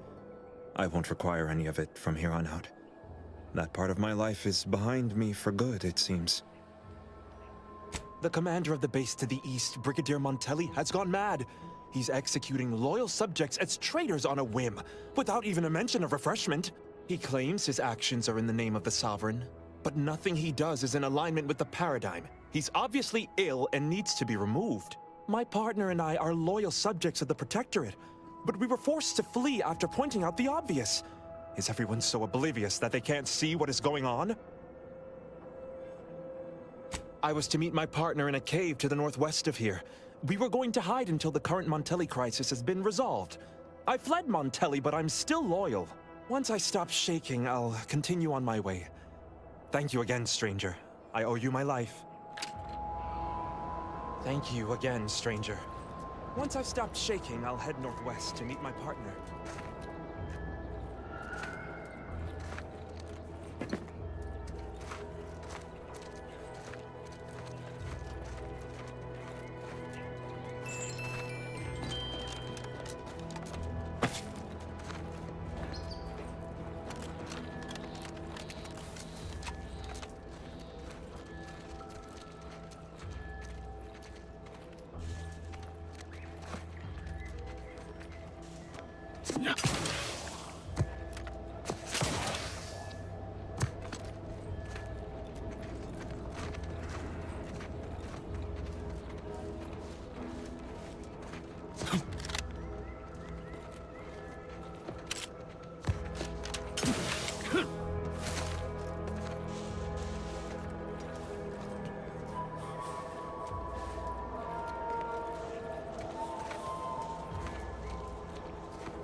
Thank you again, stranger.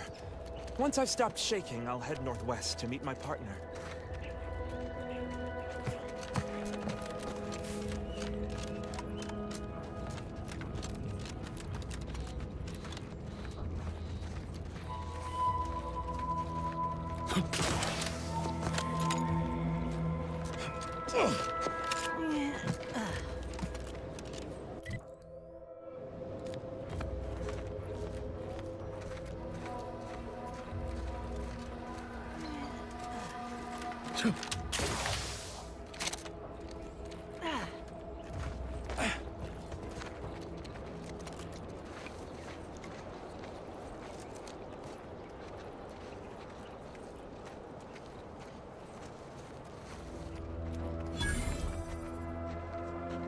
Made it in. Guess the Protectorate ain't so good at watching their own backs after all.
stringing up their own people. Sick bastards. Oh, these damned bodies. Why can't we just bury the lot of them? Oh! Theoretically, it shall take me 4 hours to hang 8 bodies. But Montelli killed 6 more yesterday, and my shift only goes for 3 more hours. Sovereign's mercy. I fear hanging all these corpses is beyond my capabilities, and I certainly need no distractions. What is it you want? Is that you there? Why do you have an Auntie's Choice abomination in tow? Careful now. You're speaking to a soldier who could put one between your eyes at 100 paces back. Lucky for you, I'm here in good faith. Ugh, no matter. I cannot afford to worry over you. I have a grave number of bodies to hang and not enough time to hang them. Now, what is it that you want? Vigilant Hogarth sent you? I wish I could help, but he's been named a traitor. These credentials might as well be stained in Protectorate blood. That being said, I am from Westport. If Hogarth trusts you, let's just say I'm willing to listen. The Brigadier sees enemies everywhere, sappers in every shadow. Approaching him under questionable license is to risk being shot. It's too dangerous for us both.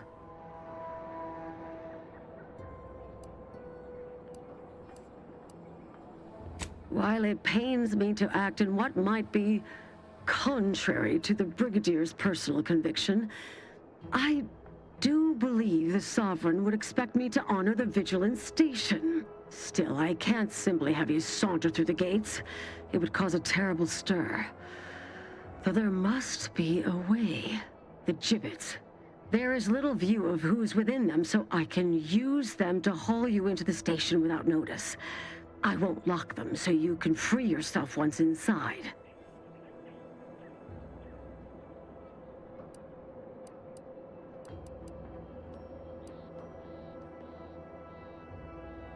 I remember her. She and I occasionally met to take pot shots at the local Crabba population. She worked on the command floor. There's a chance she lingers, quietly continuing her work. Or she could be dead. Regardless, it has been quite some time since I saw her.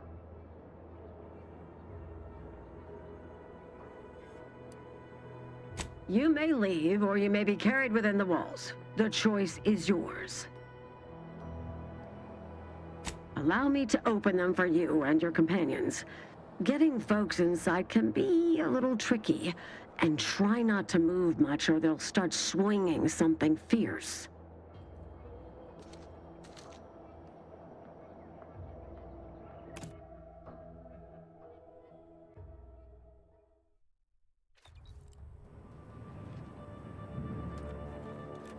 Hope I never see the inside of one of those again.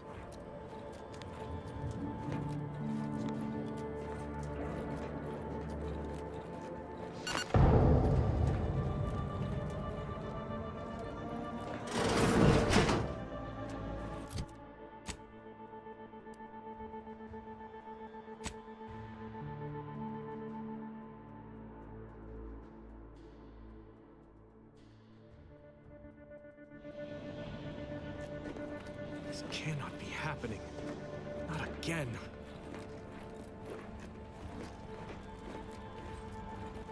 Come, quickly.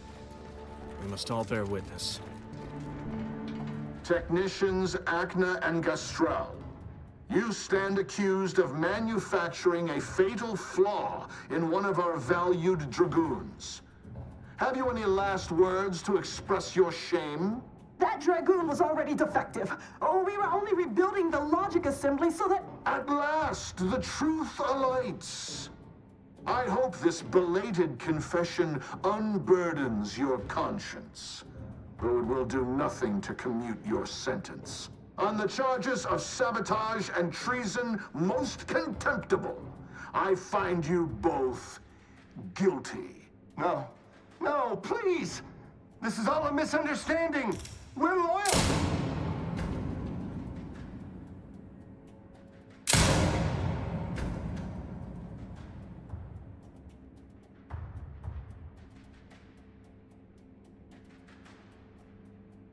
More loyal subjects executed. And valued technicians, no less. I cannot see how reducing our own manpower guides us down a path to victory. Wait. I recognize you. From Horizon Point. Yes, just outside the Skip Labs before the incident. We helped one another, didn't we? You with my record and I with the bridge. Please tell me you were not responsible for all the evil that transpired afterward.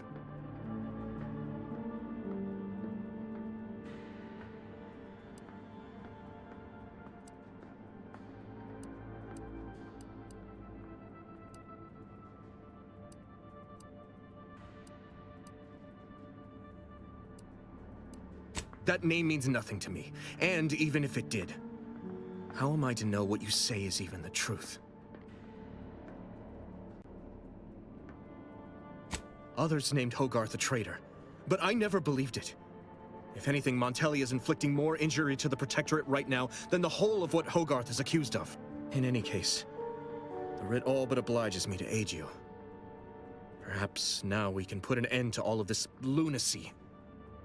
If I can just speak with Montelli, maybe I can persuade him to stand down. Go to his terminal. Search for any information on it that may be deployed against him. Also, while you're there, notify High Command that I'm taking control of the station.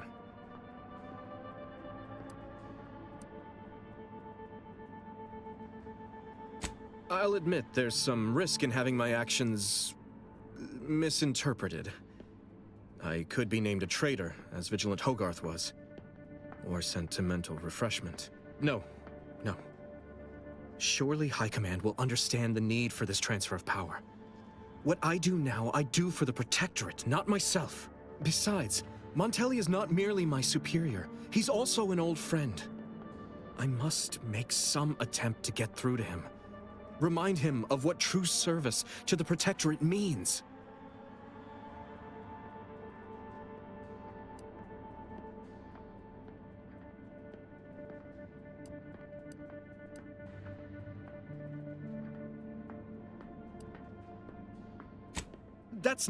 I'm not...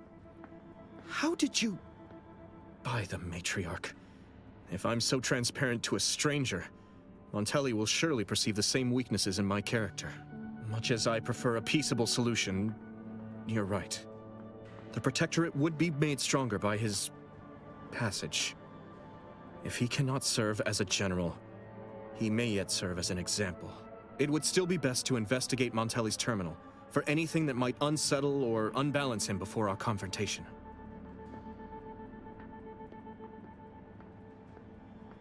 You will need your own access card to get upstairs. Blank keycards can often be found in the contraband room, and there's a terminal for encoding access in the security office. Head through the door to the right and continue down the hall. You should find your way without much trouble. Oh, but mind the guards. They'll still attack you on sight. I will join you as soon as you go to confront Montelli. In the meantime, I'll gather what weapons and allies I can.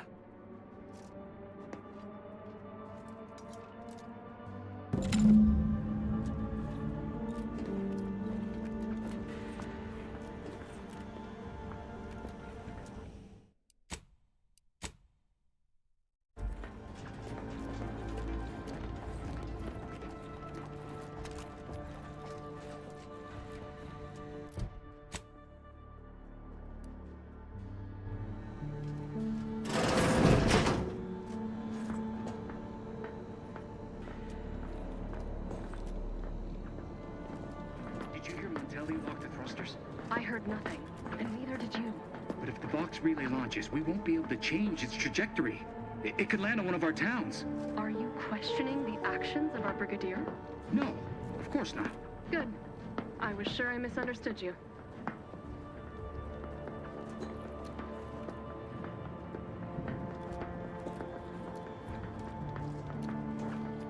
A perfect society demands perfect thoughts. Imperfection is impossible when the mind is a thing of symmetry.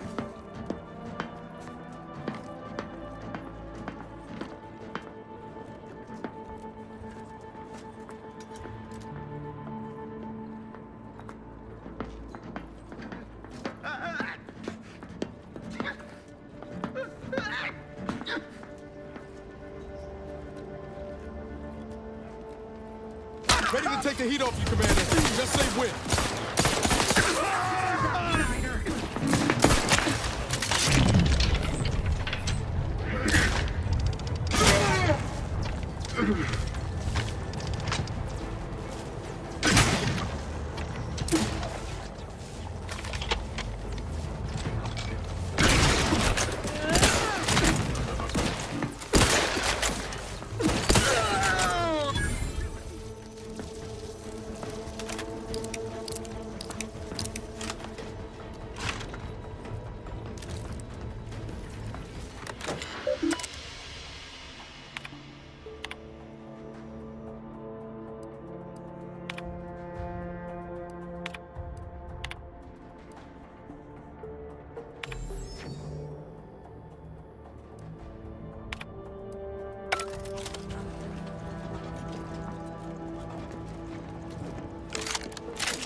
Forever vigilant.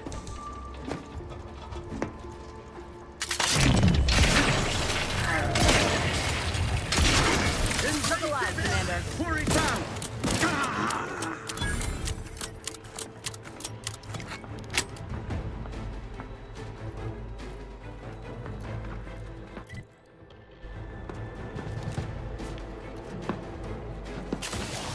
Ready to waste them. On your command.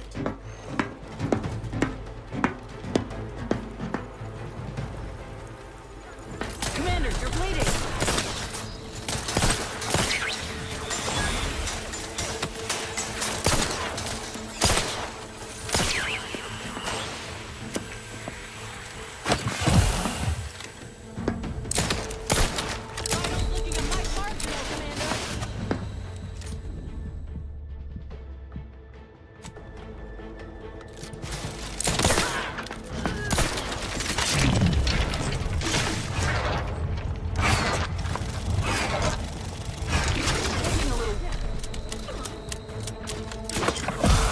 Guns cocked and loaded. Just get the signal.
Looks like a fight.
Got some bad company.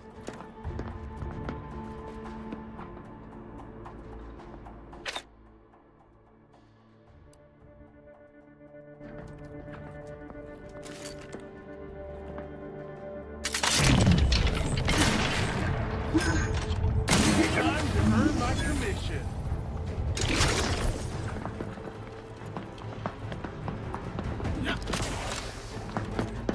Explosion imminent! An explosion!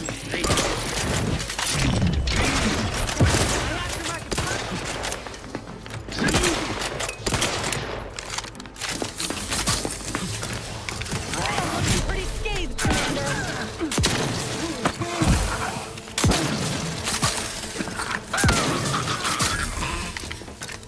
Warren found.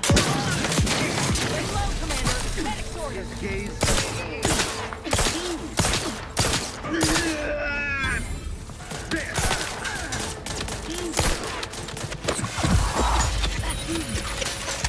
Looking a little woozy there, Commander. Out of sight and on the way. It's getting healing. Over here! Free hole in the head!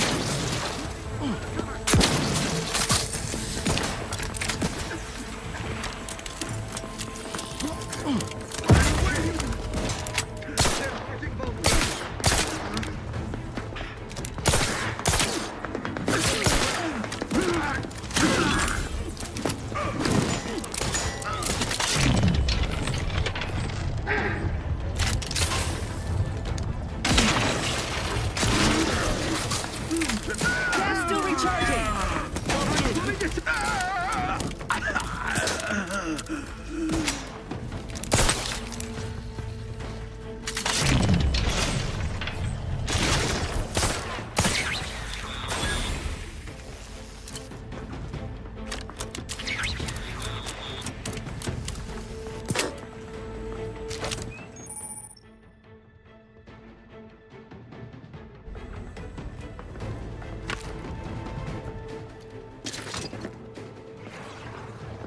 Rest raring to go.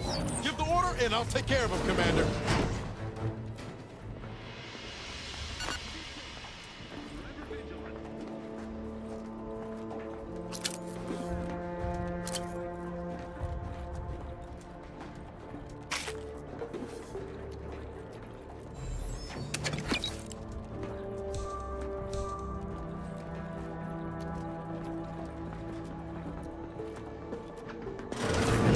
Enemy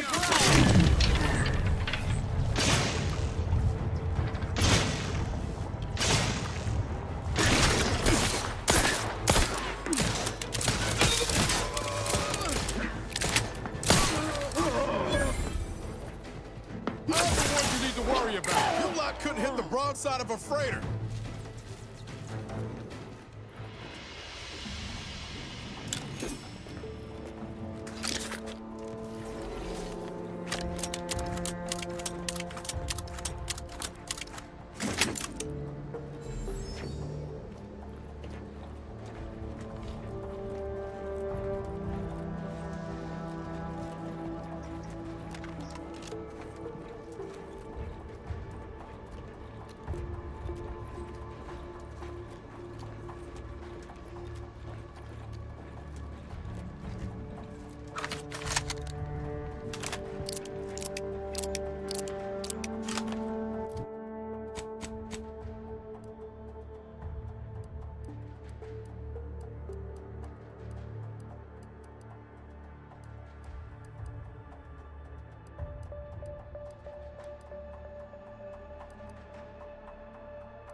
Locked and stocked. All it took was some light instruction and a restorative cocktail to abrade my imperfections.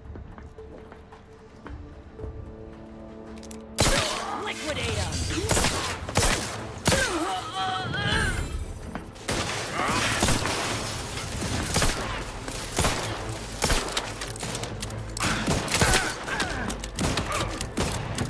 Commander, you're blink.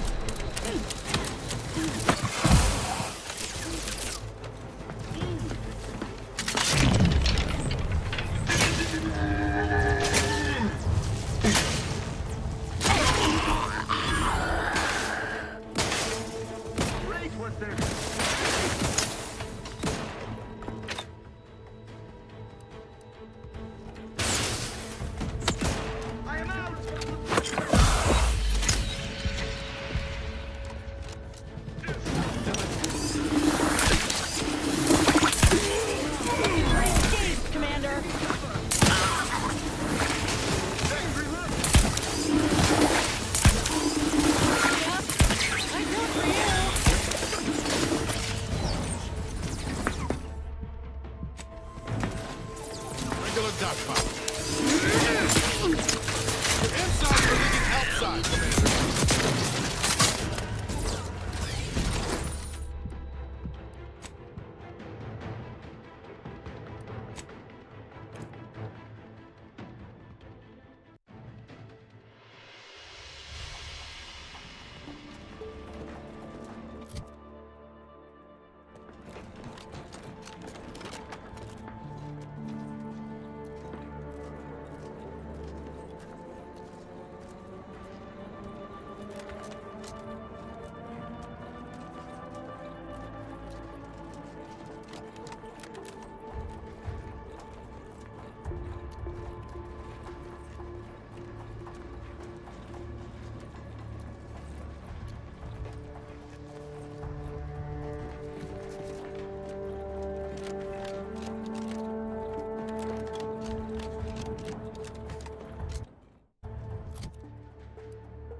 You there!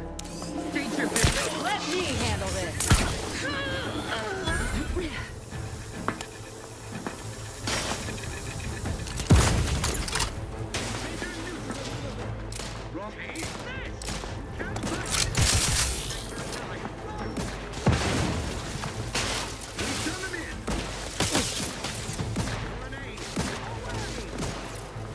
Replenishing my firearm. Not nor have ever been. Giving chase. There. Found him again.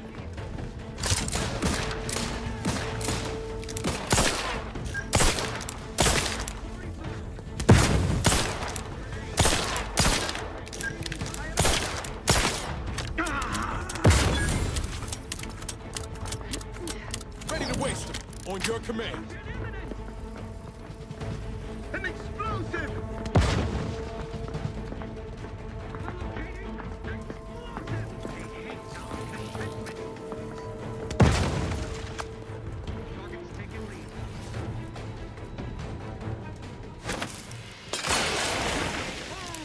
It's a brawl.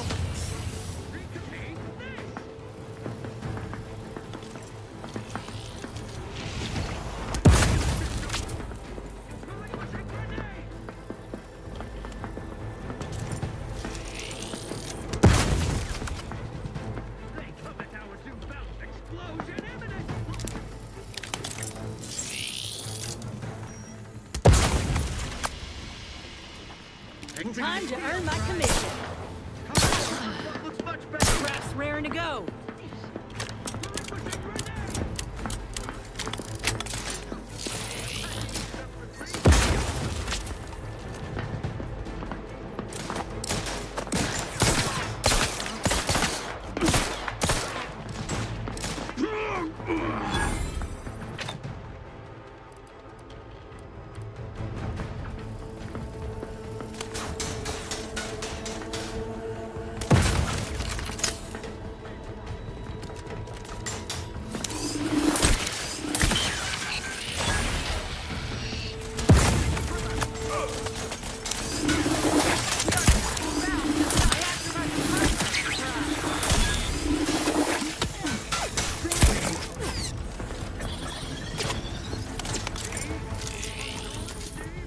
Lights flashing before my eyes, Commander. Revive me. Knew you had my back.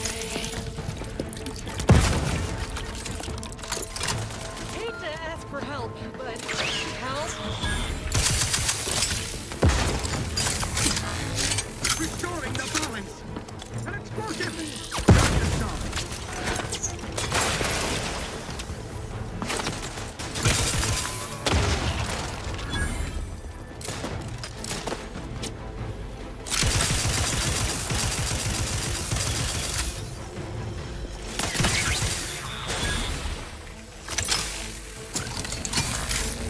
Beneficent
Huh.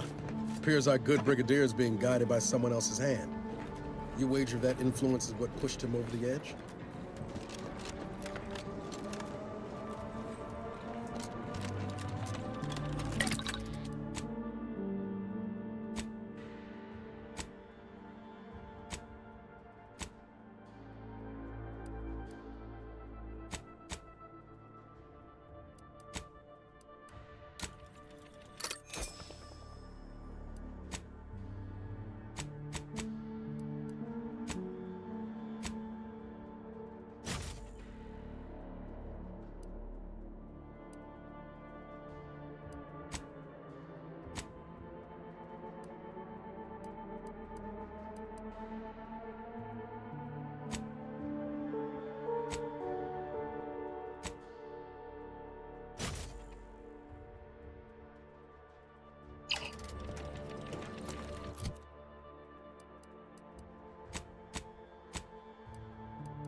Now? Ah, an intruder. Of course. I was warned the Paradigm would test me, and here you have arrived. And Corbin. By your presence, am I to understand that you've turned renegade as well? Of all the serpents writhing beneath my boot, you were the last I expected to strike at me. The only renegade here is you, Umberto. You forced my hand through your paranoia and cruelty. I'm killing traitors, seditionists. I am purging our prized garden of chokeweed and all manner of slithering things. My methods may seem callous, but a swift response to treason is necessary to prevent this crisis from worsening.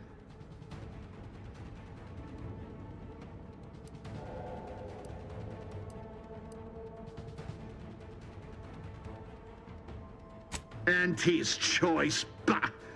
The invaders are vacuous opportunists dead from the collar up. They would not have found purchase here if not for the festering rot already in our soil. Festering rot? Hell of a way to speak of your own forces, Brigadier. Or perhaps your auntie's choice simply lacks the standards to separate out mediocrity. Nevertheless, I am not afraid to speak what's true. Our great protectorate has lost its way. Years of comfort and plenty without stricter enforcement have softened us, made us weak, undisciplined. If only the Sovereign heeded his consul's wisdom, he could restore the protectorate's honor, instead of shaming his forebears by leaving such a grave task to others like myself.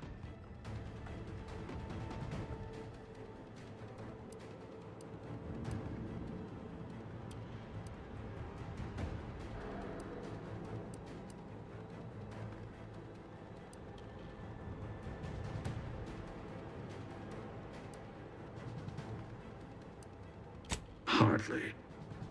I perform with full confidence the role the Paradigm has cast me in.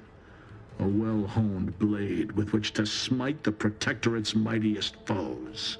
It's as I feared. You really have gone beyond the reach of all reason and honor.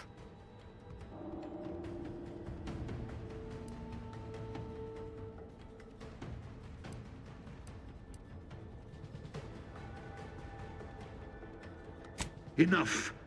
Silence your disparaging tongue. Better yet, I will do it myself.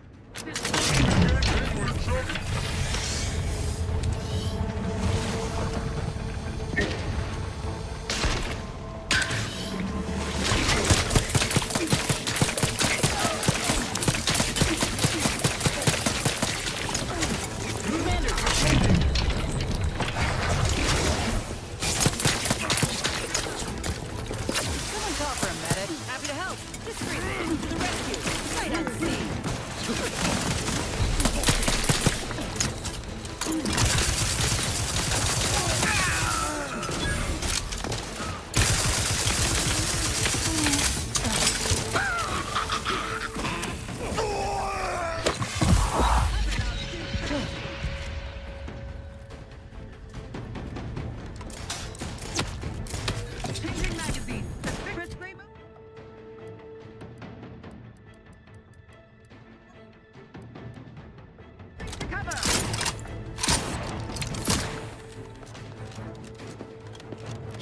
ahead. I'll take care of him.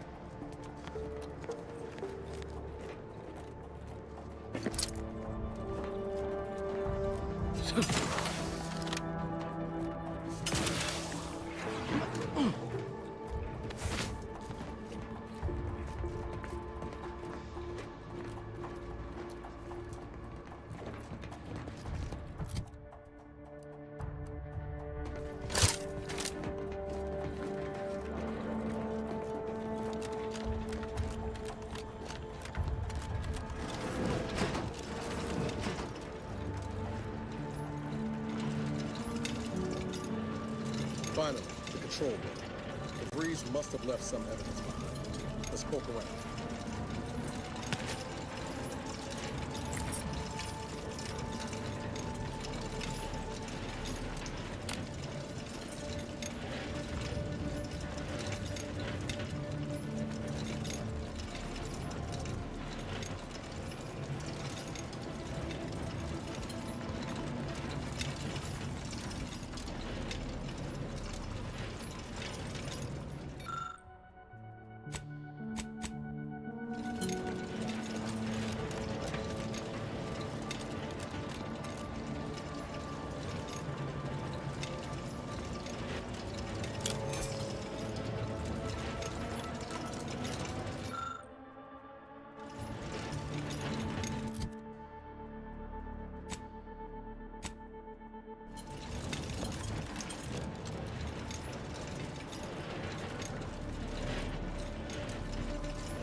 I don't know who you are or how you accessed my private terminal, but it won't do for prying eyes to have evidence of my activities. I've triggered the Vox Relay failsafe ejection routine. But worry not. After launching, the station will take several minutes to achieve its pre-programmed self-destruct altitude. So you'll have plenty of time to enjoy the ride before your death.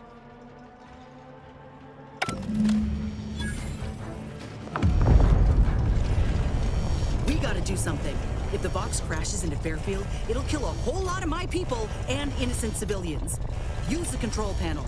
Do the right thing.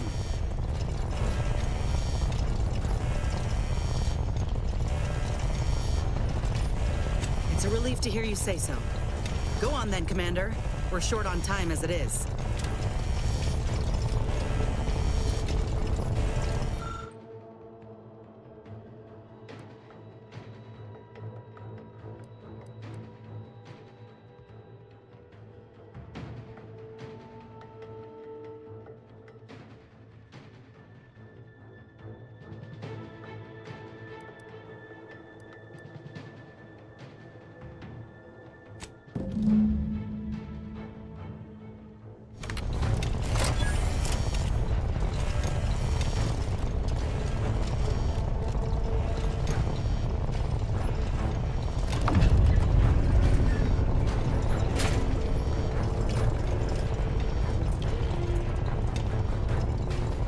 Cutting it close here.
Strange state of affairs.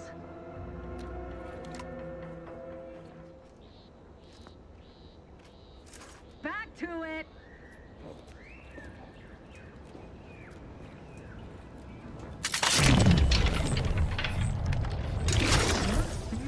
Ready to take the heat off you, Commander. Just say when.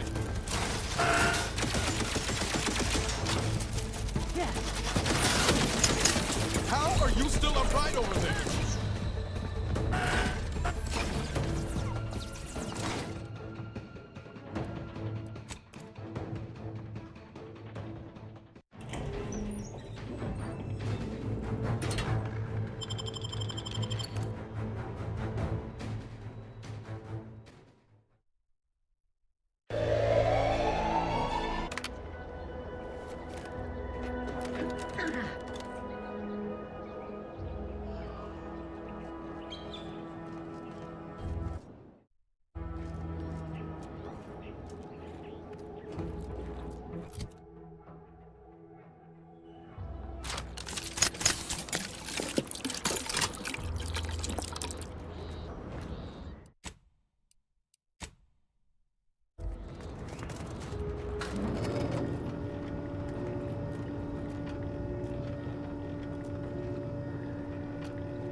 Come on out, so we might talk this over.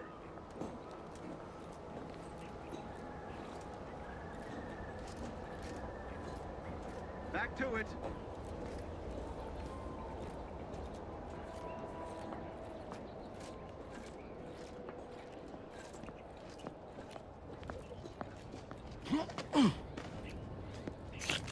Yeah.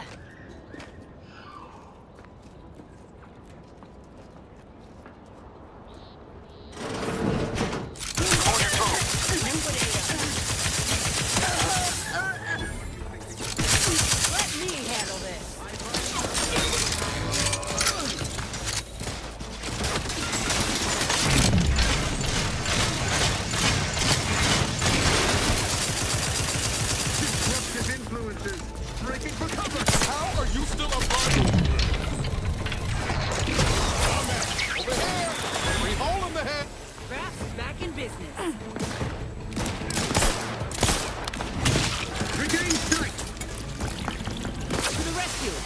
unseen. Catastrophe on the way.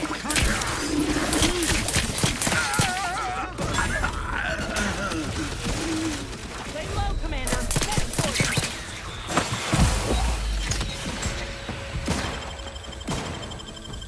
Knew you had my back.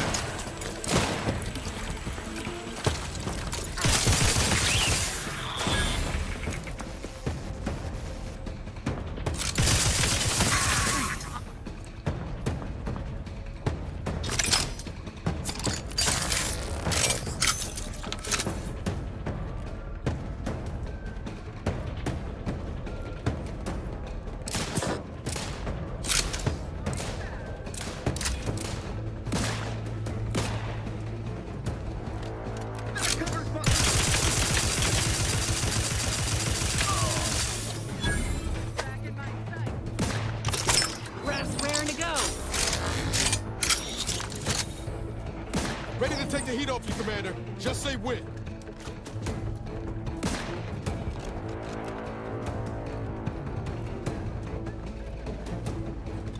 We are duty bound to stop them.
Knew you had my back. Hey, got a distraction for you. I'm the one you need to worry about. Help me end this fight on my feet.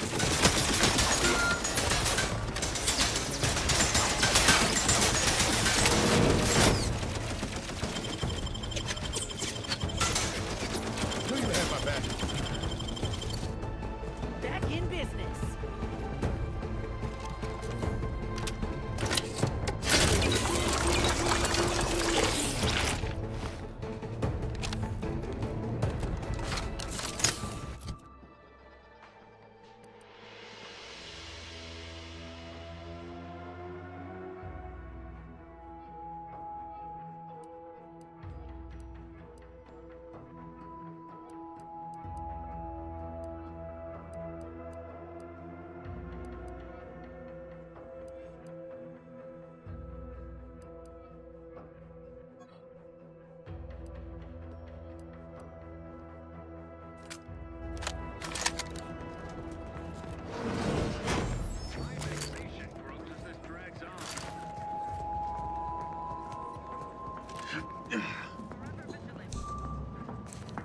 Look alive, Commander. Quarry found.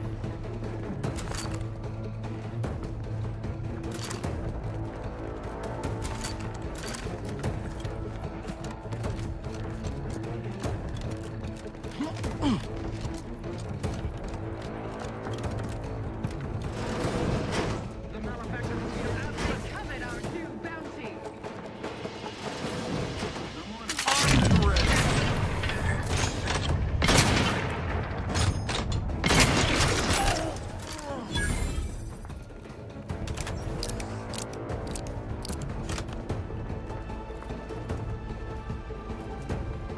Give the order, and I'll take care of him, Commander. Maintaining perfection.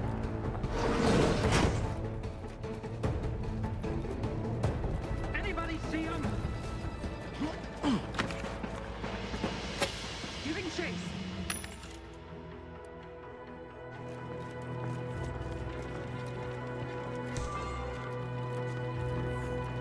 Giving chase. For our beneficent leader. Probably hold up somewhere.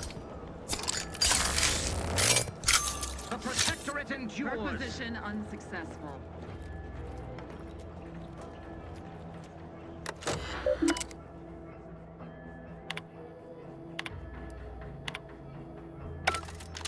Right.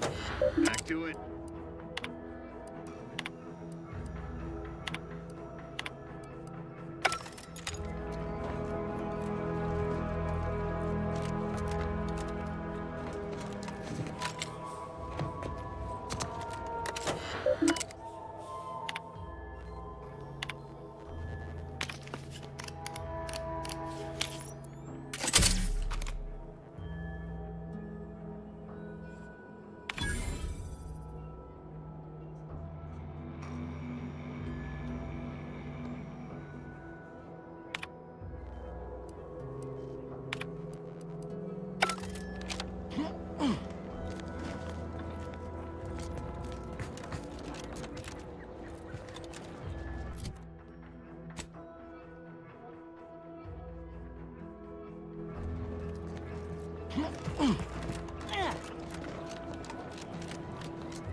Station's gone.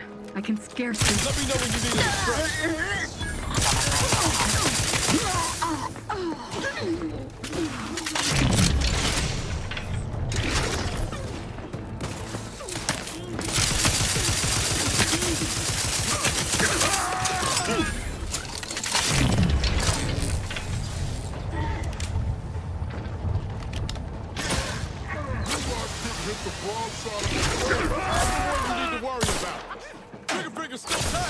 Someone call for a medic. Let's get you healed.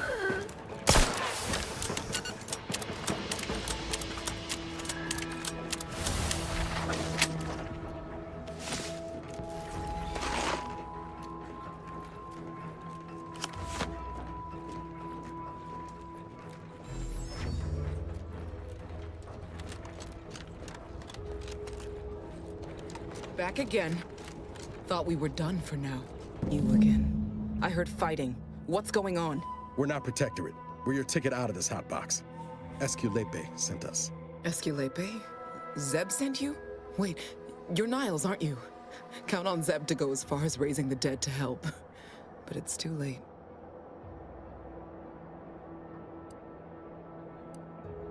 I gather you haven't noticed the bodies in the pen here.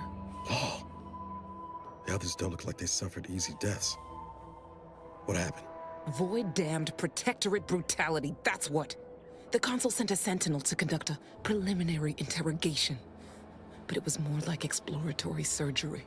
She tortured us for information. The others didn't survive her enthusiasm for the work. I'm only here because the Consul wants someone brought back to him, alive. Lucky me.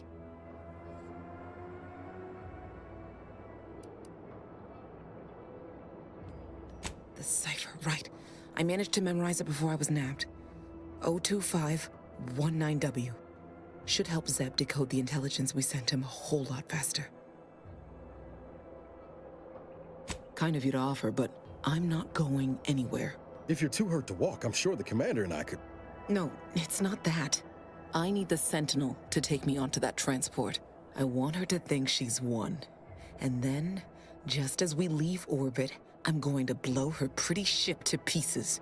That might just be the most ruthless bait and switch I ever heard. Your friends ought to be proud. Thanks. Funny what ideas come into your head after losing a molar.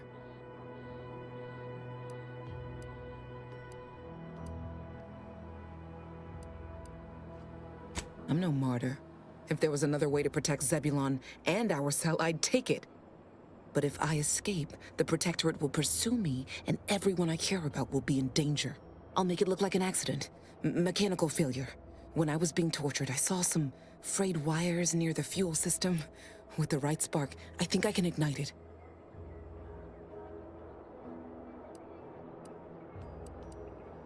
I have my doubts. Even if she managed to spark a few wires, that ship's bound to have a fire suppression system.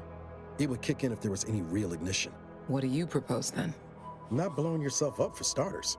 You know how relentless the Protectorate is. But if I die, that's the end of it. The Consul will turn his attention elsewhere, and our cause can continue in the shadows.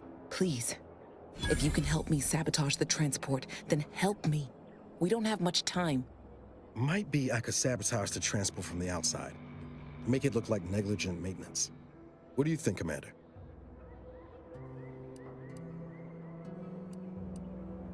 The others paid with their blood to protect the cause. How can I be unwilling to do the same?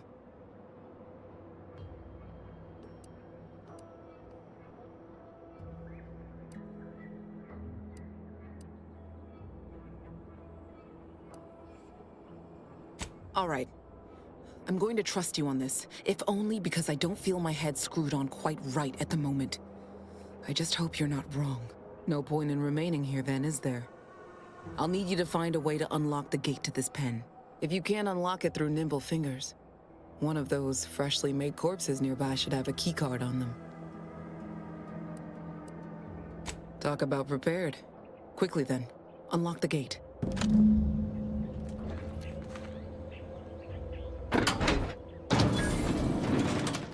Well done. I can manage from here. Tell Zeb I'll rendezvous with him later, once I've identified a safe place to meet. One last request. Don't damage the transport. A lone escapee is already insult, but a Sentinel killed, her transport destroyed? The Protectorate won't ignore such outright injury. Anyway, thank you again. Look after yourselves. I know what Audra said, but what if she's wrong? I can't help thinking we shouldn't leave without bloodying the Protectorate's nose first. I could still go through with our plan from before. Sabotage the transport, make it look like an accident. Wouldn't be hard. I'm torn. On the one hand, Audra might be right. But when else are we gonna have a chance to take out one of the Consul's lackeys and a Protectorate vessel in one go?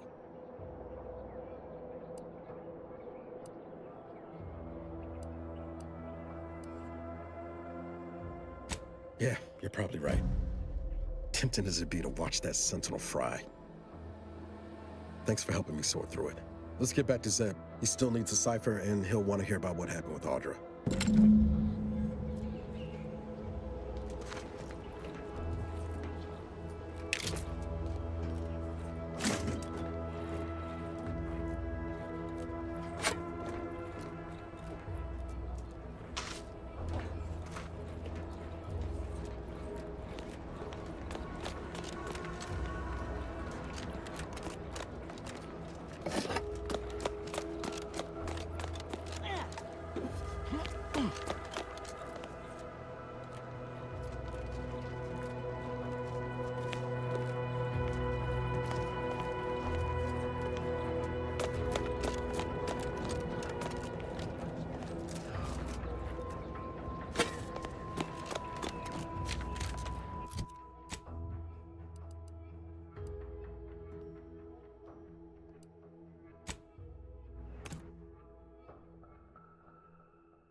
You've returned, but Where are the others? We pulled Audra out before she got herself blown up for the cause, but we were too late to save the others.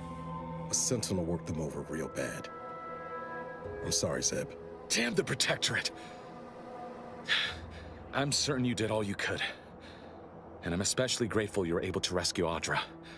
I'd be at sea without her. And what of the Cypher?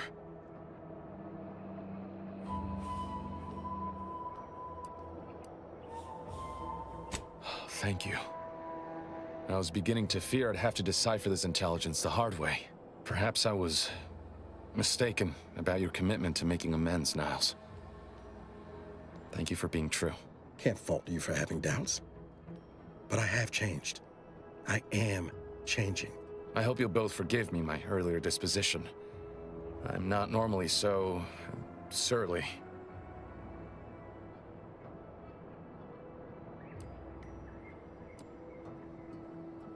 I'm pleased Niles has found such a supportive friend and ally.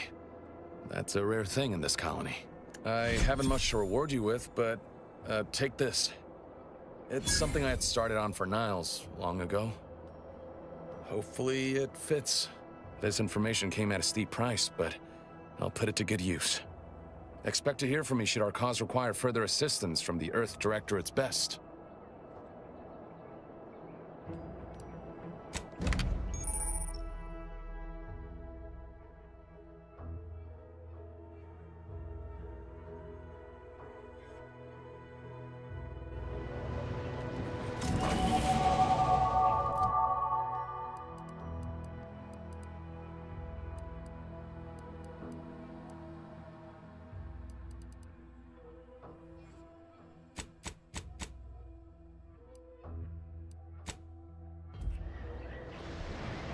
No offense to Val, but it's real nice having someone watching my back who ain't in constant need of recalibration.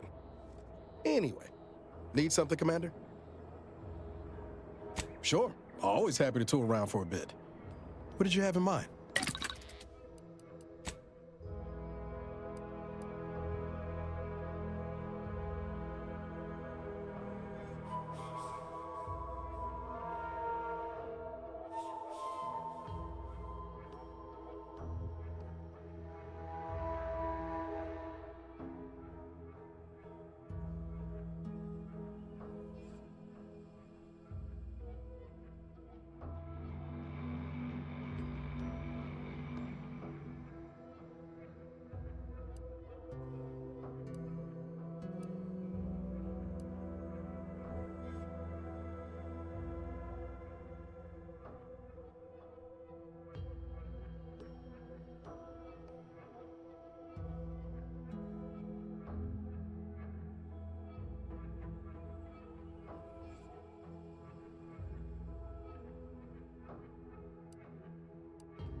just any choice when you can choose Auntie's choice. Remember, Auntie knows best. All these rifts got everyone riled up, including me. What are we supposed to do if we encounter one? Oh, you shoot it. Take that abomination out. Wait, really? Oh, you slapwit. I confess, I'd anticipated a more contentious relationship with our new neighbors. All have been quite welcoming, albeit direct.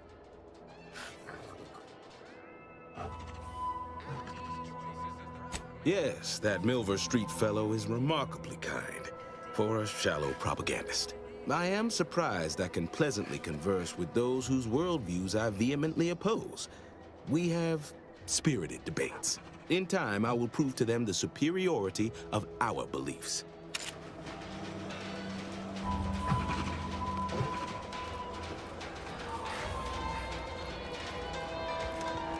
Every time I think I'm having a bad day, I see a huge opportunity for us in Fairfield. There's zero competition and plenty to drive people to drink. What'll it be, stranger? All right.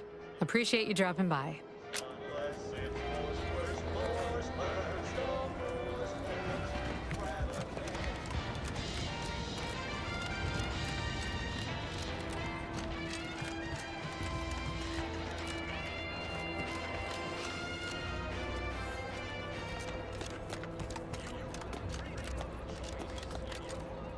Did you hear?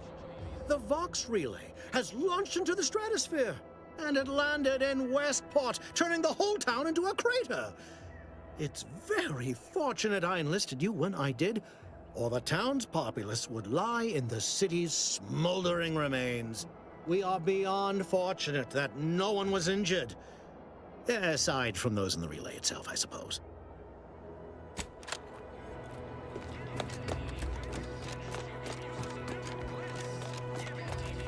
Just heard tales some of my troops stormed the bridge to the Vox relay.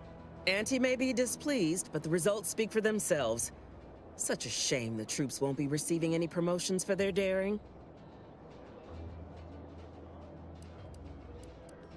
Insubordination in Auntie's choice is as frequent and spontaneous as death, and twice as unwelcome. Not to mention some of those bodies we're fixing for my role. Important part is the bridge is in our grasp. I'm planning to keep it that way.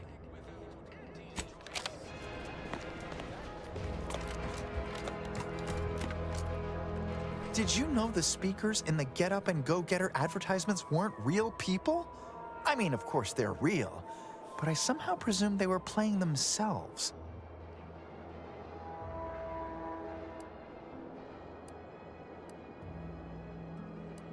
Of course. Toodaloo!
Greetings. Something new to report?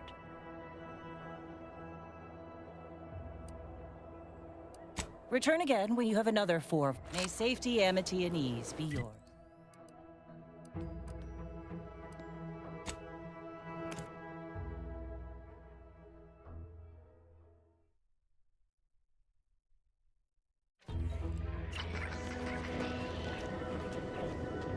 Ah, there you are. I was expecting you 4 minutes and 27 seconds ago, but never mind that. I have a missive for you. Highest priority. Recipient's eyes only.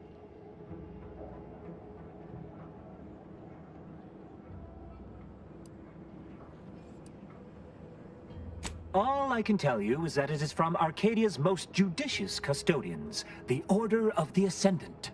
I am not privy to any information beyond that. Oh, they did also say it was important. I was tasked 6 months ago to deliver it to whomever ship was at this landing pad at this exact time. Well, 4 minutes ago, like I said. All other questions may be answered by viewing the missive, I expect. Farewell, and as they say, may all your endeavors come to fruition. Best of luck to you.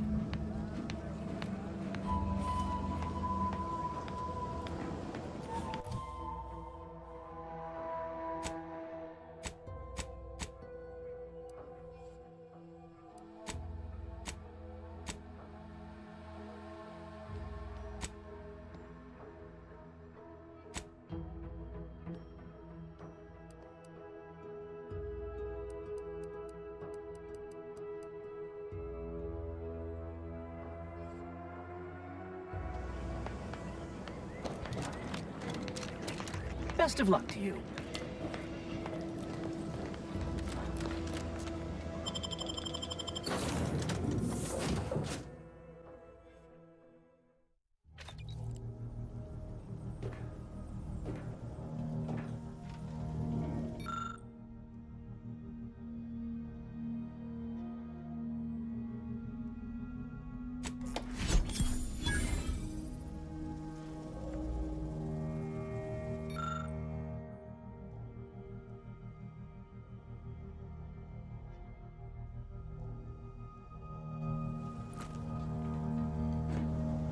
Time to watch whatever it was the messenger had for us.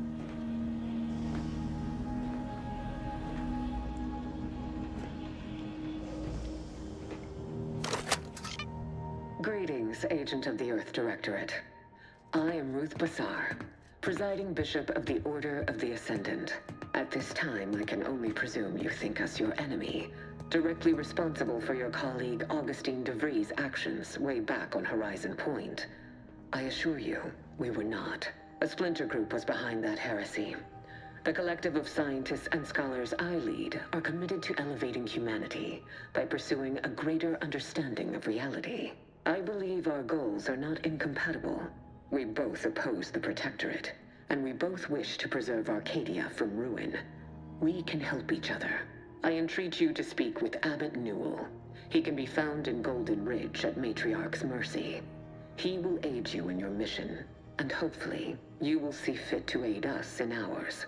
Nav key coordinates to the Golden Ridge landing pad on Dorado are embedded in this message. Go forth as was determined, and may the plan guide you.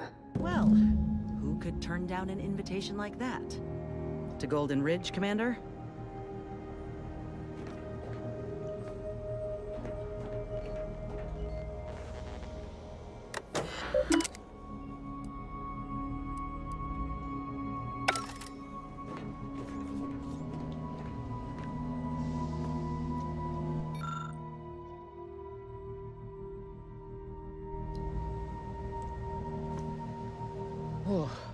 My system still ain't gotten the memo we're clear of the relay. I'm itching to keep running. We're damn lucky we got out in time, Commander. I'm glad we were able to convince all the Westport townsfolk to go to Fairfield when we could. Seeing the wreckage now, a town wiped entirely off the map, it's sobering. Oh, law. Now Milver Street's gonna boast about snatching those folk from the jaws of death, ain't he? Good luck to them. Sounds like your old pal DeVries was in deep with the Order. Now, I don't know a whole lot about them, but I don't reckon fanatical is part of their employee code of conduct. And as you've seen, that kind of loyalty can pose a real problem to everyone else. But we'll track her down before it comes to a head. Don't you worry.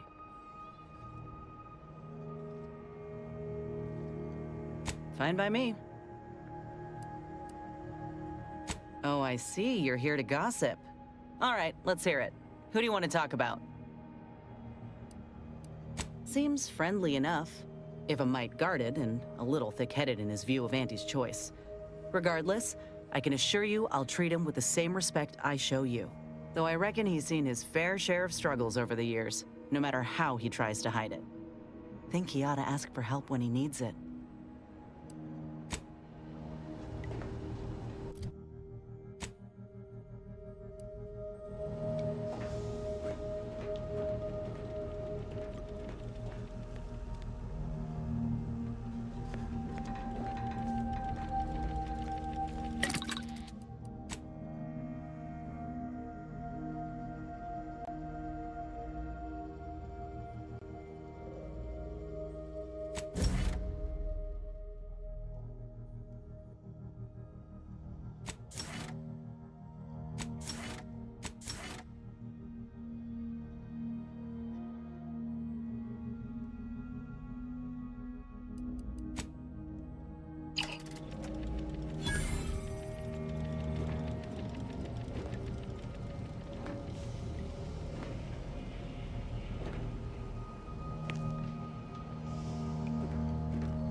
Commander, the nav key coordinates supplied by the presiding bishop of the Order have been verified.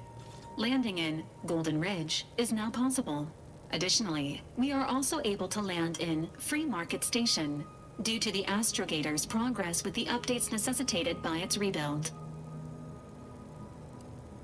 Free Market Station is an independent marketplace, the only one in the system. It is called such as it was built out of a crashed Auntie's Choice freighter by that name. Golden Ridge is located on Dorado. It is home to the Alexandra Monastery and Matriarch's Mercy, as well as previously being a center for mining Zeranium. The Protectorate abandoned it soon after the invasion, leaving Auntie's Choice and the Order of the Ascendant to fight for control of the area and its resources. Agent Ibarra prioritized your recovery above pursuing Agent DeVries. This involved disassembling and rebuilding the Astrogator to allow the Incognito to travel to your location. As the rebuilding process progresses, old nav keys may be unlocked. Unfortunately, most of them are likely not recoverable.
Got Inez moved into Helen's old quarters.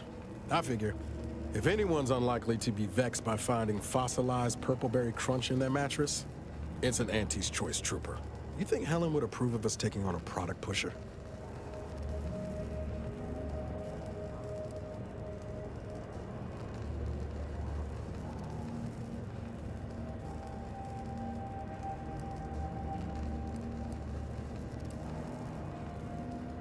Yeah, suppose you're right. They'd have matched wits well enough. Always up for a little backfence talk, though I'm guessing you don't mean Val. Can't say I know her well enough to have much in the way of an opinion. She seems capable, and shockingly, she hasn't tried to sell me anything yet. She's still got more loyalty to Auntie's Choice than they have to her, but maybe we can help her see that one day. Sure thing. I trust you've got particulars in mind?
Like the Second Choice has got a new shipment of swill. Gave it a try. Needs some aging, but not too bad. What? I was just with Barney.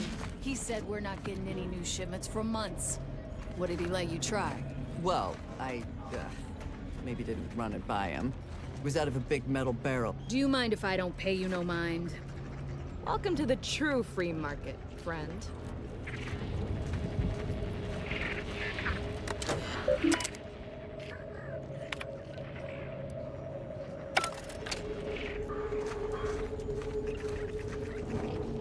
Keep your nose clean and your deals dirty.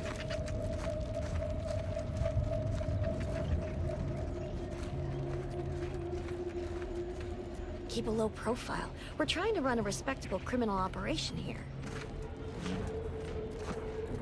Selling everything! My stock, the clothes on my back, my teeth, several organs. First come, first serve. Nothing's a crime if you never get caught. Sorry, pal. You look a tad too upscale for us to do business.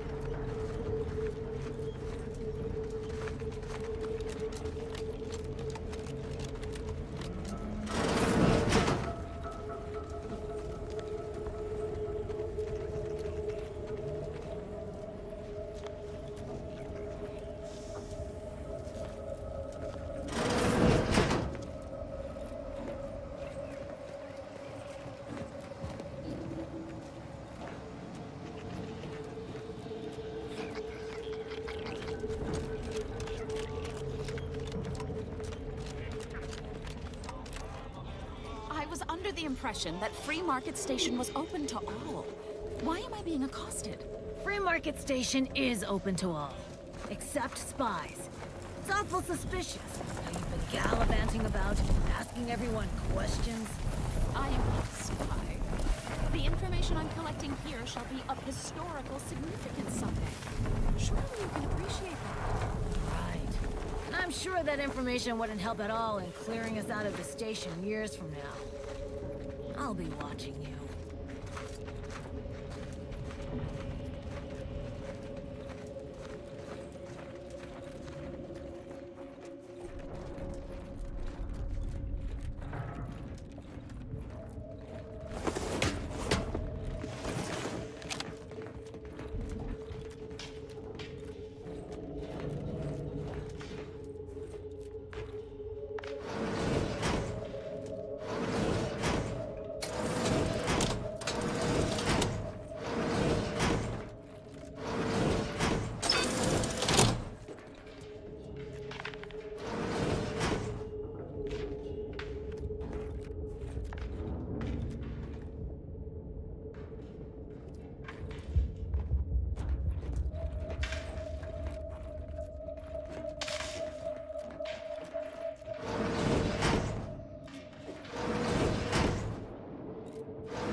anybody even listening to this?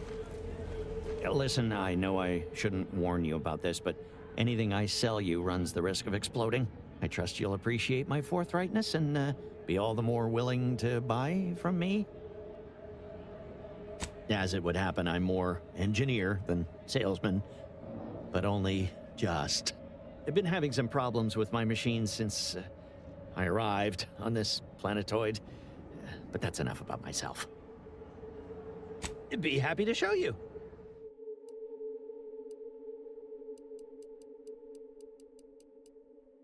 My contraptions don't explode no more. Honest. If it inflicts grievous bodily harm on other people, I've got it. Mind telling me if I still got both my eyebrows? Never mind. They were just slowing me down anyway. Browse all you like. Everything I've got is fine-tuned to perfection. Feel free to go on a murderous rampage with what you buy. It's good publicity.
Doctor here. Get your stitches.